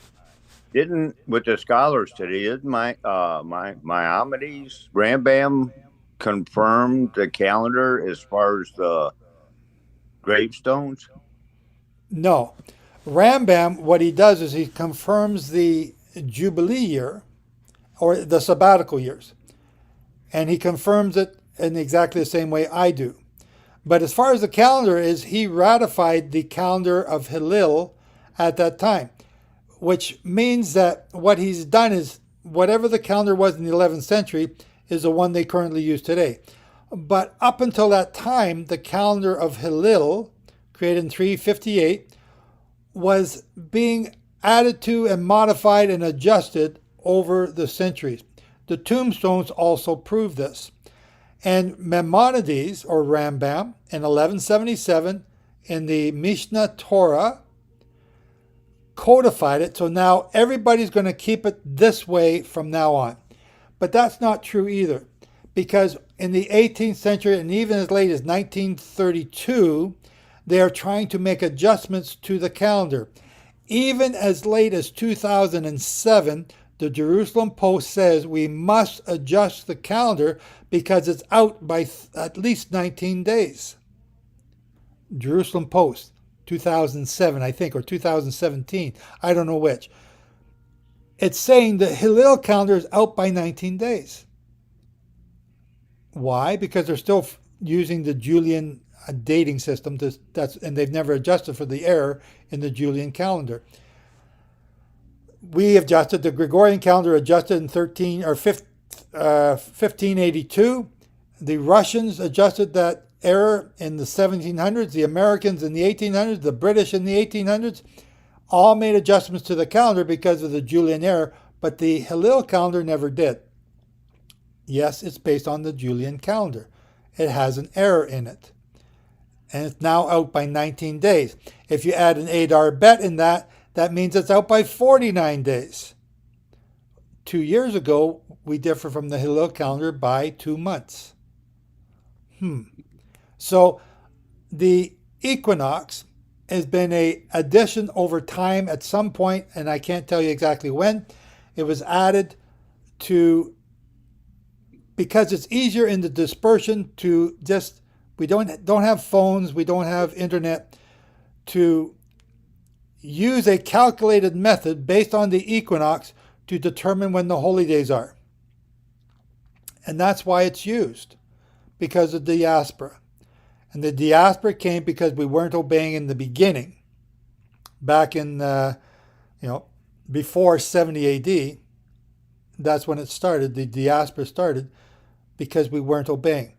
So now we have to learn how to obey outside the land, which is Deuteronomy 30 verse 2, 3, I think. You're going to have to keep the commandments even though you're outside the land, and it's going to be harder. And it is harder. We don't know if the bride is going to be V. So the tombstones confirm they did not use the equinox. And Shawna, I'm going to mute you I'm getting some feedback. The tombstones also confirm that they did not have Tishri 1 as the start of the year. That started around 434 AD. And then, what was the other thing? I forgot the other thing. 434, 444, something else with the Hillel calendar, which only started to be used then. Oh, that's it. I'm sorry. The equinox, 444 AD. The Hillel calendar is now being used with the equinox. That's what it showed us. How could I forget that? Because I'm forgetting a lot of things. So 434 AD, they began to switch the year from Aviv to Tishri to start the year. Now their calendars are counting from Tishri by the month. 444, 10 years later, they're now using the equinox to begin the year. That's the big point. That's when they started using the equinox, not 358, not before 444. Again, all this information is in the Stones Cradle Part 2. All you got to do is read it. Not just read it to go to sleep at night, but read it to know Yehovah's calendar, to be able to prove which calendar is the proper one and all the other ones are false. Nobody's got their hands up, no questions. And I hope, Terry, that I'm answering your question. I'm sorry, we take a long time in the Midrash, but all the questions we could do afterwards most times. I have a question though. Okay. So there are some people that say that every new moon is a Sabbath day, and there are some scriptures that allude to a new moon day being a Sabbath day. Do you have any commentary on that? So first of all, Saul kept a holy day on New Moon Day. Not a holy day, not a holy day. He kept a feast on New Moon Day. But there is no commandment to keep the first day of the month as a holy day. Right. You are to blow the shofar, you are to celebrate it, to remember that day, but there's no commandment to keep it holy. There are only 7 holy days, and those are found in Leviticus 23. So now, to have what are you asking about, the lunar Sabbath type part of it? Uh, yeah, well, just because there are some people out there, I mean, particularly lunar Sabbatarians that will say, well, that's so, you're supposed to celebrate that as a Sabbath day every new moon day. Yeah. And there are some So, scriptures that allude to that, but there's, like you said, there's no direct commandment to do that. so there are people out there who say that the Sabbath is every 14th or 15th, Right. depending on which group you're in. And it goes every 7 days. So the 7th and the 14th and the 21st and the 28th. Or they say the 8th and the 8 and 15 and 7 is what? Right. 22 or 3? 22 and 29. And then they have an extra day just to throw in there just because they got an extra day somehow. Okay, so the simple way to prove that is the Passover. Yeshua was killed on the 14th. That's a Wednesday. It's not a high holy day. The 15th is the Thursday. Is a high holy day, but it's a Thursday. It's not the Sabbath. Friday is a preparation day. Saturday is the weekly Sabbath. Mary comes to the grave in the dark on the first day of the week. The first day of the week follows the weekly Sabbath. So Mary comes to the tomb in the dark on the first day of the week. The first day of the week follows the Sabbath. So which day is the Sabbath? The Sabbath that year was the 17th of Nisan. Not the 14th, not the 15th. All these lunar Sabbath people, proponents, they're wrong. Okay? Just a simple little thing here. Also, when you do the lunar Sabbath, use their method, you cannot get to Shavuot from the morrow after the Sabbath, the Sunday, because they're more after their Sabbath, and then they have an extra day added in there, and then an extra day. You end up either being 52 or 54 days before you get to Shavuot. It just doesn't work. They even held a big meeting back in the 07, 08, because I was raising such a stink with them that they can't add up the math. So they had a special meeting. They changed Shavuot from 50 days after Shavuot. That's when they will keep Shavuot. Okay, so they just got really, yes, Wow. they just got really stupid. Yeah. So again, there's so much stuff that's gone on in the 2000 when we were first starting to argue about all this stuff. 1991 is the first time the lunar Sabbath was ever created by some guy who read some footnote of something, and they started it. It's the same as reading the Enoch scroll from the Dead Seas. Yeah. And thinking that you've got a new calendar, which is basically just anti-Semitism, so that you won't have anything to do with the Jews. Because those terrible Jews, again, you and I have been talking about this, Ryan, those terrible Jews who are the house of Satan. Therefore, we don't want to be like the house of Satan. We're going to have our own Shabbat based on the Enoch calendar, or Zadok calendar, or Jubilees calendar, or lunar Sabbath. And it's all just a big crock of crap. Yeah. And go back to the Torah. If you don't know when the calendar is, read Leviticus 25. In the month of green ears, the month of Aviv is your first month. From the time the new moon is seen, that's your 2 witnesses testified to the new moon, that's when you start your counting. 14 days after you see the new moon, the Passover lamb is sacrificed. 15 days is when the Passover lamb is eaten and the first holy day begins. You keep it that day for 7 days of unleavened bread. You eat the Passover with unleavened bread only for 7 days. That brings you to the 21st. Now you count 7 months from that time of the green ears to, I wanted to say Tishri, but to the 7th month, the first day of the 7th month, which is New Moon Day, the Feast of Trumpets, the day and hour nobody knows. Why is it nobody knows it? Because it's a new crescent moon, and nobody knows when you're going to see the crescent moon. But a calculated moon, everybody knows when the conjunction is going to be. So there's the calendar right there in a sound bite. And Terry, if you're listening to this, please send in your questions. We will address it. Kay. I was going to change the subject. Is that okay?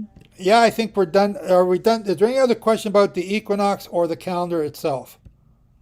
Anybody else? And we're still being recorded, just so you know, Kay. Okay. Okay. Well, and so just before you do, in the chat, Shane has put in there every language around the world. It calls a Saturday something to the effect of Shabbat or Sabbat or Sabado or Subado, and all these different languages around the world. So thank you, Shane. That's very good. So Wednesday is never the Shabbat. Okay, it's always the 7th day. Okay, Kay, go ahead.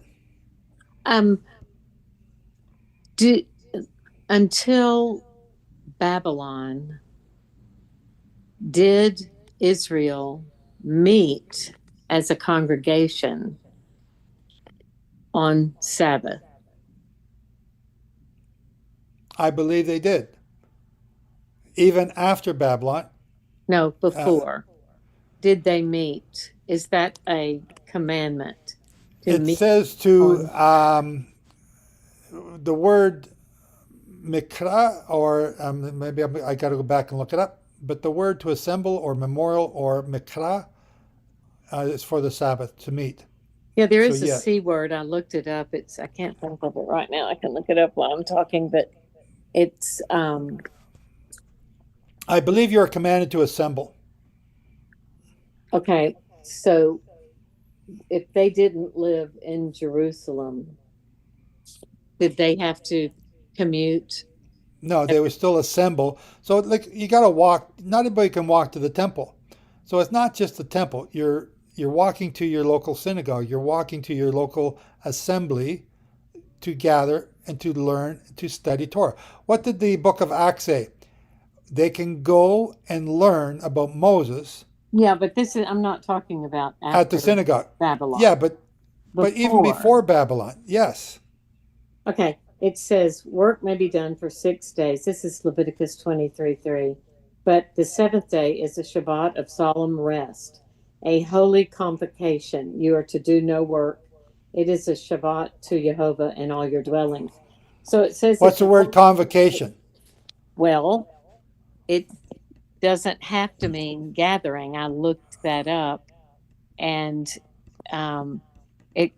here's. Hang on. What? Let me look Leviticus, it up here. Oh, I closed my Bible. Leviticus 23. I can pull it up. I'm pulling it up here on the screen. 23, 2, 3. 23. 6 days shall work be done, and 7th day is a Sabbath of rest, a holy convocation. Okay, there it is. So look up convocation. Yeah, that's what I'm doing. Of all the things it could be. 7th day holy convocation, 4744. 4744. 4744. 4744. Where are you? There you are. Meeting. So there it is right here. Okay.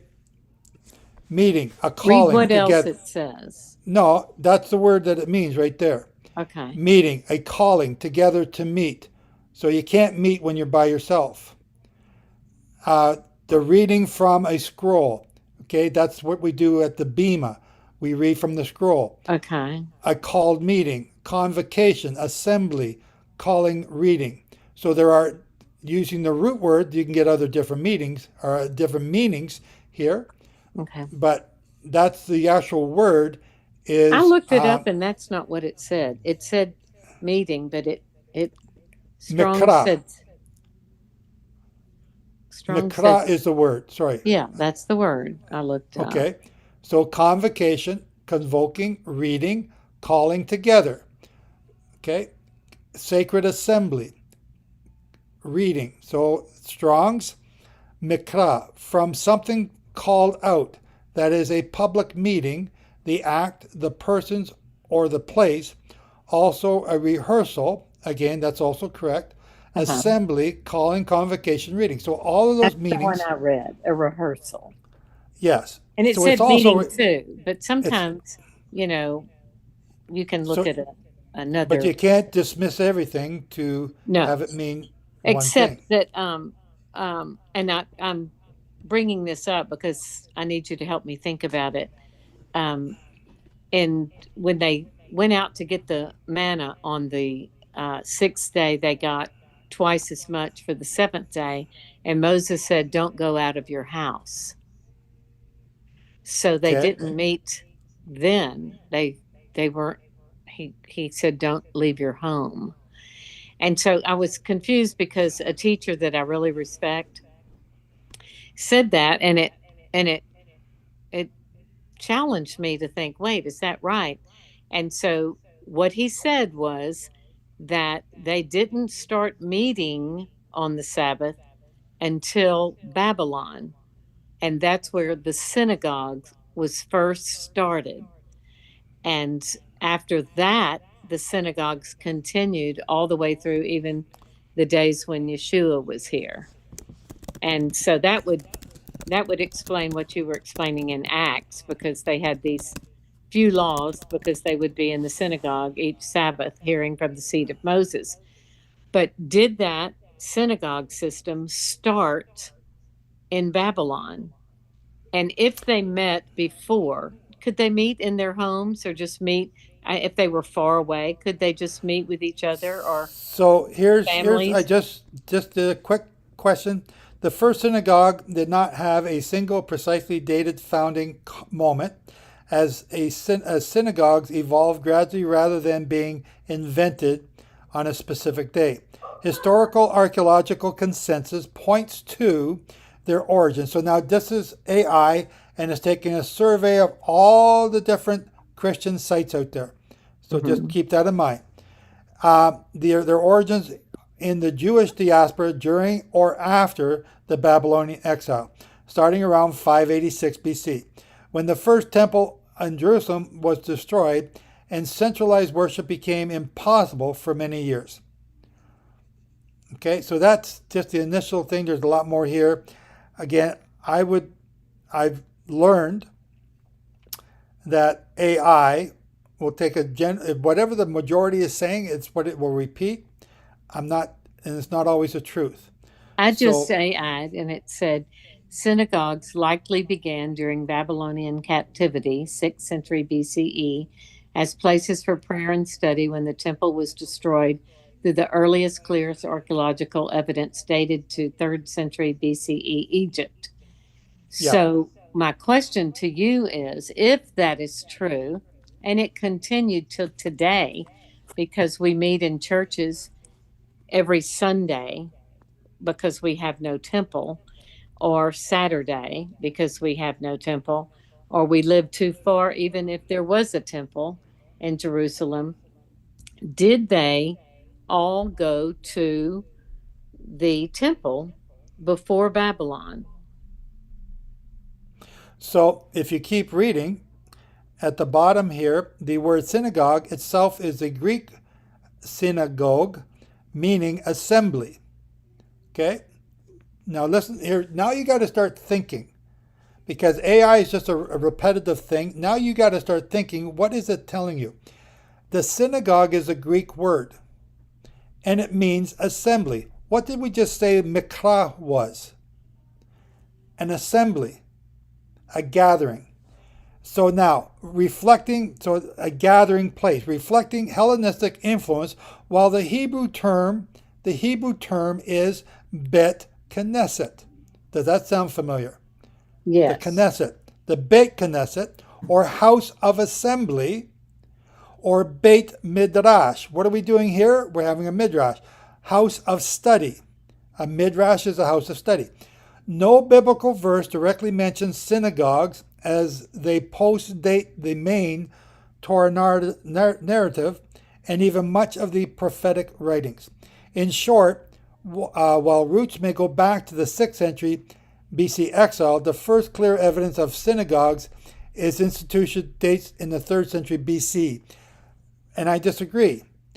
The word mikra, which we've just looked up in Leviticus 23, Yes. is your commandment to assemble. It did not start with the Babylonian Talmud. Okay, or did Babylonian. they assemble at the temple every Shabbat? They would have assembled at the tabernacle, which is all what they're walking around for 40 years. As they spread out throughout the land, it would have All been those impossible. millions of people. Yes. All those millions of people every Shabbat went to I the would say tabernacle. yes. You said yes? I would say yes. Right? It's a mikra. You're to meet. You're to Okay, gather. Right. Well, see, I just don't know. So I wanted to ask. You could also meet. I mean, not every believer and Jew on earth meets at one place now. No. So after they enter the land, after they cross the Jordan, they're getting too big. They're spread out now. It takes, it's a 6 or 8 hour walk from the Galilee to Jerusalem. Mm-hmm. It's, it's still done in the day, but it's a big day, or a donkey ride, right?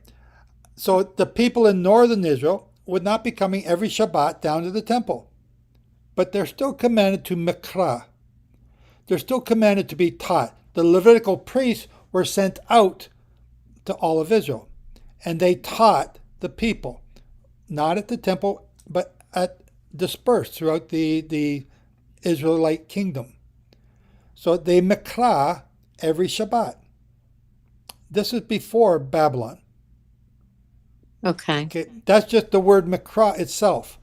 So again, be careful what you read. You got to analyze what is. If you took, see, we don't have any records before that, so it's hard to distinguish it. But when I use AI, it's only allowed to use original source material. I reject it.